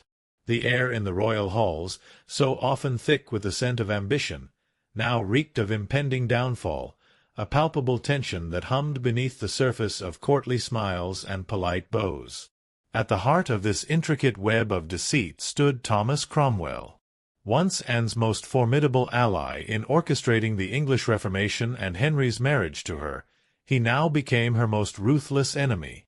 Cromwell was a man of ruthless intellect and cold calculation, a brilliant legal mind, and a pragmatist to his core. His alliance with and had been built on mutual ambition, a shared vision for a new England. But their interests had dangerously diverged. And, with her passionate demands for deeper religious reforms that would benefit the poor and limit the power of corrupt monasteries, her perceived insolence, and her inability to produce a male heir, had transformed her from a useful tool into a dangerous liability. Cromwell, ever the survivor and master manipulator, sought stability, unwavering favor with the king, and no interference with his own meticulously crafted plans. He decided that the Queen had become an obstacle to his continued ascent, a piece on the chessboard to be removed. It was Cromwell who made the decisive move, understanding the king's restless heart, his desperate need for an exit from a marriage that had cost him so much, yet delivered so little. What if the Queen could be removed, not by the messy and humiliating process of divorce, but by absolute disgrace? This was the chilling question Cromwell posed, and the answer he provided was monstrous: accusations of adultery, incest, and treason. The proud, brilliant Queen, who had once stood toe-to-toe with kings and popes, was painted as a monstrous betrayer, a wanton temptress who threatened the very fabric of the kingdom. These charges were wild, outlandish, almost unbelievable, riddled with contradictions and impossibilities, yet they served their brutal purpose. This was not justice. This was an orchestrated execution, a public unmaking of a life, designed to give the king exactly what he wanted and to send a terrifying warning to all who dared to displease him. Ilara, in her distant plague-ridden village, could only grasp fragments of this grand, terrifying drama. The information filtered down through terrified whispers from those few who still dared to travel between their dying community and the distant lord's market town. The sheer scale of the betrayal, the willingness of powerful men to destroy a woman they had once served, was a horrifying reflection of their own brutal world. They were peasants, living under the arbitrary justice of their local lord, where a stolen loaf of bread could cost a hand. But the king's court, for all its glittering opulence, seemed to operate under an even more insidious, calculating cruelty. The betrayal was not merely personal.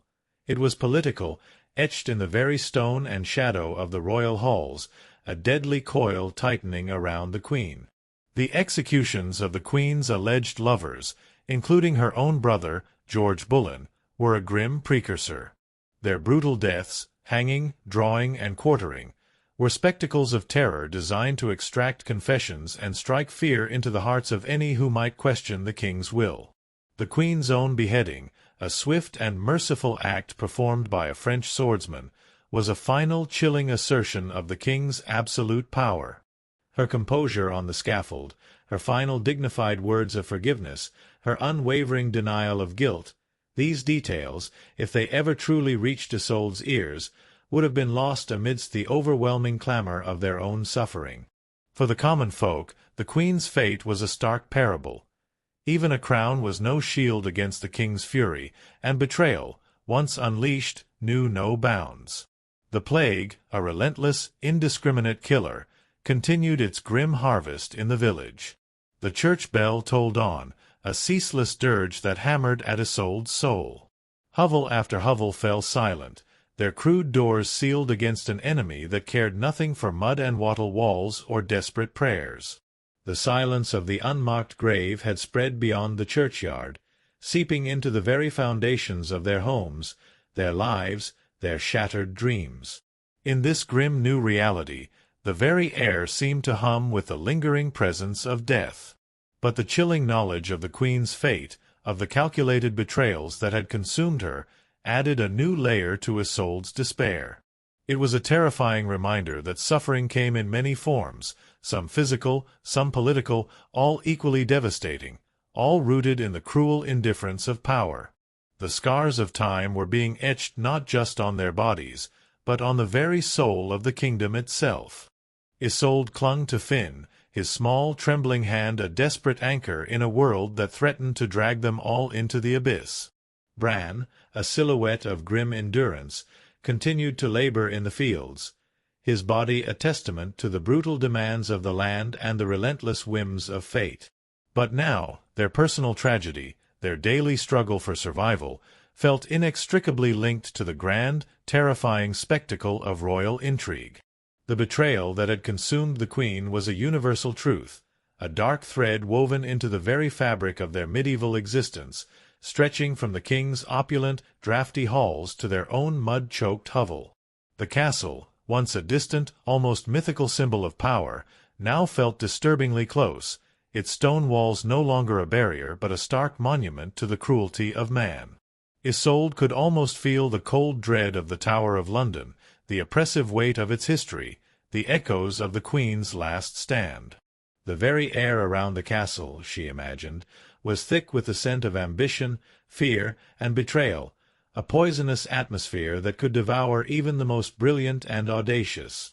This was the unseen horror that permeated the world of the powerful, a chilling mirror to the invisible plague that consumed their own lives. The Queen's execution, a final public act of humiliation, was meant to erase her, to condemn her to oblivion. But betrayal, once etched in stone and shadow, leaves an indelible mark. It would forever taint the king's reign, a dark stain on his legacy. And for the common folk, it reinforced a brutal lesson. Trust was a luxury, loyalty a dangerous gamble, and power, in its rawest form, was utterly merciless. The dreams of glory, of honor, of a life beyond suffering, whispered by the minstrels, were truly shattered, replaced by the grim reality of a world where deceit and treachery were as ubiquitous as the common cold. The king's shifting eye, constantly seeking new desires, had set in motion a viper's coil that would strangle a queen and leave an immortal scar on history. As night descended, painting the western sky in hues of bruised purple and bleeding orange, the village plunged into a darkness far deeper than mere absence of light. It was a darkness filled with the ghosts of the departed, with the lingering presence of death, with the suffocating weight of fear. Isolde huddled with Bran and Finn, their bodies a small island of warmth in the vast, encroaching cold. The memory of the Queen's fate, her dignity in the face of such overwhelming betrayal, was a stark contrast to the quiet, anonymous deaths in their village. Yet both shared a common thread, the shattered dreams, the bitter taste of ash, and the chilling knowledge that betrayal, once it uncoiled, left its mark on everything, even on the very stone and shadow of a king's court. The church bell, its iron voice relentless, continued to mark the passage of time, each clang a hammer blow against the dwindling embers of hope in Isolde's soul. It was a sound that had once, long ago, resonated with a faint echo of divine order. Now, it merely underscored the chaos, the despair, the endless cycle of suffering that defined their lives. The plague continued its relentless march, claiming lives with chilling efficiency, leaving behind an ever-deepening silence. But the human cruelty, the calculated betrayals within the king's court, seemed almost as terrifying as the invisible disease. It was a reminder that suffering came in many forms, some physical, some political, all equally devastating, all rooted in the cruel indifference of power. The scars of time were a heavy toll indeed, paid in blood and broken trust. Story 19a Throne of Ice, a Palace of Lies. The relentless toll of the church bell, a ceaseless dirge, hammered at Isolde's soul in her distant, plague-ridden village. The air was thick with the omnipresent dread of death, a stark counterpoint to the distant, glittering world of the court. And Bullen, having played the most audacious gamble of her life, had finally reached the pinnacle of her ambition, but it was a crown of thorns resting precariously on a throne of ice. Her meteoric ascent, a testament to her intelligence and unyielding will, had reshaped England. Yet, as the echoes of her triumph resonated, the chilling whispers of betrayal had amplified, taking the form of the king's shifting eye and the deadly uncoiling of a viper's coil, threatening to consume her in a palace built on lies. Anne's queenship, despite its outward splendor, was a constant battle fought on treacherous ground. Her powerful enemies, fueled by loyalty to the discarded Queen Catherine and resentment of Anne's rapid rise, never ceased their machinations. The common folk still murmured against her, blaming her for the schism with Rome and the harsh changes that followed. But the most immediate and devastating threat came from within the king's own volatile affections and the calculating minds of his inner circle. King Henry VIII, the man who had torn England apart for Anne, was a complex, unpredictable force. His once consuming passion for her had begun to wane, slowly, insidiously, like a fire starved of fuel. The thrill of the forbidden, the challenge of the chase, had dissipated once and was his. What remained was a restless, demanding king still obsessed with securing his dynasty. The core of Anne's vulnerability lay precisely there, her failure to produce a surviving male heir. Her first child, Elizabeth, though a healthy girl, was not the son Henry desperately craved. Her subsequent pregnancies, agonizing miscarriages, had chipped away at her foundation, leaving her physically weakened and emotionally raw. Each lost child was another nail in her metaphorical coffin, eroding the king's dwindling affection. Henry's disappointment was a palpable thing, a chill that seeped into the very fabric of their private moments. Where Anne, in her desperation, might have grown more sharp-tongued, more demanding, more prone to challenging her husband, Henry, a man of immense ego, craved obedience above all else. The very fire that had once drawn him to Anne, her sharp wit, her defiance, her unyielding spirit, now grated against his temper. He had conquered her, possessed her, and now, like a child bored with a favored toy, his eye began to shift. And into this dangerous void stepped Jane Seymour. She was the antithesis of Anne, quiet, demure, pliant, seemingly content to obey. Ware and dazzled with brilliance and challenge, Jane offered soothing compliance, a gentle presence that appealed directly to the king's growing weariness and his desire for unquestioning subservience. This was the turning of the tide, a dangerous shift that, and perceptive as she was, undoubtedly saw happening. She tried desperately to reclaim her position, lavishing attention on Henry, promising more sons, begging for patience. But the king's heart, once inflamed by her, was already hardening, his gaze fixed on a new horizon, on the quiet, unassuming promise of Jane Seymour. The court, a glittering viper's nest, amplified every nuance of this shifting dynamic. Courtiers, like sensing predators, watched the king's shifting eye with hawk-like precision. Alliances, fluid and opportunistic, began to reform. Those who had benefited from Anne's rise, who had once flocked to her favor, now began to subtly distance themselves, their loyalty evaporating like morning mist. Others, long resentful of the Bullen's sudden elevation, saw their moment. The air in the royal halls, so often thick with the scent of ambition, now reeked of impending downfall, a palpable tension that hummed beneath the surface of courtly smiles and polite bows. At the heart of this intricate web of deceit stood Thomas Cromwell. Once Anne's most formidable ally in orchestrating the English Reformation and Henry's marriage to her, he now became her most ruthless enemy. Cromwell was a man of ruthless intellect and cold calculation, a brilliant legal mind, and a pragmatist to his core. His alliance with Anne had been built on mutual ambition, a shared vision for a new England. But their interests had dangerously diverged. And, with her passionate demands for deeper religious reforms that would benefit the poor and limit the power of corrupt monasteries, her perceived insolence, and her inability to produce a male heir, had transformed her from a useful tool into a dangerous liability. Cromwell, ever the survivor and master manipulator, sought stability, unwavering favor with the king, and no interference with his own meticulously crafted plans. He decided that the Queen had become an obstacle to his continued ascent, a piece on the chessboard to be removed. It was Cromwell who made the decisive move, understanding the king's restless heart, his desperate need for an exit from a marriage that had cost him so much, yet delivered so little. What if the Queen could be removed, not by the messy and humiliating process of divorce, but by absolute disgrace? This was the chilling question Cromwell posed, and the answer he provided was monstrous. accusations of adultery, incest, and treason.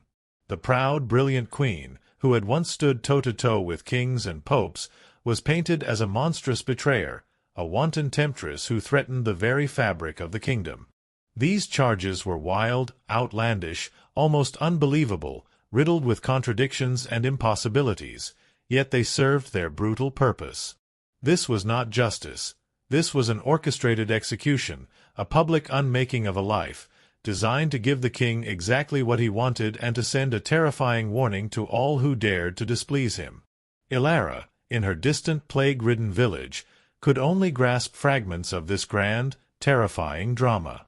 The information filtered down through terrified whispers from those few who still dared to travel between their dying community and the distant lord's market town. The sheer scale of the betrayal, the willingness of powerful men to destroy a woman they had once served, was a horrifying reflection of their own brutal world. They were peasants, living under the arbitrary justice of their local lord, where a stolen loaf of bread could cost a hand. But the king's court, for all its glittering opulence, seemed to operate under an even more insidious, calculating cruelty. The betrayal was not merely personal. It was political, etched in the very stone and shadow of the royal halls, a deadly coil tightening around the queen, transforming her palace into a palace of lies. The executions of the queen's alleged lovers, including her own brother, George Bullen, were a grim precursor. Their brutal deaths, hanging, drawing, and quartering, were spectacles of terror designed to extract confessions and strike fear into the hearts of any who might question the king's will. The queen's own beheading, a swift and merciful act performed by a French swordsman, was a final chilling assertion of the king's absolute power. Her composure on the scaffold, her final dignified words of forgiveness, her unwavering denial of guilt, these details, if they ever truly reached Isolde's ears, would have been lost amidst the overwhelming clamor of their own suffering. For the common folk, the queen's fate was a stark parable. Even a crown was no shield against the king's fury, and betrayal, once unleashed, knew no bounds. The plague, a relentless, indiscriminate killer, continued its grim harvest in the village. The church bell tolled on, a ceaseless dirge that hammered at Isolde's soul. Hovel after hovel fell silent, their crude doors sealed against an enemy that cared nothing for mud and wattle walls or desperate prayers. The silence of the unmarked grave had spread beyond the churchyard, seeping into the very foundations of their homes, their lives, their shattered dreams. In this grim new reality, the very air seemed to hum with the lingering presence of death. But the chilling knowledge of the queen's fate, of the calculated betrayals that had consumed her, added a new layer to Isolde's despair. It was a terrifying reminder that suffering came in many forms, some physical, some political, all equally devastating, all rooted in the cruel indifference of power. The scars of time were being etched not just on their bodies, but on the very soul of the kingdom itself. Isolde clung to Finn, his small, trembling hand a desperate anchor in a world that threatened to drag them all into the abyss. Bran, a silhouette of grim endurance, continued to labor in the fields, his body a testament to the brutal demands of the land and the relentless whims of fate. But now, their personal tragedy, their daily struggle for survival, felt inextricably linked to the grand, terrifying spectacle of royal intrigue. The betrayal that had consumed the queen was a universal truth, a dark thread woven into the very fabric of their medieval existence, stretching from the king's opulent, drafty halls to their own mud-choked hovel. The king's shifting eye, constantly seeking new desires, had set in motion a viper's coil that would strangle a queen and leave an immortal scar on history. The castle, once a distant, almost mythical symbol of power, now felt disturbingly close, its stone walls no longer a barrier but a stark monument to the cruelty of man. Isolde could almost feel the cold dread of the Tower of London, the oppressive weight of its history, the echoes of the Queen's last stand. The very air around the castle, she imagined, was thick with the scent of ambition, fear, and betrayal, a poisonous atmosphere that could devour even the most brilliant and audacious. This was the unseen horror that permeated the world of the powerful, a chilling mirror to the invisible plague that consumed their own lives. A palace built on lies, its grandeur a mere facade for the rot within. The Queen's execution, a final public act of humiliation, was meant to erase her, to condemn her to oblivion. But betrayal, once etched in stone and shadow, leaves an indelible mark. It would forever taint the king's reign, a dark stain on his legacy. And for the common folk, it reinforced a brutal lesson. Trust was a luxury, loyalty a dangerous gamble, and power, in its rawest form, was utterly merciless.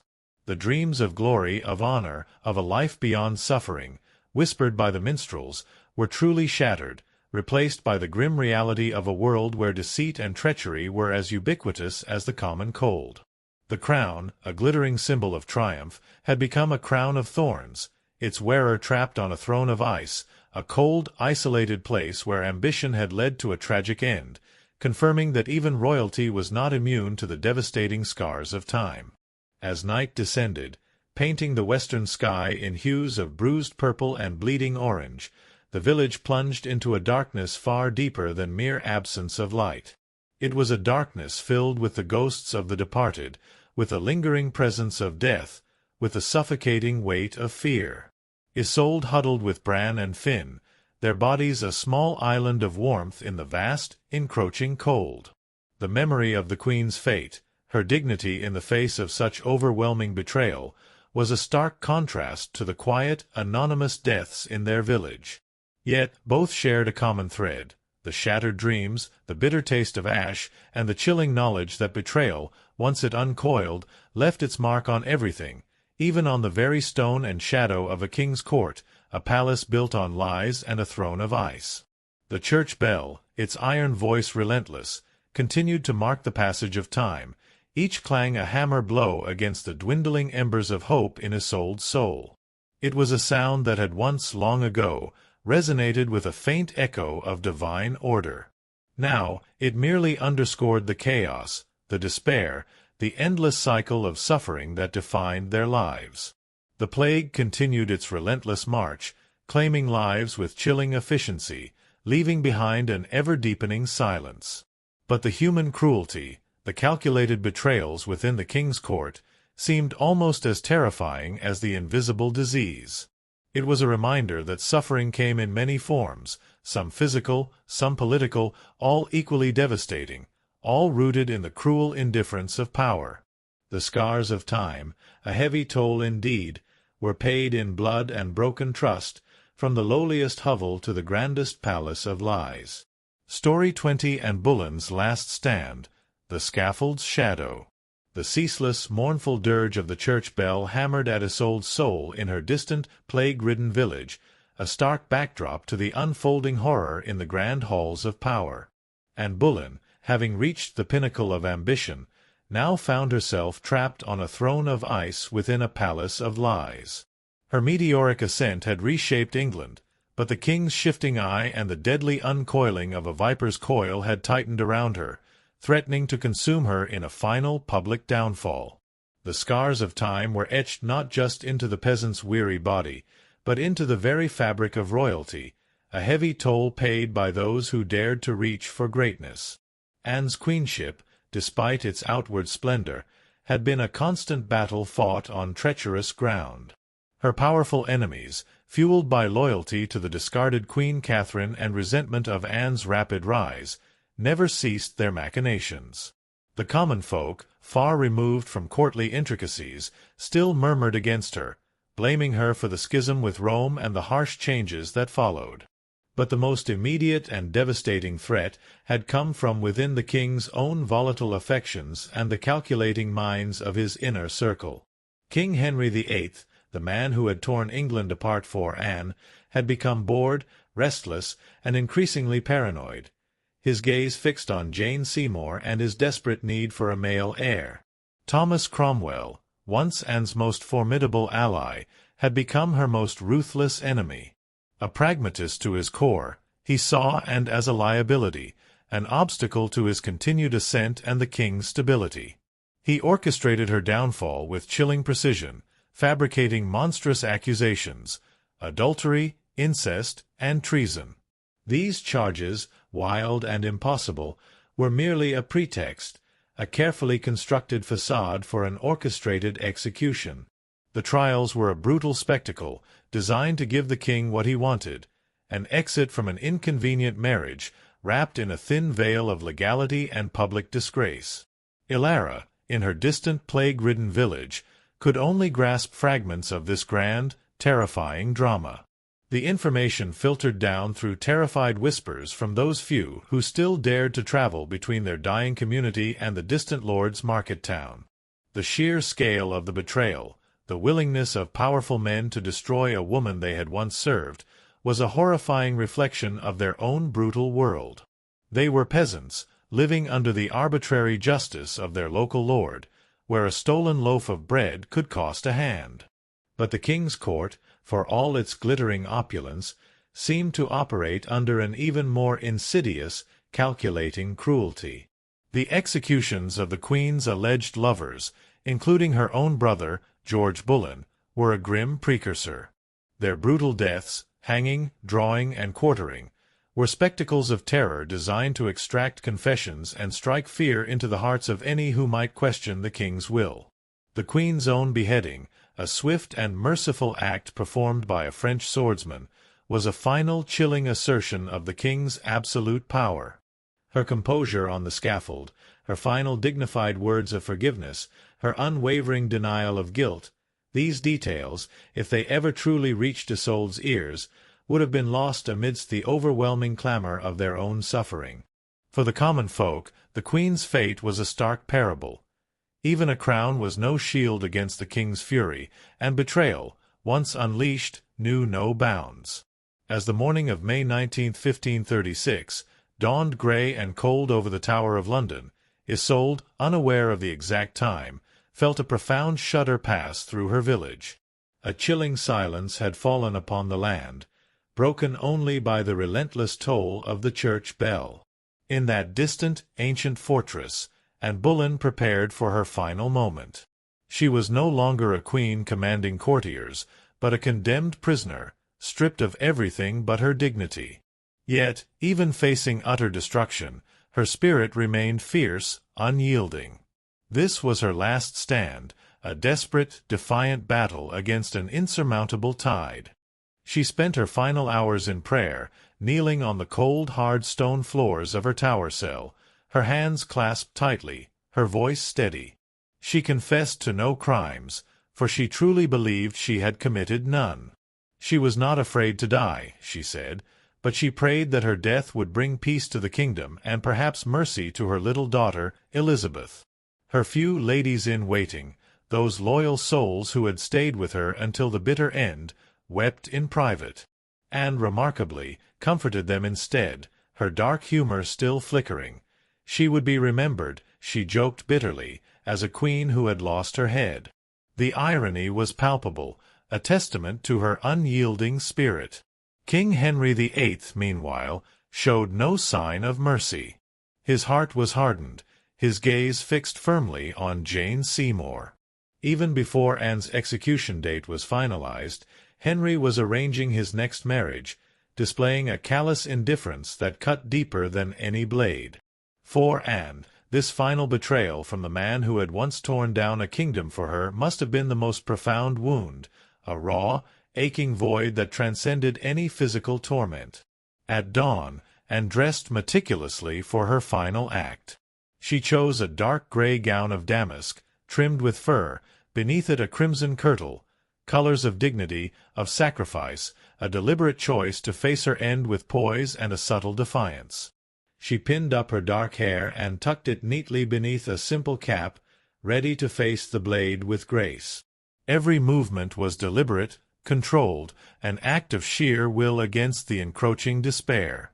The scaffold, a wooden platform of grim purpose, had been erected within the tower's walls, in a private area, shielded from the common gaze but open to a small, hand-picked crowd of courtiers, guards, and official witnesses.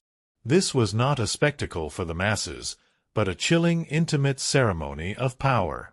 As the cold morning mist curled around the courtyard stones, and Bullen, queen, mother, survivor, fighter, stepped forward. Her gray gown fluttered slightly in the cold breeze. She looked thinner, her face pale, but her composure was astonishing. There were no hysterics, no broken sobs, no desperate pleas for mercy. She faced death with the same fierce dignity that had once shaken a kingdom to its knees. She spoke briefly, choosing her final words with a precision born of profound self-awareness and a desire to leave an indelible mark. She did not accuse. She did not defend herself against the monstrous charges. Instead, in a final, stunning act of grace, she prayed for the king's health and prosperity, the very man who had abandoned her, condemned her, and was preparing to marry her rival. In those final moments, and offered the world not a confession, but forgiveness. Her courage stunned even those who had come to see her fall, a profound, defiant act of grace in the face of ultimate betrayal, a silent, powerful statement delivered with unwavering resolve. This was her world's last gaze, unflinching, piercing, leaving an imprint on the cold air. The French executioner, brought specially from Calais to ensure a swift, clean death with a sword rather than the clumsy English axe, stepped forward, and knelt upright, her hands folded in prayer, her eyes lifted toward the heavens. A small white cloth was tied around her eyes, a final veil against the grim reality. She remained utterly still, her body held rigid by an unbreakable will. The sword flashed once, a silent, swift arc of steel. And Anne Boleyn, queen, mother, history-maker, was no more. Her life, so brilliant, so audacious, so utterly consumed by ambition and the king's shifting desires, was extinguished in an instant. She was buried quickly, hastily, in an unmarked grave within the Tower grounds, near the chapel of St. Peter ad Vincula. No proper coffin had been prepared for her. Her body was laid to rest in an old arrow chest. A queen once crowned in gold, now left to vanish without ceremony, her memory meant to be erased, her existence a mere footnote in the king's relentless pursuit of a male heir. Yet this was not the end. The king's fury, the queen's last stand on the scaffold's shadow, would echo through history, shaping the very future of England. Her shattered dreams, her tragic fall, would become a profound legacy, far greater than any crown she had worn in life, giving birth to a legend that would forever redefine what it meant to be a woman in power, and what it meant to endure. The scars of time were now etched into the very stones of the Tower, a heavy toll paid in blood and broken trust. Ilara, unaware of the precise details of the execution, felt a profound shudder pass through the village on that day. The incessant toll of the church bell, which had marked so many deaths from the plague, seemed to take on a new, heavier meaning, a final, mournful clang that resonated with the chilling knowledge of the Queen's fate. It was a shared moment of grim understanding, a silent acknowledgment that justice, in their world, was an arbitrary mistress, and even a crown was no shield against the king's fury. The silence that followed the bell's final clang that morning was vast, profound, carrying the weight of a queen's last breath and the crushing reality of their own unending suffering. As days turned to weeks, the plague's relentless march continued to decimate their village. The silent houses, the too frequent burials, the pervasive fear, these were the grim realities. The news from the distant court, though less immediate, continued to filter down, tales of the swift marriage of the king to his new queen, Jane Seymour. There was no real joy in the news, only a weary resignation. Life, it seemed, continued its relentless, uncaring pace, even as death consumed everything in its path. The Queen's execution, a distant echo of tragedy, underscored the ultimate fragility of all life, whether crowned or clad in peasant wool. The world, Isolde knew, was simply a stage for suffering, and their role was merely to endure, to watch the drama unfold from beneath their own grey sky, their dreams shattered, their hopes long since turned to dust. The scaffold's embrace had claimed a queen, and in her final gaze, the world had seen the chilling truth of absolute power, and the ultimate cost of ambition in a ruthless age, leaving an indelible scar on the pages of history. Story 21: Crimson Echoes from an Ancient Queen's Tomb.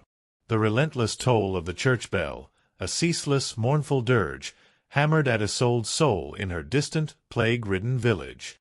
The air, thick with the omnipresent dread of death, starkly contrasted with the glittering, distant world of the court. And Bullen, having played the ultimate gamble, had found her throne of ice within a palace of lies, and her magnificent ascent ended in a public, brutal fall on the scaffold, a testament to the king's fury and a viper's deadly coil. Her final, defiant gaze had marked the pages of English history, but the scars of time, paid in blood and broken trust, were etched deeply into the very fabric of royalty and peasantry alike. Yet, as one grand drama of power and demise concluded in England, far across the known world and through the relentless march of centuries, another ancient secret lay buried, its crimson heart waiting to whisper its profound truths across millennia. Centuries would fold into decades, then into long, silent millennia. The memory of Isolde's struggles, of Bran's toil, of Finn's silent endurance, would fade into the mists of time, their names, like so many anonymous peasants, lost to history's relentless sweep. The medieval world, with its brutal realities and fleeting moments of desperate joy, would transform, its harsh truths gradually giving way to new ages, new struggles, new ways of understanding existence. The rise and fall of empires, the shifts in power dynamics, the ever-present human dance with ambition and betrayal, these timeless currents would continue to flow.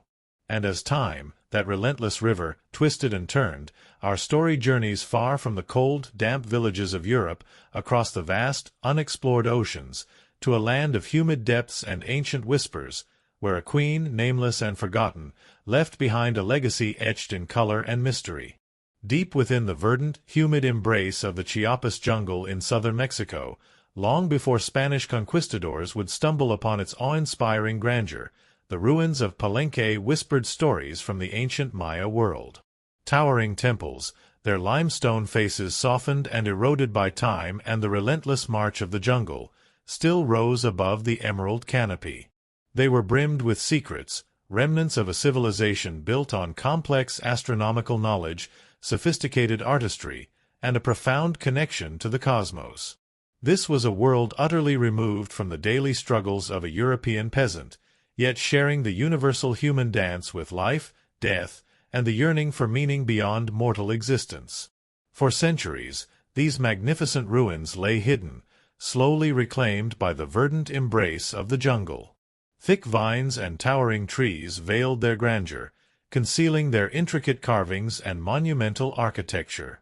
Scholars of a later age would meticulously unearth parts of this forgotten empire, focusing on the most obvious monuments, the largest pyramids, the most famous kings. The Temple of the Inscriptions, the grand burial site of the mighty King Kinich Janab, Pakal the Great, dominated the site, its intricate carvings telling tales of cosmic rebirth and divine kingship. Its secrets were vast, its significance undeniable. But even in such a monumental landscape of discovery, some secrets remained stubbornly hidden, waiting, patiently, for their opportune moment to be revealed. It wasn't until 1994, a moment in time almost incomprehensibly distant from Isolde's agonizing existence, that one of Palenque's most profound secrets finally revealed itself. A dedicated team of Mexican archaeologists, led by the meticulous Fanny Lopez Jimenez, was surveying Temple 13, a relatively modest pyramid. It stood unassuming, almost overshadowed, next to the more famous Temple of the Inscriptions, its quiet presence often overlooked, its potential for grand revelations seemingly low. The structure, casually known as the throne, wasn't expected to hold much of significance, perhaps minor offerings, forgotten rituals, nothing to rival Pakal's monumental tomb. Yet, as the team carefully mapped its structure, they noticed something odd, a subtle anomaly that piqued their seasoned curiosity. A sealed, hidden chamber beneath the pyramid structure. It was an anomaly that screamed of intent, of purpose, of something deliberately concealed, deliberately protected.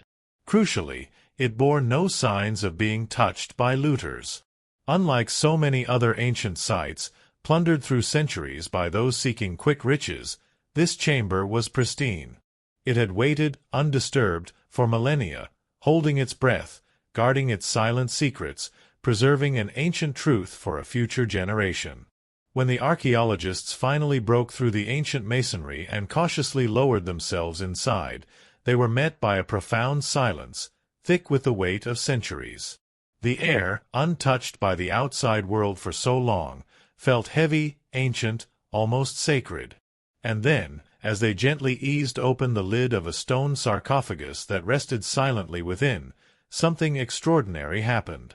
A cloud of brilliant, shocking red dust billowed upwards, rising like smoke, filling the chamber with a vivid, almost supernatural hue. It was crimson, vibrant, astonishing.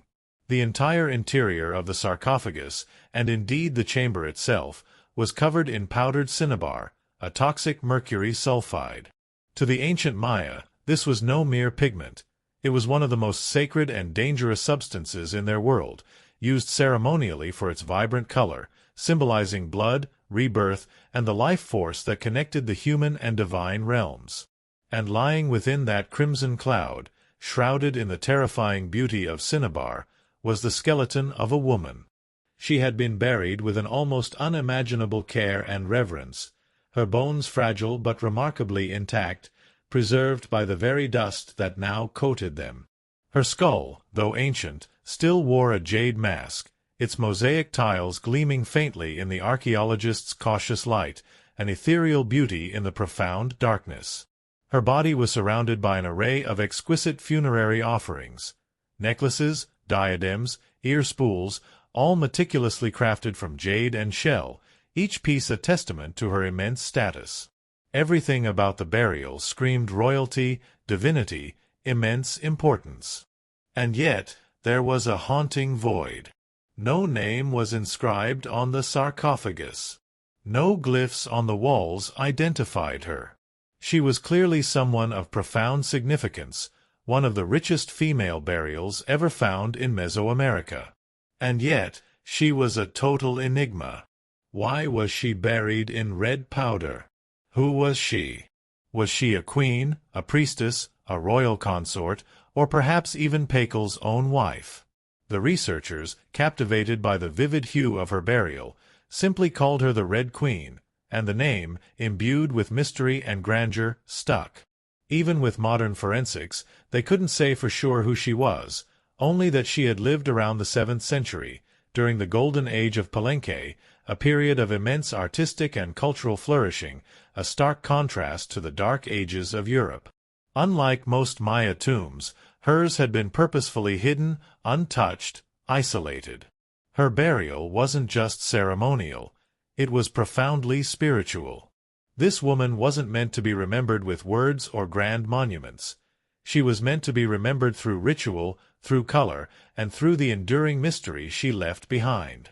The most haunting feature of the Red Queen's tomb was not her jade jewelry or the profound silence of the sealed chamber, but the thick, pervasive layer of powdered cinnabar that covered everything. It clung to the sarcophagus, the walls, her bones, even the offerings around her, like congealed blood on stone. This was no accident. To the Maya, cinnabar's vibrant red color wasn't just visually striking, it was deeply symbolic. It represented blood, the very essence of life force, sacrifice, and rebirth. Red was sacred, the color of sunrise, of life emerging from death, of the fertile earth. Covering the dead in cinnabar was a ritual meant to transform the body, preserving it not for eternity, but for transition. In Maya belief, death wasn't an end, it was a passage, a crossing into another cosmic layer, a journey into the underworld, Xibalba.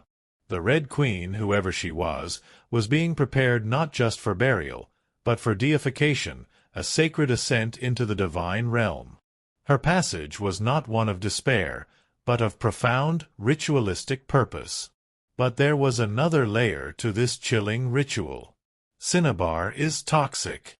Repeated exposure can lead to mercury poisoning, tremors, hallucinations, even death. The Maya likely didn't understand the chemistry in the modern sense, but they certainly felt its potency. It was volatile, powerful, dangerous. To bathe a corpse in it was to declare this person no ordinary mortal, but someone of immense spiritual significance, someone touched by the gods. In Palenque, very few were buried with such intense cinnabar coverage. Pakal the Great, the mighty king whose pyramid dominated the site, was one. His body, like hers, was also saturated in the red powder. That detail alone fueled speculation. Was the Red Queen his wife, his mother, or someone of truly equal divine status? Her skull had been placed on a layer of jaguar skin, another sacred symbol of royalty and the underworld, connecting her to powerful deities. Around her, bone needles, obsidian blades, and miniature jade figurines hinted at rituals performed either during her life or in her honor at death, silent testament to her role. Every part of her burial told a story without words, a story of power cloaked in secrecy, of a woman prepared to cross into the underworld, not in silence, but in ceremony, drenched in the color of sacrifice, a testament to her profound importance in the ancient Maya world. The secrets of her tomb were far from exhausted, her silent story just beginning to unfold in the crimson dust, leaving an indelible mark on the scars of time.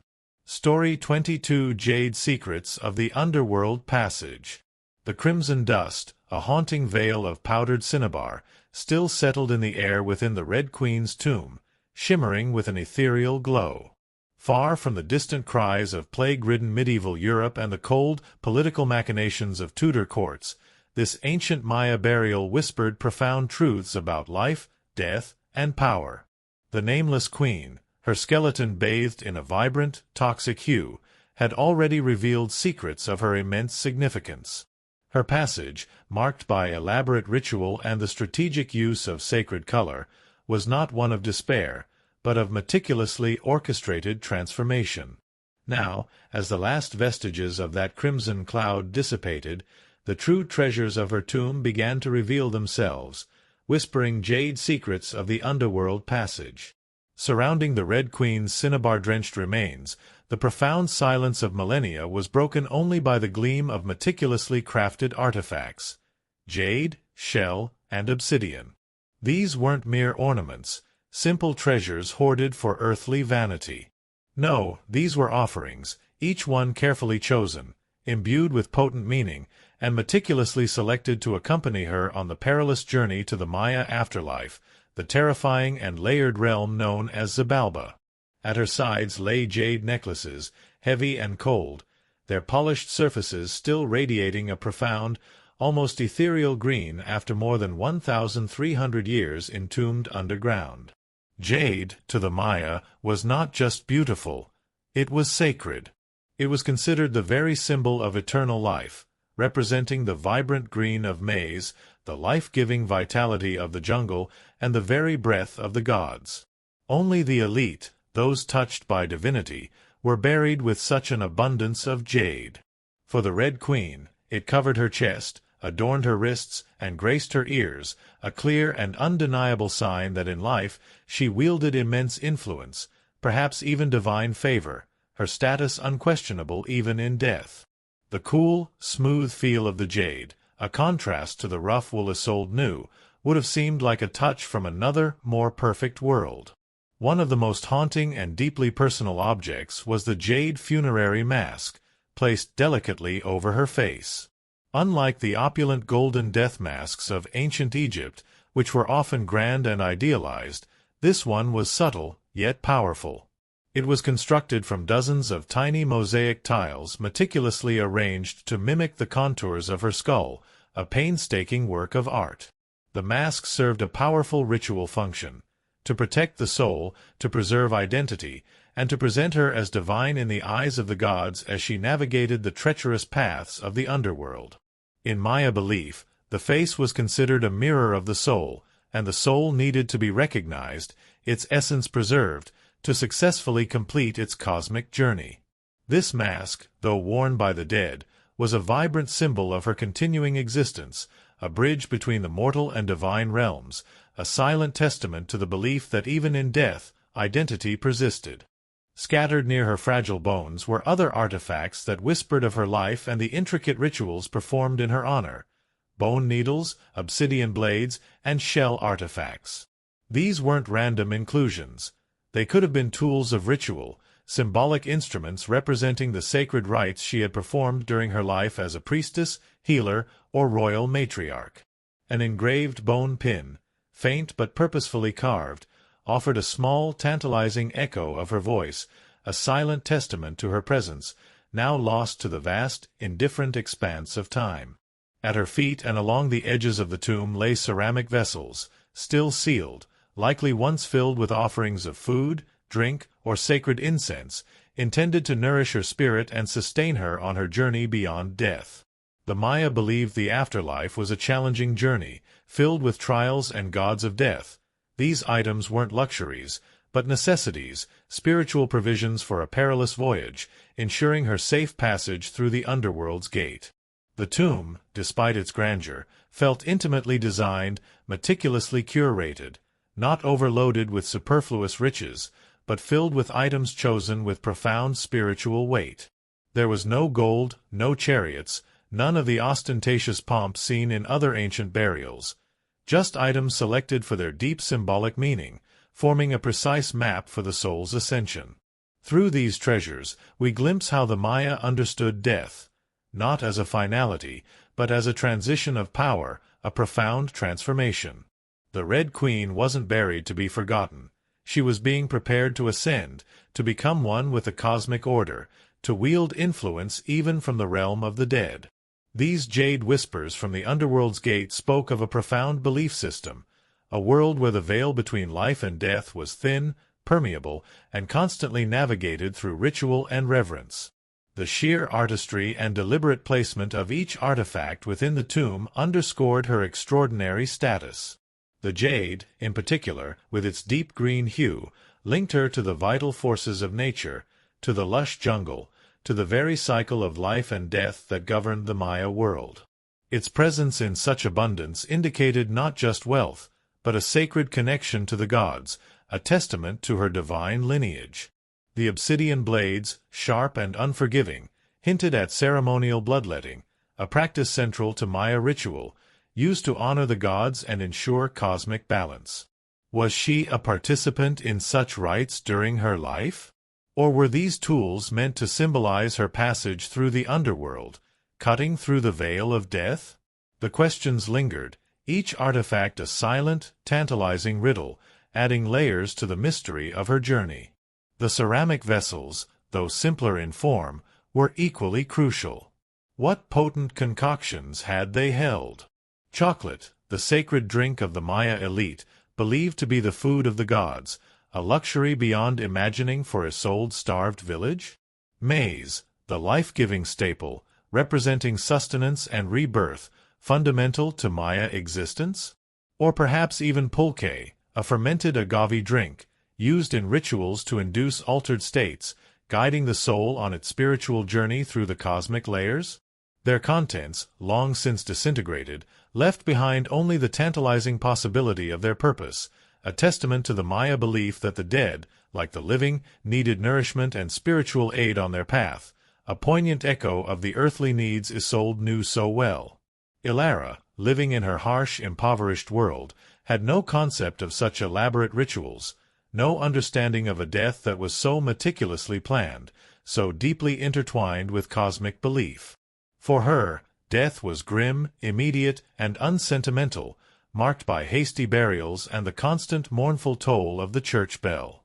Her dreams were shattered by the brutal realities of hunger and plague, her hopes ground into dust. But the Red Queen's tomb, with its crimson dust and jade whispers, spoke of a different kind of shattered dream.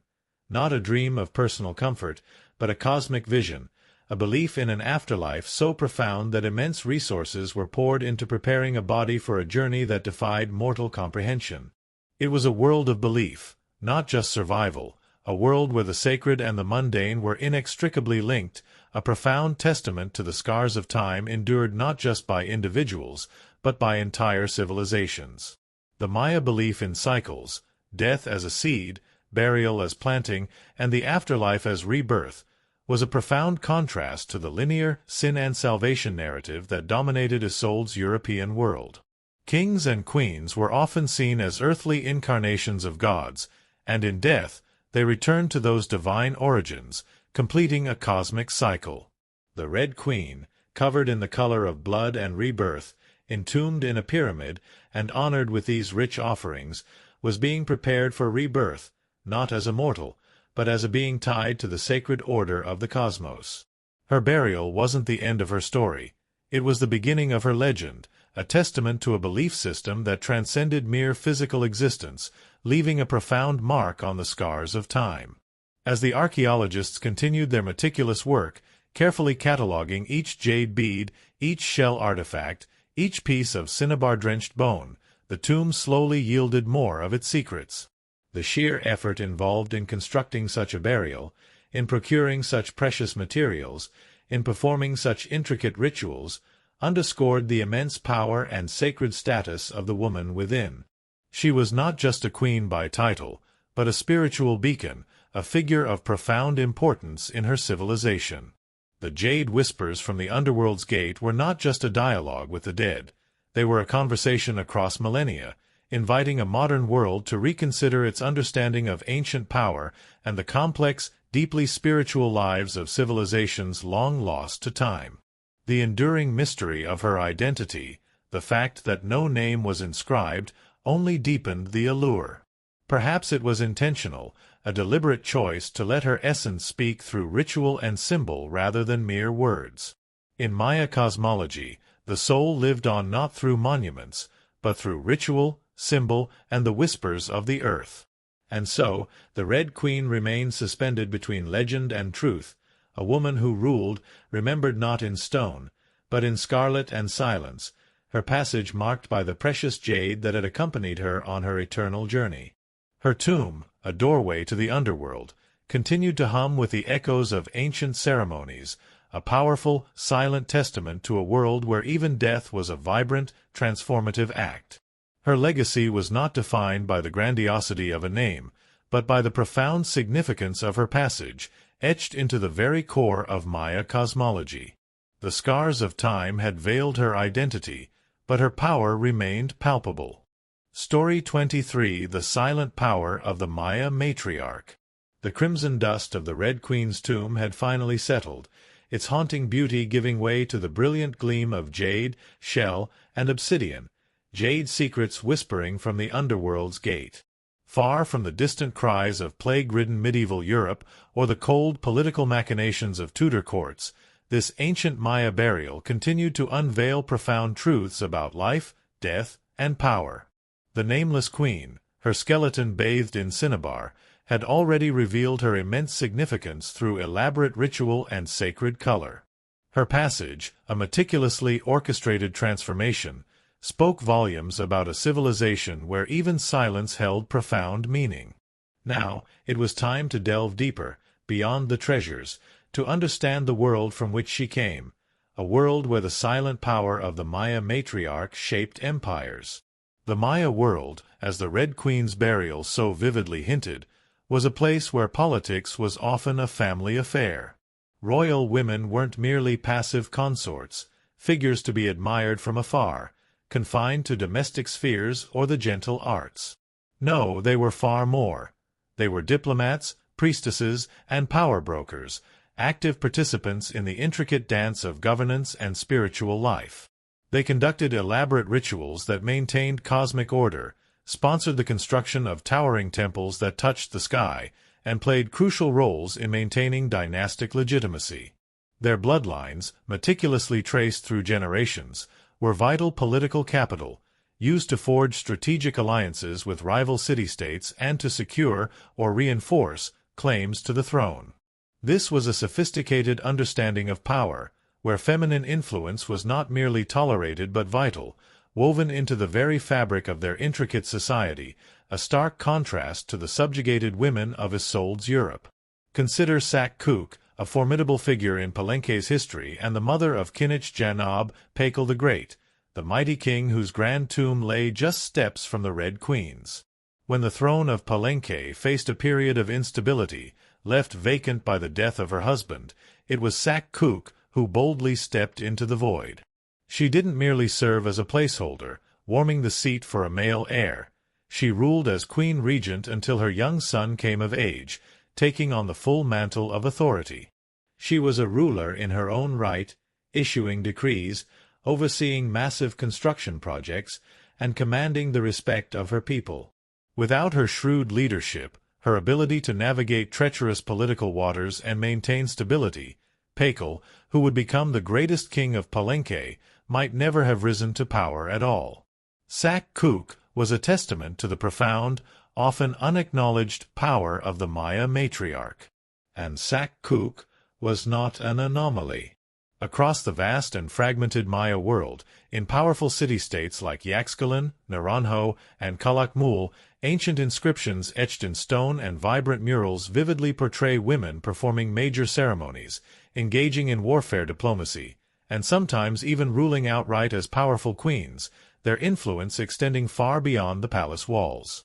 They were often depicted on stelae, carved stone monuments, and murals, dressed in elaborate headdresses and regal regalia, standing beside kings as equals, or sometimes even symbolically elevated above them, holding positions of authority and reverence. Their words were carved in glyphs, their names were remembered for centuries, celebrated in stone, their legacy enduring until the eventual collapse of many Maya cities. But memories, like empires, are fragile, and history can be selectively remembered.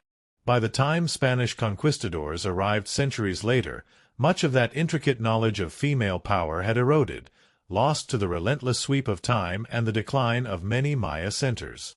The colonial lens, often blinded by its own patriarchal biases and the rigid gender roles of 16th-century Europe, saw native women as silent figures in a male-dominated world, overlooking the profound influence they once wielded.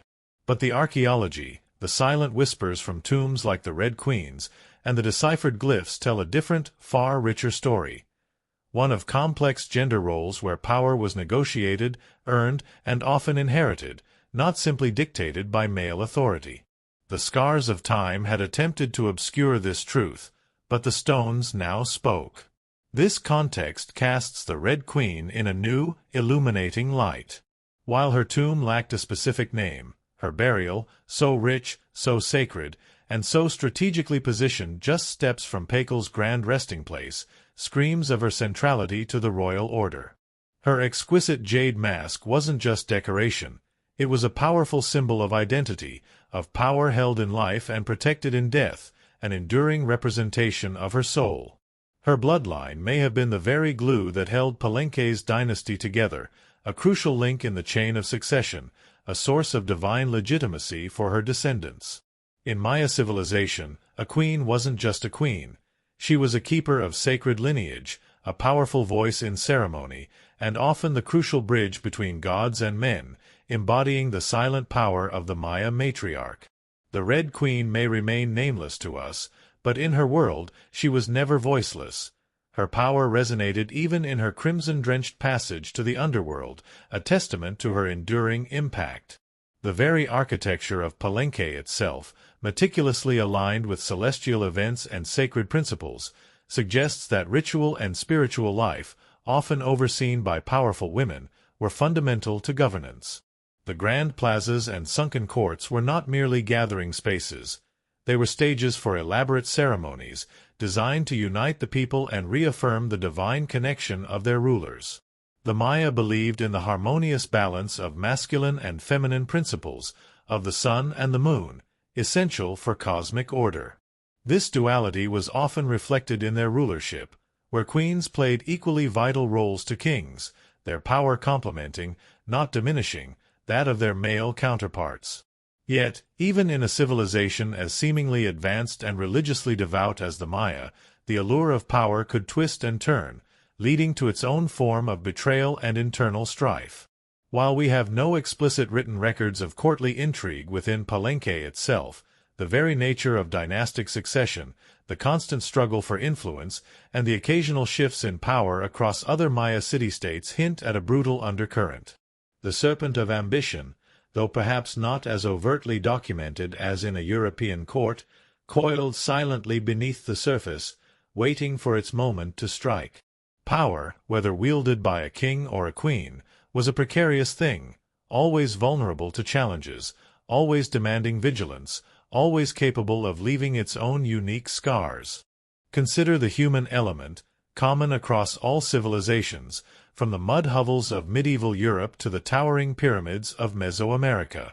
The drive for control, the fear of losing it, the ruthless decisions made in the name of legacy, these are universal currents. A king might fear a rival, a queen might fear losing her influence, a nobleman might covet a throne. These unspoken desires, these simmering resentments, were the seeds from which betrayal grew, turning former allies into deadly enemies, shattering dreams of stability and peace. The meticulous rituals and strict hierarchies of Maya society, while designed to maintain cosmic and social order, also created fertile ground for subtle power plays. A powerful priestess, skilled in divination and ritual, might challenge the authority of a king through her divine connections. A royal relative, ambitious and cunning, might sow discord through carefully chosen alliances. The absence of explicit written records of such betrayals in Palenque does not mean they did not exist. It merely means they were perhaps less overtly recorded, or their consequences folded into the broader narrative of cosmic cycles and divine will. The constant need for alliances, for intermarriage between ruling families of different city-states, also brought its own set of vulnerabilities. A foreign-born queen, though bringing powerful connections, might always be viewed with a degree of suspicion by the native elite. Her loyalty, her influence, her very presence could be seen as a threat, sparking resentment and fueling plots. The delicate balance of power, both within a single court and across the broader Maya world, was a constant dance, a precarious tightrope walk where a single misstep could lead to devastating consequences, leaving indelible scars on the tapestry of history. The silent power of the Maya matriarch was immense, but it was not without its risks. Isolde, in her distant, plague-ridden European village, understood intimately the destructive power of ambition and betrayal in a royal court. The fate of Anne Boleyn, consumed by fabricated accusations and a king's unyielding desire, was a stark testament to this.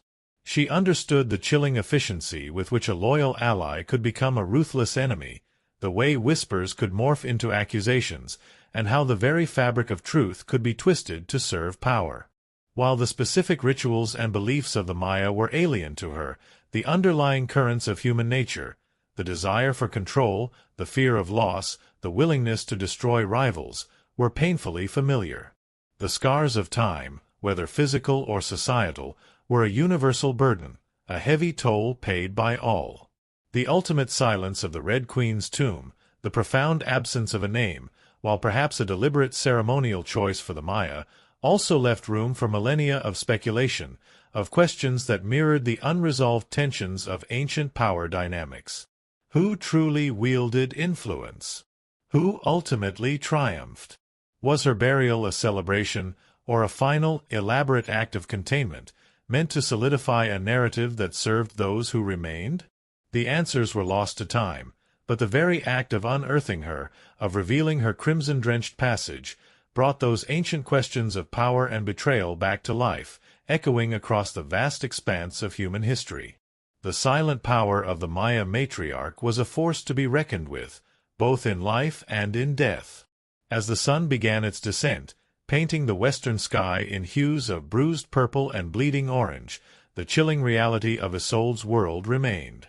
The plague still raged, the church bell still tolled its relentless dirge, and the scars of time continued to be etched into every aspect of their existence. Yet, in the distant echoes of the Maya matriarchs, there was a quiet, profound power, a testament to women who, despite the weight of their eras, dared to shape destinies, leaving an immortal mark on a world that often sought to erase them. The silent power of the Maya matriarch, a profound historical truth, underscored the universal quest for influence and legacy, a truth that transcended continents and millennia. Story 24: Sophie's Gambit, From Duchess to Grand Duchess. The crimson dust of the Red Queen's tomb had finally settled, its haunting beauty giving way to the brilliant gleam of jade, shell, and obsidian, jade secrets whispering from the underworld's gate. Far from the distant cries of plague-ridden medieval Europe and the stark, blood-soaked realities of Tudor courts, this ancient Maya burial had unveiled profound truths about life, death, and the silent, enduring power of the matriarch. Her passage, a meticulously orchestrated transformation, spoke volumes about a civilization where even silence held profound meaning, a world where women like Sak-Kook wielded immense, often unacknowledged, influence.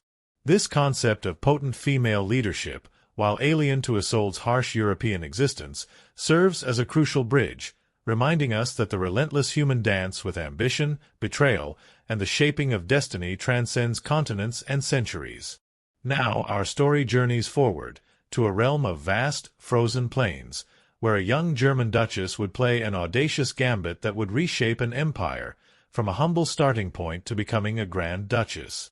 The world had shifted, irrevocably. The grinding, brutal medieval age, with its constant battles against famine and plague, had given way to the age of enlightenment, of scientific inquiry, of grand empires and shifting political landscapes. But some truths remained constant: the thirst for power, the venomous coil of intrigue, and the unpredictable nature of fate. And so, in the early 18th century, far from the sun-drenched jungles of Mesoamerica, a new story began to unfold in the rigid, aristocratic courts of Europe. Long before she would be known as Catherine the Great, Empress of all Russia, mistress of reform, and an icon of ambition, she was simply Sophie. Born Sophie as Friederike Augusta von Anhalt-Zerbst in 1729, she was the daughter of a relatively obscure German princely family. Her tiny duchy in Pomerania offered little in terms of power or influence on the grand European stage. It was a world of strict social stratification, where a woman's destiny was often dictated by birth, by the alliances her family could forge, and by the will of powerful men. Yet, Sophie herself possessed something no mere inherited title could provide: a razor-sharp intelligence, a relentless charm, and a quiet, burning hunger for greatness that would, in time, defy all expectations and shatter the rigid confines of her birth. Her upbringing was strict, almost Spartan, notably devoid of the warmth and nurturing often associated with childhood. Her mother, Johanna, was a cold and calculating woman, less a maternal figure and more a social climber obsessed with status and securing advantageous marriages for her children. Sophie's father, a Prussian officer, was distant, his presence more formal than disciplinary. From a remarkably young age, Sophie learned to walk a precarious fine line between obedience and cunning, a skill that would prove indispensable in the brutal, competitive courts she was destined to inhabit. She devoured books voraciously, an insatiable appetite for knowledge that set her apart from many of her peers.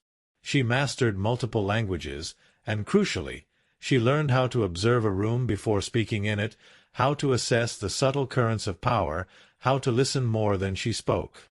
These were not mere accomplishments. They were survival tools, honed in solitude, preparing her for a world where words could be weapons and silence a shield, where a misplaced comment could lead to ruin. The opportunity for Sophie's audacious gambit arose when the Russian Empress Elizabeth Petrovna, a formidable ruler in her own right, began searching for a suitable wife for her heir, Grand Duke Peter. Peter himself was of German descent, a weak-willed and immature boy-man, obsessed with toy soldiers and Prussian military drills. Empress Elizabeth, ever the shrewd politician, believed a foreign bride, pliable and grateful, would be easier to control, a quiet consort who would not challenge the existing power structures or threaten her own authority. Sophie, with her noble German blood, her Lutheran faith, which she would, of course, be forced to abandon, and a carefully cultivated reputation for both grace and humility, seemed to fit the bill perfectly. She was seen as unassuming, a blank canvas upon which the formidable Russian court could paint its expectations. At just 14 years old, Sophie was summoned to Russia, embarking on a journey that would define her life. She arrived in the freezing capital of St. Petersburg in 1744, a stark contrast to the small, intimate German courts she had known. She wore thin German fabrics, utterly unsuited for the brutal Russian winter, but carried herself with a diplomatic smile, a mask that already concealed depths of ambition few could perceive. Her mother, ever the pragmatist, pushed her forward like a chess piece, seeing only the potential for increased status and influence for their modest family. Sophie, however, had a far grander game in mind. She would not be a mere pawn. She intended to become a queen, and much, much more. This was her gambit, the first audacious step on a treacherous path. To become truly acceptable in Russian society, a society deeply rooted in Orthodox tradition and often wary of foreign influence, Sophie understood that a mere facade would not suffice. She immersed herself completely, converting to orthodoxy with a zeal that surprised even her tutors and the skeptical court. She took the name Ekaterina Alexeyevna, a name that would, in time, become synonymous with power and empire. The conversion ceremony was public, symbolic, and utterly life-altering. She wasn't just changing religions, she was burning the bridge behind her, stepping into a vast, foreign empire with no way back, severing ties with her German past and embracing her new destiny. She studied the Russian language with an almost fanatical dedication, mastering its nuances, its idioms, its subtle power, even as her husband-to-be refused to learn it. She delved deeply into Russian history, memorized Orthodox rituals, and cultivated relationships with influential figures in the court, particularly within the powerful imperial guard. Her charming demeanor, coupled with her genuine intellectual curiosity, began to win her quiet allies in a court often dominated by ruthless politicking. No one watching that quiet, diligent teenage girl in a fur-trimmed coat, adapting with such remarkable speed and precision, could have truly predicted what would come next: betrayal, revolution, enlightenment, and the forging of an empire. From the moment Sophie stepped foot in the Russian court, she stopped being a pawn and began planning how to become a queen. Her marriage to Grand Duke Peter, meant to secure her place in Russian royalty, felt more like a cage than a crown from the very beginning. Peter, the heir to the vast Russian throne, was indeed no dashing prince of fairy tales. Awkward, immature, and still childishly obsessed with his toy soldiers, he was far more interested in playing war games in his chambers than governing an empire or showing affection to his new wife. Some historical accounts even suggest he refused to consummate their marriage for years, leaving Catherine isolated and vulnerable, yet ironically, giving her the freedom to pursue her own intellectual and political development. He idolized Frederick the Great of Prussia, Russia's longtime enemy, and openly resented the Russian court that had adopted him, making his disdain clear to everyone around him. His erratic behavior and open contempt for Russian traditions alienated every segment of society. In stark contrast, Catherine embraced Russia with a fierce, almost desperate determination. She didn't merely learn the language, she absorbed it, making it her own, speaking it with a fluency that shamed her husband. She studied its history, its people, its intricate Orthodox rituals, and she sought to belong, to understand, to embody the very essence of her adopted homeland. Peter, meanwhile, only wanted to escape, longing for the simplicity of his Prussian military fantasies, even daring to wear Prussian military uniforms within the Russian court, an act of grave insult to the patriotic army. This profound mismatch between husband and wife wasn't just emotional. It was deeply, fundamentally political.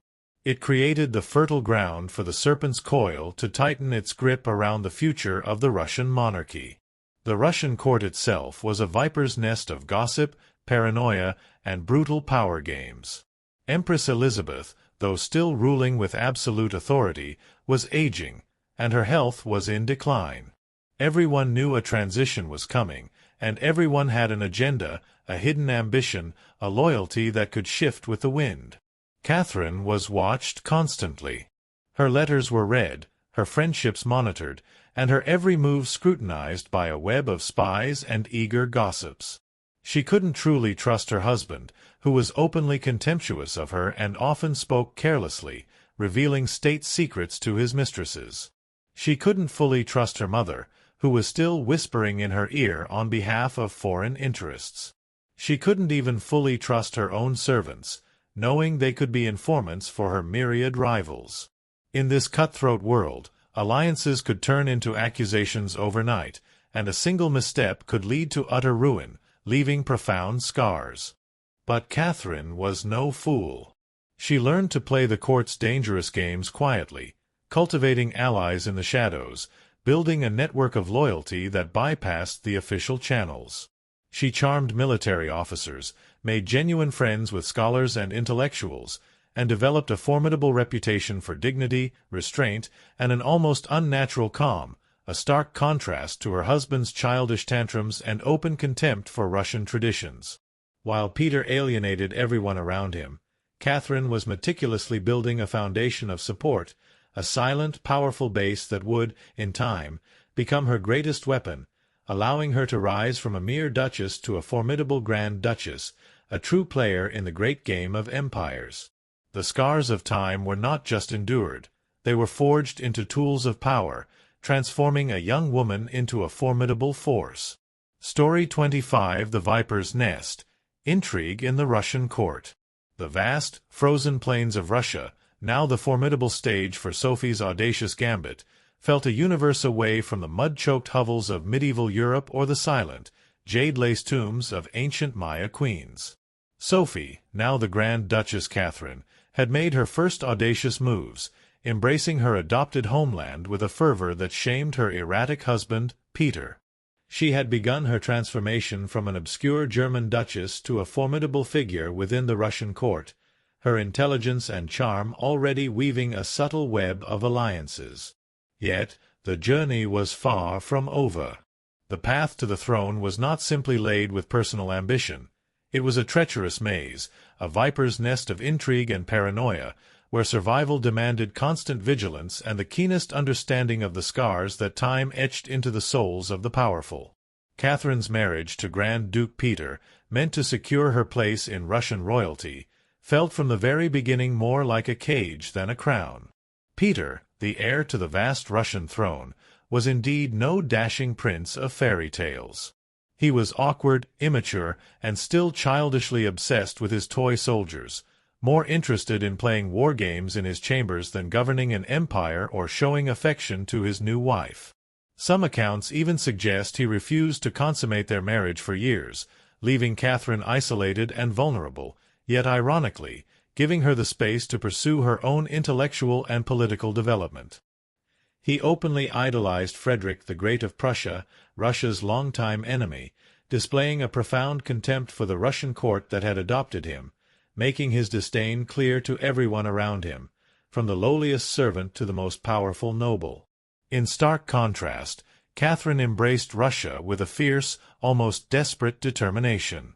She didn't merely learn the language, she absorbed it, making it her own, speaking it with a fluency that shamed her husband. She delved into Russian history, its people, its intricate Orthodox rituals, seeking to belong, to understand, to embody the very essence of her adopted homeland. Peter, meanwhile, only wanted to escape, longing for the simplicity of his Prussian military fantasies, even daring to wear Prussian military uniforms within the Russian court, an act of grave insult to the patriotic army and a public display of his disdain for Russian traditions. This profound mismatch between husband and wife wasn't just emotional. It was deeply, fundamentally political. It created the fertile ground for the serpent's coil to tighten its grip around the future of the Russian monarchy. The Russian court itself was a viper's nest of gossip, paranoia, and brutal power games. Empress Elizabeth Petrovna, though still ruling with absolute authority, was aging, and her health was in decline. Everyone knew a transition was coming, and everyone had an agenda, a hidden ambition, a loyalty that could shift with the slightest change in the wind. Catherine was watched constantly. Her letters were read, her friendships monitored, and her every move scrutinized by a vast network of spies and eager gossips. She couldn't truly trust her husband, who was openly contemptuous of her and often spoke carelessly, revealing state secrets or expressing dangerous opinions to his mistresses. She couldn't fully trust her own mother, Johanna, who was still whispering in her ear on behalf of foreign interests, viewing her daughter as a means to her own family's advancement rather than a beloved child. She couldn't even fully trust her own servants, knowing they could be informants for her myriad rivals. In this cutthroat world, alliances could turn into accusations overnight, and a single misstep, a word out of place, could lead to utter ruin, leaving indelible scars. But Catherine was no fool. She possessed an uncanny ability to read people, to understand the subtle currents of power. She learned to play the court's dangerous games quietly, cultivating allies in the shadows, building a network of loyalty that bypassed the official channels. She charmed military officers, those formidable men whose allegiance was crucial, making genuine friends with scholars and intellectuals, and developing a formidable reputation for dignity, restraint, and an almost unnatural calm. This quiet strength stood in stark contrast to her husband's childish tantrums, open contempt for Russian traditions, and public display of frivolity. While Peter alienated everyone around him, Catherine was meticulously building a foundation of support, a silent, powerful base that would, in time, become her greatest weapon, allowing her to rise from a mere duchess to a formidable grand duchess, a true player in the great game of empires. She endured the indignities of her marriage, the slights from courtiers, the isolation, all while observing, learning, and planning. Behind closed doors, while Peter was immersed in his world of toy soldiers and drunken revelries, Catherine immersed herself in the works of Enlightenment thinkers, Voltaire, Montesquieu, Diderot. She absorbed their radical ideas of reason, progress, education, and the revolutionary concept of a monarch as a servant of the people, even if her own future rule would be absolute. This was Catherine's inherent contradiction, a fascinating blend of enlightened philosophy and ruthless pragmatism. She didn't just read Enlightenment philosophy, she lived it, applying its principles to her own intellectual development and future governance while meticulously maintaining an iron grip on her own ambitions. She envisioned a Russia transformed, a nation of strength, education, and reason, capable of standing shoulder to shoulder with the great powers of Europe. But there was one fundamental problem that hung over her like a guillotine blade. The longer Peter lived, the longer Catherine remained in limbo, a powerless wife to a man utterly unfit to rule. Her political development was stifled, her intellectual aspirations confined to private studies. She knew that her position as Grand Duchess was a precarious one, always subject to the whims of the aging Empress Elizabeth and the erratic behavior of Peter. The heir was disliked by the court, despised by the army, and viewed with suspicion by the Church. His open contempt for Russia, his pro-Prussian leanings, and his disregard for the powerful Orthodox faith were creating an untenable situation, a ticking time bomb within the heart of the empire. Catherine, with her keen strategic mind, recognized that the Russian throne would not be inherited peacefully. It would have to be taken. She had to ensure that when the opportunity arose, she would be the one to seize it. She carefully cultivated the loyalty of key figures, particularly within the military. These were the men who commanded the Imperial Guard, the very bedrock of the Tsar's authority.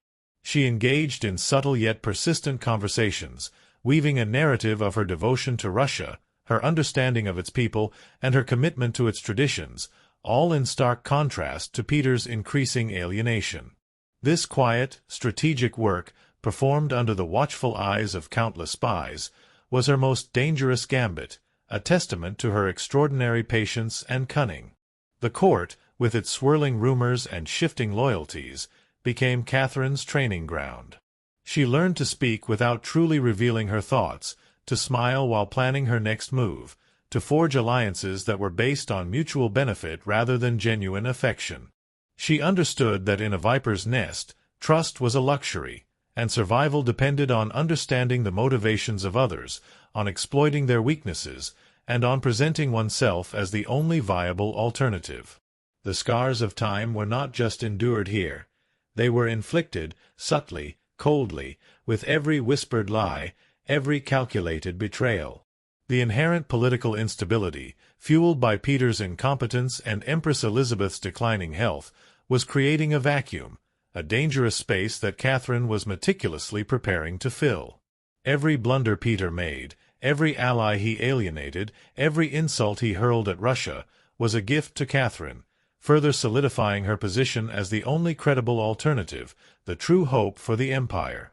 She allowed Peter to dig his own political grave, patiently waiting for the opportune moment, knowing that the serpent's coil, once tightened, would eventually strike, and she intended to be the hand that guided it. This intricate dance of power and survival within the Russian court was a microcosm of larger historical forces. The feudal systems of old Europe, with their rigid hierarchies and brutal justice, might seem vastly different from the glittering, sophisticated world of an 18th-century imperial court. Yet, the underlying human elements remained constant. The lust for power, the fear of loss, the willingness to betray for advancement, the crushing weight of expectation, and the deep scars left by political maneuvering. Catherine, by mastering this treacherous landscape, was not only preparing to seize a throne but to leave an indelible mark on the very fabric of history, a heavy toll paid in calculated risks and audacious moves, forever etching her name into the scars of time. Story 26: Catherine's Unseen Hand. The coup's chill dawn. The glittering opulence of the Russian court, a notorious viper's nest of intrigue and shifting loyalties, had been Catherine's brutal proving ground. She had arrived as Sophie, a humble German duchess, but through sheer intellect and an unyielding will, she had transformed herself into the formidable Grand Duchess. She had mastered the language of power, cultivated a vast network of hidden alliances, and patiently endured a loveless marriage to an erratic and despised heir, Peter. The scars of time, etched into the very fabric of royal ambition, had shaped her, hardening her resolve. Now, after what must have felt like an eternity of waiting and meticulous observation, the moment had finally arrived for Catherine's unseen hand to guide the empire through the chill dawn of a coup. In 1762, the long, agonizing wait reached its crescendo. Empress Elizabeth Petrovna had finally died, and Peter, Catherine's profoundly unsuitable husband, was now Peter III, Tsar of all Russia. The throne, once a distant, glittering prize, was finally within his grasp. But his reign, short and spectacularly disastrous, began unraveling almost immediately, a testament to his utter unsuitability for rule and his fatal inability to comprehend the subtle currents of Russian society. In just a few short months, Peter managed to alienate every single pillar of his vast empire. He offended the powerful Orthodox Church, disrespecting its ancient rituals and attempting to confiscate its vast lands and wealth. He insulted the proud nobility, dismissing their concerns, mocking their traditions, and openly favoring his German entourage, viewing them as superior to his own Russian subjects. Most critically, he humiliated the powerful army, forcing them to adopt Prussian uniforms and tactics, even as Russia was engaged in the 7 Years' War against Prussia. He inexplicably lavished praise on Frederick the Great, the very enemy his nation was fighting, signing a humiliating peace treaty that ceded all Russian territorial gains. Peter reversed key policies, displayed erratic and childish behavior, and talked openly, even recklessly, about divorcing Catherine to marry his mistress, Elizabeth Vorontsova. The court, already wary of his bizarre conduct, turned frigid. The powerful imperial guard, the very bedrock of the Tsar's authority, began to grumble fiercely in the corridors, filled with generals and officers who had grown loyal to Catherine. Her dignity, her clear devotion to Russia, a stark contrast to Peter's childish disdain, and her unwavering adherence to Orthodox traditions resonated deeply with them. Even ordinary Russians, deeply devout and fiercely patriotic, came to see Peter as a foreign puppet, mocking their cherished traditions and undermining their sacred faith. Peter, in his frantic, chaotic reign, had inadvertently created the very conditions necessary for his own overthrow, effectively digging his own political grave with every ill-conceived decision. Catherine, watching all of this unfold with cold, calculated precision, knew her moment had come. It was audacious, unprecedented for a foreign-born woman with no direct claim to the throne to attempt such a feat yet. She had meticulously cultivated her allies, building a network of loyalty that included key military officers, most notably her charismatic lover, Gregory Orloff, and his influential brothers. These were men of action, men who commanded the allegiance of the Imperial Guard, the very force that could secure the throne. Their loyalty to Catherine, born of respect for her intellect and her perceived commitment to Russia, was now absolute. The dawn of July 9, 1762, broke with a chill that was not merely from the air, but from the momentous events about to unfold. It was the coup's chill dawn. While Peter was away at his summer palace in Oranienbaum, immersed in his toy soldiers and drunken revelries, Catherine launched her bloodless coup d'état. She rode through St. Petersburg in full regalia, a magnificent display of calculated power and sovereign authority. She presented herself not as a usurper, but as Russia's true protector, the only one capable of saving the vast empire from Peter's reckless incompetence and pro-Prussian madness. The powerful Imperial Guard, their loyalty meticulously cultivated over years, declared their allegiance with thunderous acclamations. They cheered her as Empress Catherine II, their fervent shouts echoing through the city streets, drowning out any faint whispers of dissent. It was a moment of breathtaking audacity, a testament to her unwavering will and her remarkable ability to command respect and loyalty. The unseen hand was making itself felt, irrevocably. Peter, caught utterly off guard and completely without allies, was a man isolated by his own foolishness. His pleas to Catherine were dismissed. He signed a document of abdication, his brief, disastrous reign brought to an ignominious end. He was taken into custody, confined to a remote estate, and shortly after, found dead under mysterious circumstances. Officially, it was reported as a hemorrhoidal colic, a convenient medical excuse. Unofficially, it was murder, carried out by Orloff and his associates, ensuring no possibility of Peter's return and consolidating Catherine's absolute hold on power. The unseen hand that guided empires had struck, swift and decisive, leaving yet another indelible scar on the pages of Russian history. The price of power was absolute, and Peter had paid it with his life. Catherine was now Empress. Not by birthright, not by marriage, but by sheer will, cunning wit, and audacious action. It was a political earthquake, an unprecedented feat for a foreign-born woman with no legitimate claim to have seized the Russian throne without a single major battle. But her true challenge was only just beginning. She had to transform that bold grab for power into a lasting legacy. Would Russia accept her, a German woman, on the throne?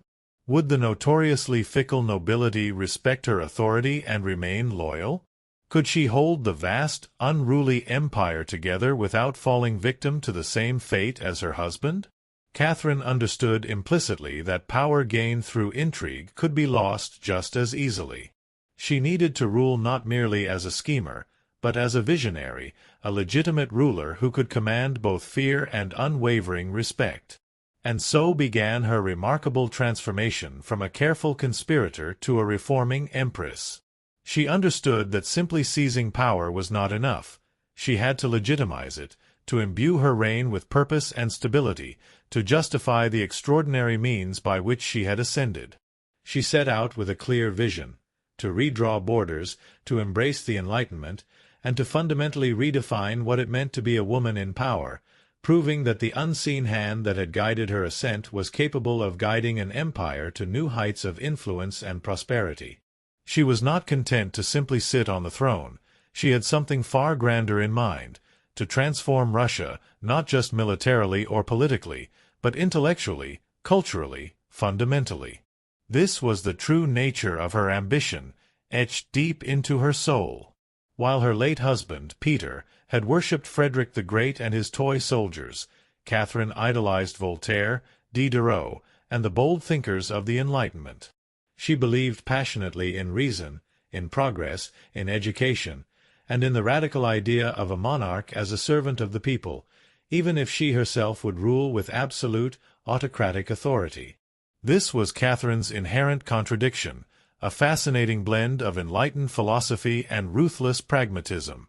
She didn't just read Enlightenment philosophy, she lived it, applying its principles to her governance while meticulously maintaining an iron grip on power. Her intellectual curiosity was boundless, her capacity for work immense. She corresponded directly with Voltaire for over 15 years, engaging in a dazzling intellectual exchange, flattering him while subtly defending her own autocracy, presenting herself as the ideal enlightened monarch. She invited Diderot to her court, offering him financial support by purchasing his entire library, ensuring his continued work and his influence. Behind closed doors, she pored over legal texts, debated reforms with her chosen advisers, and meticulously crafted policies to modernize the sprawling empire. Her early reign was filled with ambitious efforts to codify Russian law. She formed the Legislative Commission in 1767, a monumental project intended to rewrite the entire legal code of Russia, a vast, often chaotic system inherited from previous centuries. Catherine's own nakaz, or instruction, was a political manifesto disguised as a guide for this commission. It was a truly radical document for an 18th-century empress in Russia, speaking of equality before the law, condemning the dangers of torture, and emphasizing the responsibility of rulers to serve the common good. It was a vision of a more just and rational state, a beacon of Enlightenment ideals in a land still shackled by feudalism and widespread serfdom. It promised profound changes, a stark contrast to the brutal realities Isolde had faced centuries earlier. But Enlightenment ideals, Catherine quickly learned, had to survive the harsh realities of Russia. This was a vast, deeply conservative land ruled by a powerful nobility who liked their serfs exactly where they were, beneath them, providing cheap labor and absolute obedience. Catherine knew this intimately. While she advocated for reform, she moved with extreme caution, balancing her philosophical aspirations with the pragmatic necessity of maintaining noble loyalty. She abolished some forms of torture, a significant step forward, and expanded access to secular education, building new schools and libraries. But she also, crucially, reaffirmed and even strengthened the nobility's control over their serfs, sacrificing her ideals of serf liberation to keep them loyal, to secure her own precarious position. This was the heavy toll of power, the compromise between idealism and survival. This was Catherine's extraordinary balancing act, a philosopher queen in public, debating radical ideas with the greatest minds of Europe, but a practical empress in private, making ruthless compromises to maintain power and stability. She walked a tightrope between ideology and survival, between the shining salons of Paris and the gritty politics of Moscow. Her vision for Russia was bold, but always calculated, always tempered by the realities of her precarious position. In many ways, Catherine wasn't trying to make Russia merely European. She was trying to make Russia modern, on her own terms, with her own formidable will. And that meant reform, yes, but always with an iron hand in a velvet glove, a subtle, yet absolute display of the unseen hand that guided her empire. The chill dawn of the coup had solidified her power, but the enduring scars of time would be forged in the relentless struggle to maintain it. Story 27: The Scars of Empire. War, Expansion, and Serfdom. The chill dawn of the coup had firmly placed the vast Russian Empire into Catherine's unseen, formidable hand.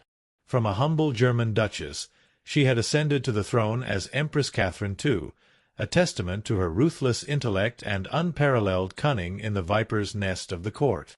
The personal scars of her loveless marriage and the political scars of Peter III's chaotic reign had forged her into an astute and pragmatic ruler.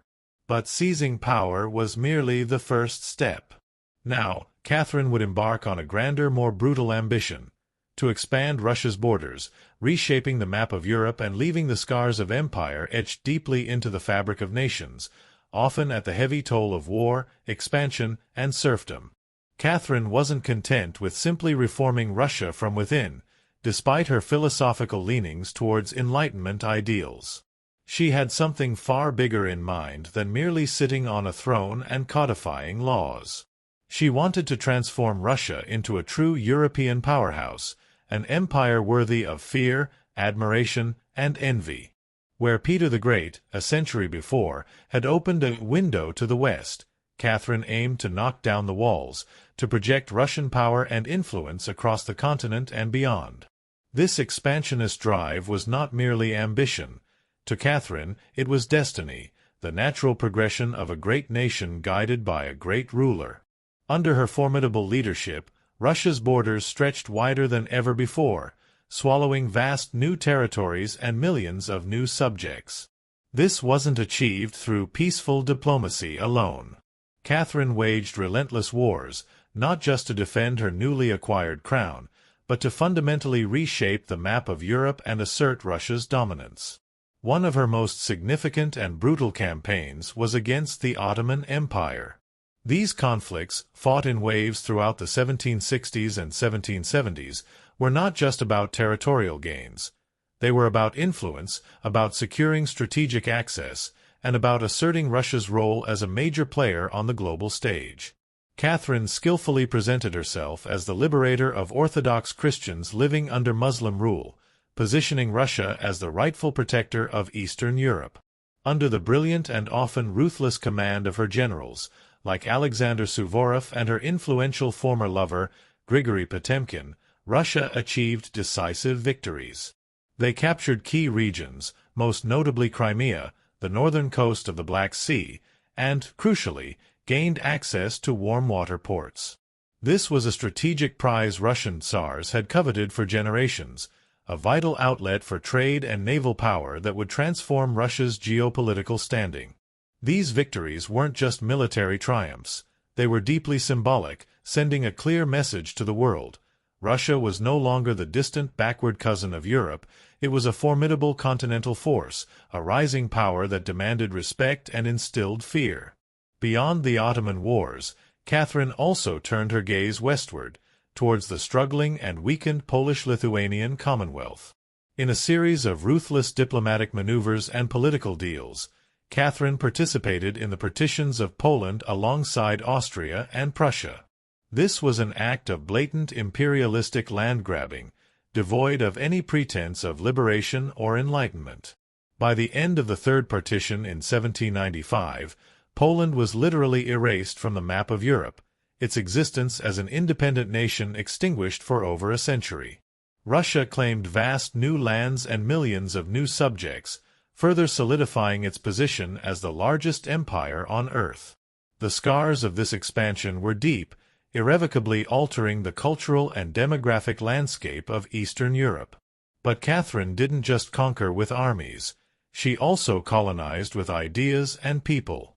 New cities were built in the conquered southern territories, meticulously planned and strategically located to assert Russian control and encourage economic development. Trade routes were expanded, linking distant corners of the vast empire. German settlers, often drawn by promises of fertile land and religious freedom, were invited to cultivate Russian farmland, bringing new agricultural techniques and contributing to the empire's economic growth. This deliberate policy of colonization aimed to integrate newly acquired territories and transform them into productive parts of the Russian Empire. The empire became a vast, sprawling mosaic, stretching from the icy Baltic Sea in the north to the sun-drenched shores of the Black Sea in the south, a colossal entity held together by Catherine's iron will. Through it all, Catherine remained the central, driving force. She meticulously read reports from her generals and governors, issued orders with unwavering authority, and personally oversaw the shape and administration of her expanding empire.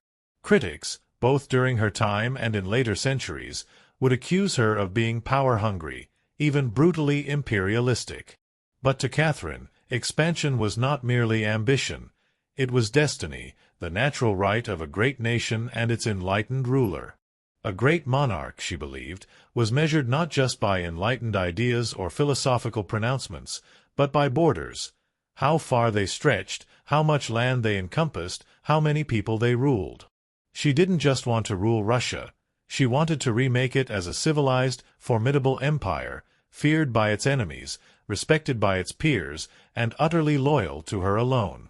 This was her vision, and she pursued it with relentless calculation, leaving behind the immense and often painful scars of empire.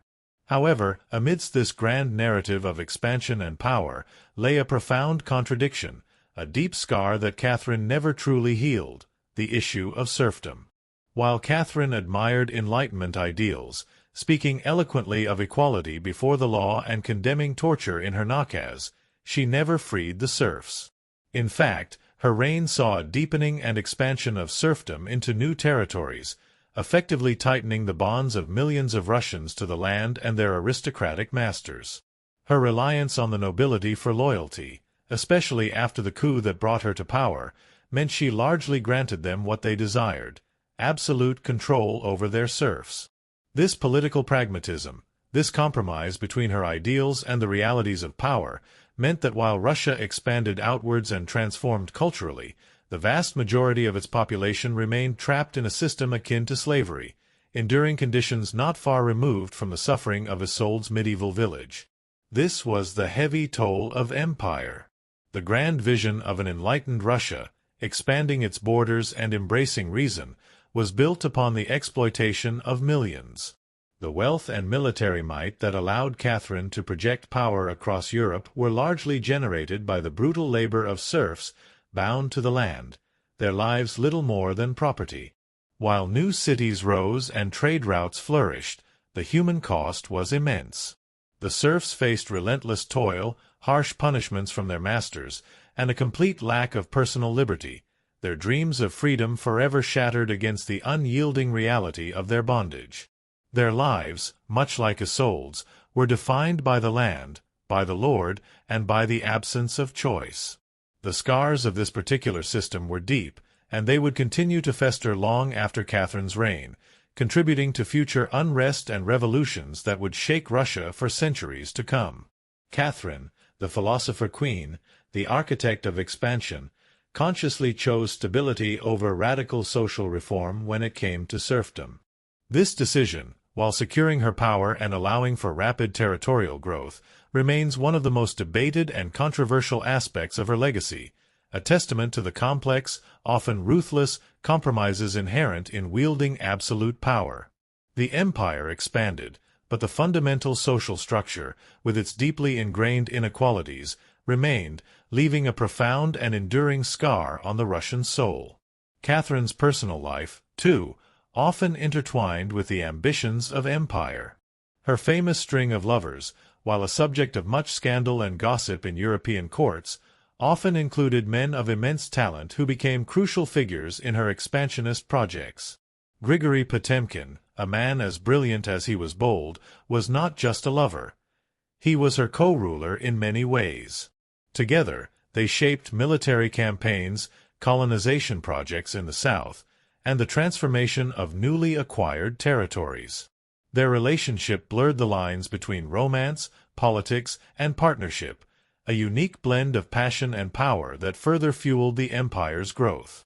The scars of empire were thus complex and multifaceted. The physical scars of war and conquest, the geopolitical scars on the map of Europe, and the deeply ingrained social scars of serfdom that touched the lives of millions. Catherine the Great, a woman who rose from obscurity to rule one of the world's largest empires, left an undeniable mark on history. Her ambition was vast, her intellect formidable, and her legacy enduring. But the price of that empire, its expansion forged in the fires of war and built on the backs of the unfree, left behind a heavy toll, a testament to the profound and often brutal scars of time.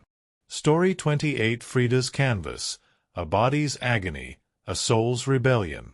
The immense scars of empire that Catherine the Great etched across Russia, forged through war, expansion, and serfdom, stood as a stark testament to the heavy toll of power.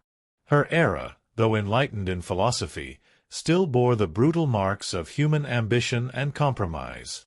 Such grand narratives of conquest and political maneuvering felt a universe away from the mud-choked hovels of medieval Europe, where Isolde fought her silent battle against plague and despair, or the humid jungle whispers of ancient Maya queens, their powerful legacies shrouded in mystery. Yet, as time, that relentless sculptor, continued its work, shaping lives and leaving its indelible marks, our story pivots again. We move forward through centuries to a different kind of canvas, a different kind of battle, one fought not on fields of ice or in courts of intrigue, but within the confines of a broken body, where a soul dared to rebel, transforming agony into an immortal artistry. This is the story of Frida Kahlo, a woman who didn't just paint her pain. She became it, transforming suffering into a vibrant, searing testament of self-expression. She was born Frida Kahlo on July 6, 1907, in the vibrant district of Coyoacán, then a tranquil village on the outskirts of Mexico City.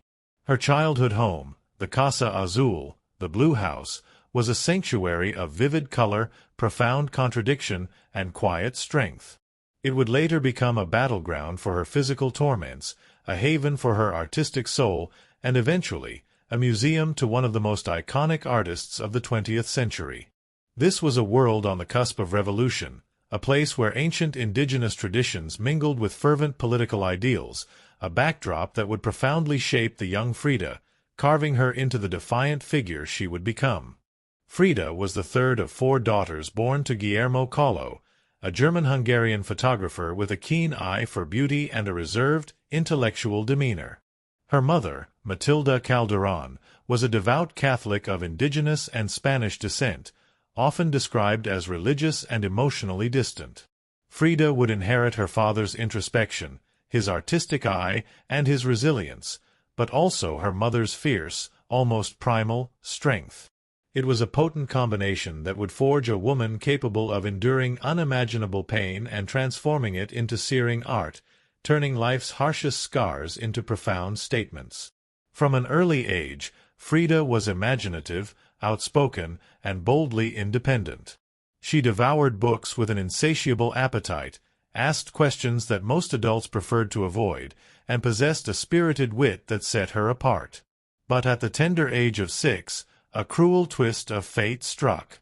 She contracted polio, a devastating illness that left her right leg thinner and weaker than the other. This physical difference, which she tried to mask with long, flowing skirts, never truly limited her fiery spirit. In fact, it ignited a defiant streak, a refusal to be defined by her limitations. The illness confined her to bed for months, isolating her from other children, fostering a profound introspection. During this period of forced solitude, she grew incredibly close to her father, who encouraged her to exercise, to ride bicycles, and to keep her mind sharp, nurturing the very independence that would later define her. The scars of polio were her first physical challenge, the earliest brush with a lifelong battle. Unlike most girls of her time, Frida didn't aspire to the conventional roles of wife or homemaker. Her audacious goal was to become a doctor, a healer, a scientist who understood the intricate workings of the human body. At age 15, she enrolled in the prestigious National Preparatory School in Mexico City, one of only a handful of girls accepted into its hallowed halls. There, she stood out not just for her keen intelligence, but for her rebellious wit, her radical thinking, and her utterly unique sense of style. She quickly gravitated towards a group of young intellectuals known as the Cachuchas, a vibrant circle who debated philosophy, literature, and the fervent politics of the Mexican Revolution. Frida was drawn to revolution, to ideas that challenged tradition, to breaking down the old ways. She was a woman already painting herself into the world with sharp edges and unapologetic ideas, an identity too big to fit inside anyone else's expectations. But destiny, in its cruel and unpredictable way, had other plans, plans that would inflict the deepest scars. On September 17, 1925, Frida Kahlo's life was split in two. The girl she had been, with her dreams of healing and her burgeoning intellectual curiosity, vanished in a horrific instant. That afternoon, she boarded a wooden bus with her boyfriend, Alejandro Gomez Arias, after school. They were laughing, teasing each other, probably arguing, for Frida never did anything halfway. But moments later, the bus collided with a streetcar, and in an instant, her future unraveled into a terrifying symphony of pain, twisted metal, and agonizing silence. The crash was catastrophic. The streetcar crushed the wooden bus against a wall, splintering wood and flinging passengers. Frida was impaled by an iron handrail. It entered her left hip, piercing her abdomen, and exited through her pelvis. Her spinal column fractured in 3 places, her right leg was shattered in 11 places, her foot dislocated. Her collarbone and ribs broke, and her shoulder was dislocated. She was just 18 years old. A man, witnessing the horror, covered her with his borrowed overcoat. Someone else, with a morbid fascination, noticed her body was sparkling, not from blood, but from the gold powder she had been carrying in a pouch. It had exploded on impact, dusting her broken form in what looked like glittering ash, a macabre shimmer in the face of unimaginable agony. This was her profound brush with death, a moment that would define the very essence of her art. Frida was rushed to the Red Cross Hospital, where she underwent numerous surgeries over the following months, her body a landscape of agonizing repairs. She spent weeks encased in a full-body cast, flat on her back, utterly immobile, writhing with infection, pain, and uncertainty. The future she had imagined, that audacious dream of becoming a doctor, slipped further and further away with every passing day, lost in the haze of morphine and despair.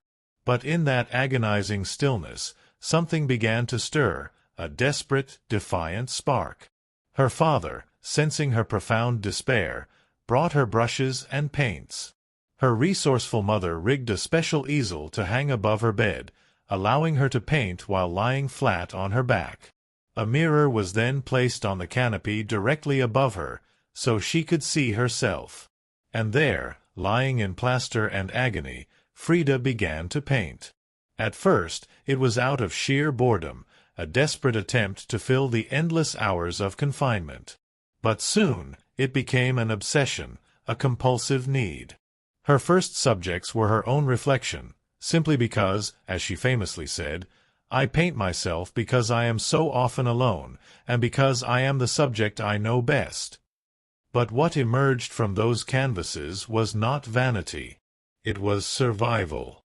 The crash had shattered her physically, breaking her body in ways that would torment her for the rest of her life. Yet, paradoxically, it had also opened a door into her own mind, her own body, and eventually into the surreal, brutally honest language of pain and identity that would define her art.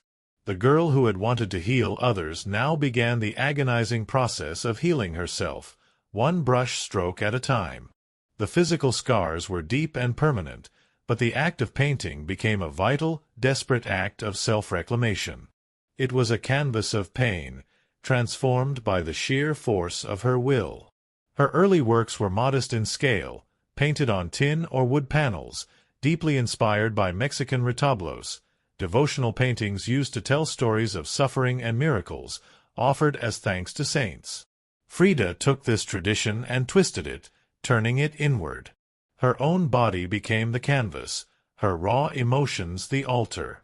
She painted herself as split, as pierced, as bleeding, transforming the internal agony into external allegory. In The Broken Column, 1944, she depicted herself with her torso split open, revealing a crumbling ionic column in place of her shattered spine, her body pierced by nails. Yet, her face remained stoic, her gaze unflinching, a powerful act of defiance in the face of unimaginable pain. In Henry Ford Hospital, 1932, a stark and visceral painting, she lay naked on a hospital bed, weeping, surrounded by floating symbols of loss, a fetus, a snail, medical equipment, a cracked pelvis. It was raw, graphic, and deeply emotional, a canvas that bled with truth, revealing the profound scars of her time. Frida painted herself weeping, fractured, decapitated, and bare, but never passive. Always watching, always confronting, always engaging with her own agony. Her pain was not sanitized or softened for public consumption. Instead, she painted the ugliness of trauma with a searing beauty, a defiant honesty, and even a darkly humorous irony. Each piece was a reclamation of her body, her experience, and her identity as a woman in a world that often tried to define, control, and silence her. She was a woman in a man's world, a disabled person in a society that often ignored the suffering of the body, and an artist daring to bare her soul in a way that defied all conventions. This was the raw, unyielding beauty of defiance. But Frida wasn't just telling her personal story. She was inventing a new kind of visual narrative. One that seamlessly blended Mexican folk art, the emerging surrealism movement, meticulous medical illustration, and deeply personal symbolism. Her paintings became dreamlike autopsies of her own soul, framed in vibrant color, rich culture, and powerful myth. She took the raw, visceral reality of her suffering and elevated it, making it universal, relatable to anyone who had ever known physical or emotional pain. Her art was a rebellion against the polite conventions of the art world, a refusal to prettify reality, a fierce embrace of the truth, no matter how grotesque or uncomfortable. By the time she recovered enough to walk again, albeit painfully and with the aid of crutches or a cane, Frida was no longer the girl who had wanted to be a doctor. The bus crash had taken that dream, but it had given her a new, equally profound purpose. She was an artist, and her art was unlike anything anyone had ever seen. She had taken the worst thing that had ever happened to her, the brutal encounter with death and endless pain, and turned it into a source of profound, searing creation. She didn't just survive her suffering. She transformed it, forging her immortal legacy from the crucible of her own agony. This was the art of suffering, and in its very act, she found a defiant, undeniable beauty, leaving an indelible mark on the scars of time, a heavy toll paid in blood and brushstrokes. Story 29: The Blue House. Love's Tempest, Art's Defiance. Frida Kahlo's canvas of pain, forged from a body shattered by a catastrophic bus crash, now glowed with the searing beauty of defiance. Her life, a testament to transforming agony into art, had already left profound scars of time, but also an indelible mark of resilience. Far from the distant cries of plague-ridden medieval Europe, the silent, jade-laced tombs of ancient Maya queens, or the vast, cold expanse of Catherine the Great's Russian Empire, Frida's world was a vibrant, tumultuous universe of her own making. It was a place where art bled from suffering, and defiance painted every wall. But at the very heart of this universe lay her beloved Casa Azul, the Blue House, and within its cobalt walls, a tempestuous love affair beat with the rhythm of revolution, a defiant heartbeat that would define her legacy. When Frida Kahlo returned to Mexico in the late 1930s, she wasn't just Diego Rivera's wife anymore. She had become something else entirely. A force, an artist whose work radiated with raw honesty, surreal symbolism, and a fierce, unapologetic cultural identity. Back in her homeland, she stepped fully into herself, embracing her roots and her unique vision with an intensity that few could match. Her Casa Azul in Coyoacán became far more than just a home. It was a living extension of Frida's imagination, a sanctuary of vivid color and profound contradiction, a testament to her eclectic spirit. Bright cobalt walls, vivid yellow trim, ancient Aztec statues in the garden, monkeys and parrots wandering freely. The house was a vibrant, breathing entity, a blend of tradition and rebellion, elegance and earthy raw beauty. Every corner, every object, spoke of her soul. Here, she meticulously surrounded herself with pre-Columbian artifacts, Mexican ex-votos, devotional paintings that fascinated her with their raw depiction of miracles and suffering, vibrant folk art, and revolutionary books. It was a conscious curation of her world, a physical manifestation of her inner life, a testament to her profound connection to her heritage and her political ideals. She famously wore bold Tehuana dresses, traditional indigenous garments from Oaxaca, not merely as a fashion statement but as a profound political and cultural declaration. They were a celebration of her Mexican heritage, a defiant embrace of indigenous identity in a world that often sought to erase it, and a powerful symbol of the strength and resilience of Mexican women. She wove fresh flowers into her dark, braided hair, transforming herself into a living work of art, a vibrant embodiment of the very culture she so passionately adored. She painted amidst the scent of copal incense and the distant sounds of mariachi music drifting from the streets outside, every sensory detail infusing her creative process, making her art a living extension of her reality. This period marked an explosion of creativity for Frida. Her paintings became more intricate, more symbolic, and more overtly political.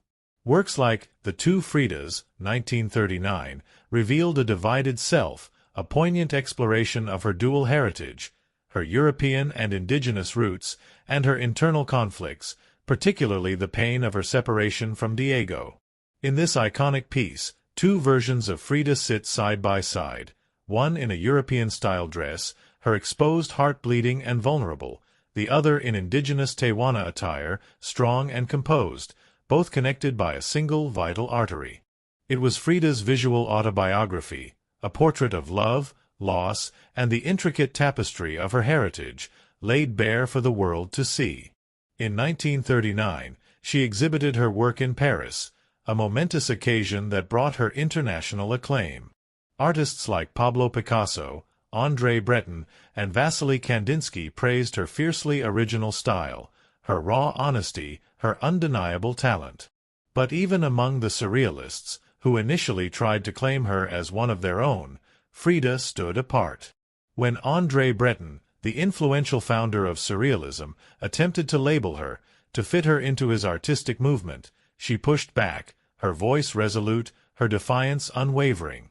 "They thought I was a surrealist," she famously declared, "but I wasn't. I never painted dreams. I painted my own reality." Her reality was Mexico, not the romantic postcard version, but the living, breathing, complex country she adored. Its ancient roots, its revolutionary spirit, its profound beauty, and its enduring pain. Her work pulsed with rich symbolism: skeletons, hummingbirds, hearts, thorns, corn, and blood.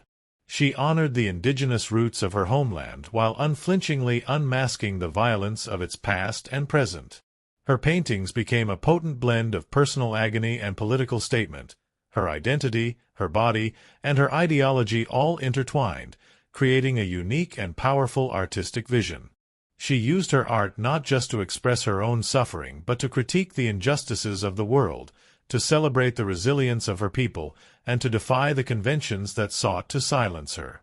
But even as her artistic voice grew stronger and her fame spread across continents, her health continued its relentless decline, casting a long shadow over her vibrant existence. Multiple surgeries, chronic infections, and persistent, agonizing pain became daily realities.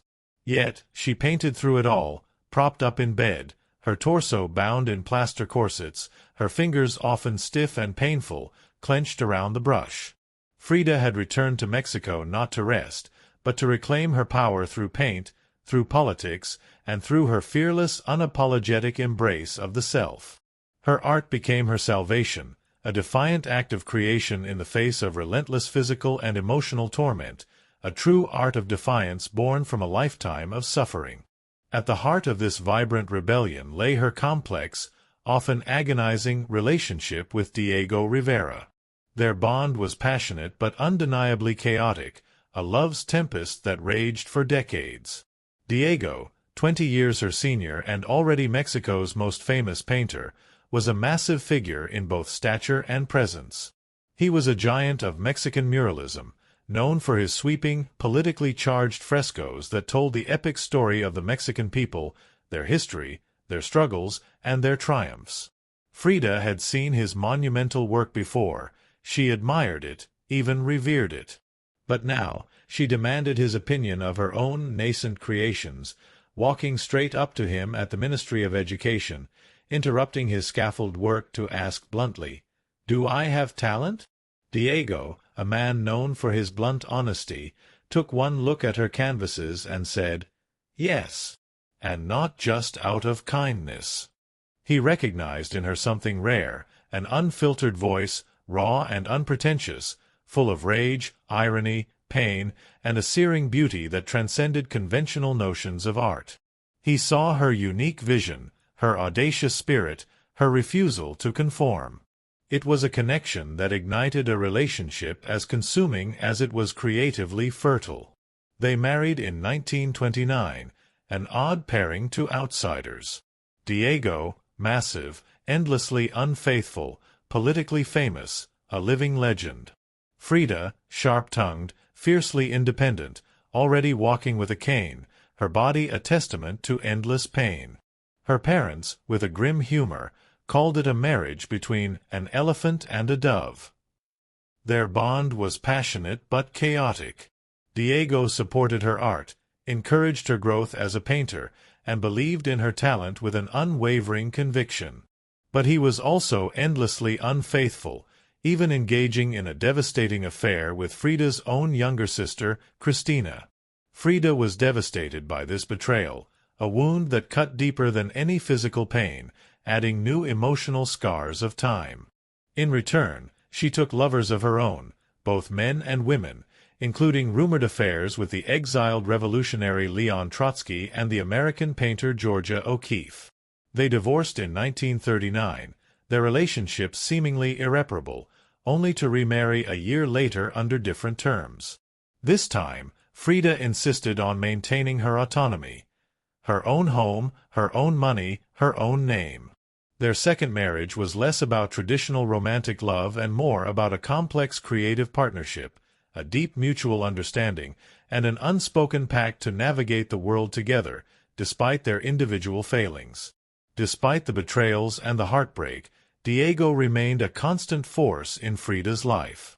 He challenged her, he wounded her, but he also believed in her as an artist, as a revolutionary, and as a woman who could redefine what painting could be. Together, they were not peaceful, but they were legendary, their lives a living canvas of passion, pain, and profound artistic collaboration, constantly beating with revolution's heartbeat. In the 1930s, Frida followed Diego on a journey north to San Francisco, Detroit, and New York, as he completed high-profile mural commissions for wealthy American patrons. These years abroad brought her face to face with American industrialism, the stark contrasts of American wealth and poverty, and the burgeoning contradictions of capitalism. These experiences left her with a deep political discomfort. Frida was a proud Mexican nationalist, a committed communist, and a fervent admirer of indigenous traditions. The opulence she witnessed in the United States, especially while the Great Depression ravaged much of the country, only deepened her sense of disillusionment and fueled her critique of Western materialism. In letters home, she mocked the culture's materialism and obsession with appearances, contrasting it with the rich, earthy traditions of her homeland. She yearned for the grit, the color, and the beautiful contradictions of Mexico. While Diego painted enormous murals on factory walls, celebrating industry and labor, Frida began to paint smaller, quieter revolutions, deeply personal works on tin and canvas. Her artistic style solidified during this period. Sharp, surreal, profoundly emotional, and intimately personal. It was during this time that she produced some of her most iconic self-portraits, transforming her pain into a visual language that transcended national borders. Frida didn't just paint herself for vanity, she painted herself to survive. Her identity, intricately linked to her suffering, became her primary landscape. With her body constantly in pain from her accident, enduring multiple surgeries, and grappling with the devastating experience of a failed pregnancy in Detroit, she turned inward. Her portraits from this period showed her bleeding, fragmented, exposed, her inner turmoil laid bare on the canvas. Yet, her face was always calm, always direct, unapologetic, her gaze unflinching. She presented her agony with a raw, undeniable honesty, daring the viewer to look away.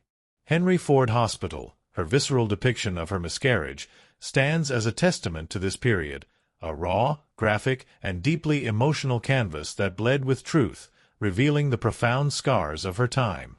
Back in Mexico, Frida immersed herself even more deeply in leftist politics. She and Diego famously welcomed the exiled revolutionary Leon Trotsky into their home, the Casa Azul, a testament to their unwavering political convictions. Frida consciously adopted and popularized the wearing of Tehuana dresses, traditional indigenous garments from Oaxaca, not just as a fashion statement but as a powerful political and cultural declaration, reclaiming her Mexican heritage and celebrating the strength of indigenous women. Her art was never disconnected from her beliefs. Her identity, her body, and her ideology all intertwined, creating a unique and powerful artistic vision. While Rivera was painting grand murals of revolution, Frida painted its profound human cost: the body in pieces, the mind on fire, and the self always staring back, defiantly. In exile and in illness, she became not just a painter of pain, but a painter of resistance, her art a potent weapon against the forces that sought to silence her, her life a vibrant heartbeat of revolution against a scarred world. Story 30: The Scars of Time, an immortal mark on a wounded world. Frida Kahlo's vibrant defiance, painted with a searing beauty born from a shattered body and a revolutionary soul, had created a canvas where art bled from suffering. Her Casa Azul, the blue house, pulsed with the rhythm of revolution, a testament to a life lived fiercely and without compromise. Her art, a direct challenge to the world's indifference, had transformed personal agony into a universal language. But even the most defiant spirits, the most vibrant lives, must eventually face their end. And it is in that ending, and the legacy that follows, that we see the true meaning of the scars of time, an immortal mark on a wounded world. On July 13, 1954, at the age of 47, Frida Kahlo died in the very place she had been born, her beloved Casa Azul in Coyoacán. The official cause was listed as a pulmonary embolism, a sudden, merciful release from years of relentless agony. But those closest to her, those who had witnessed her unwavering battle against her shattered body, whispered of something deeper. She had been ill, yes, her physical form ravaged by chronic pain, countless surgeries, and the cumulative toll of endless medical interventions. But she was also profoundly exhausted, worn down by a long, relentless war with her own physical form, a spirit stretched to its very limits. Just days before her death, with her body weak and confined to a wheelchair, she had insisted on attending a political protest against the CIA coup in Guatemala, her clenched fist raised in the air, a final, defiant act of revolutionary solidarity. Revolution, it seemed, remained her final heartbeat, pulsing with defiant energy until the very end.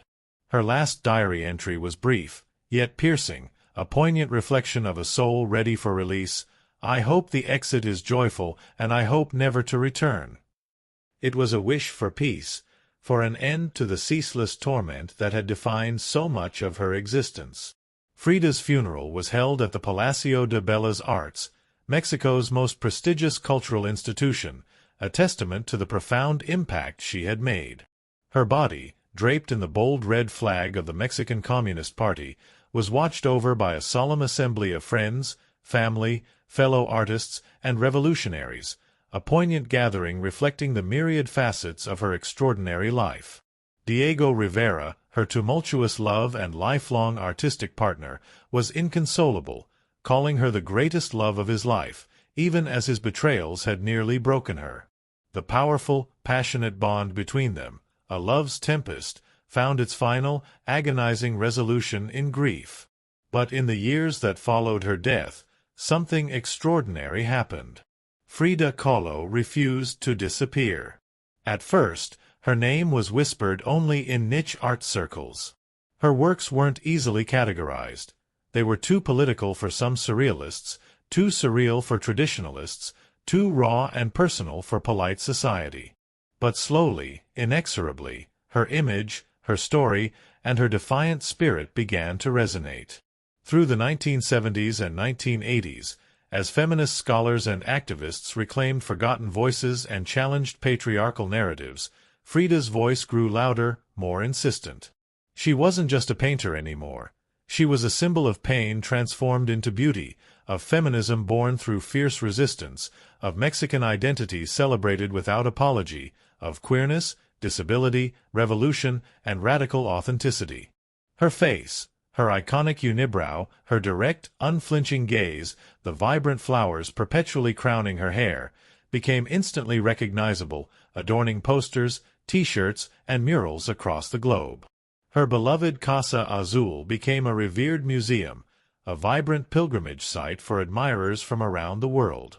Her private diary, a raw and intimate chronicle of her thoughts and suffering, became a sacred text, offering unparalleled insight into her soul.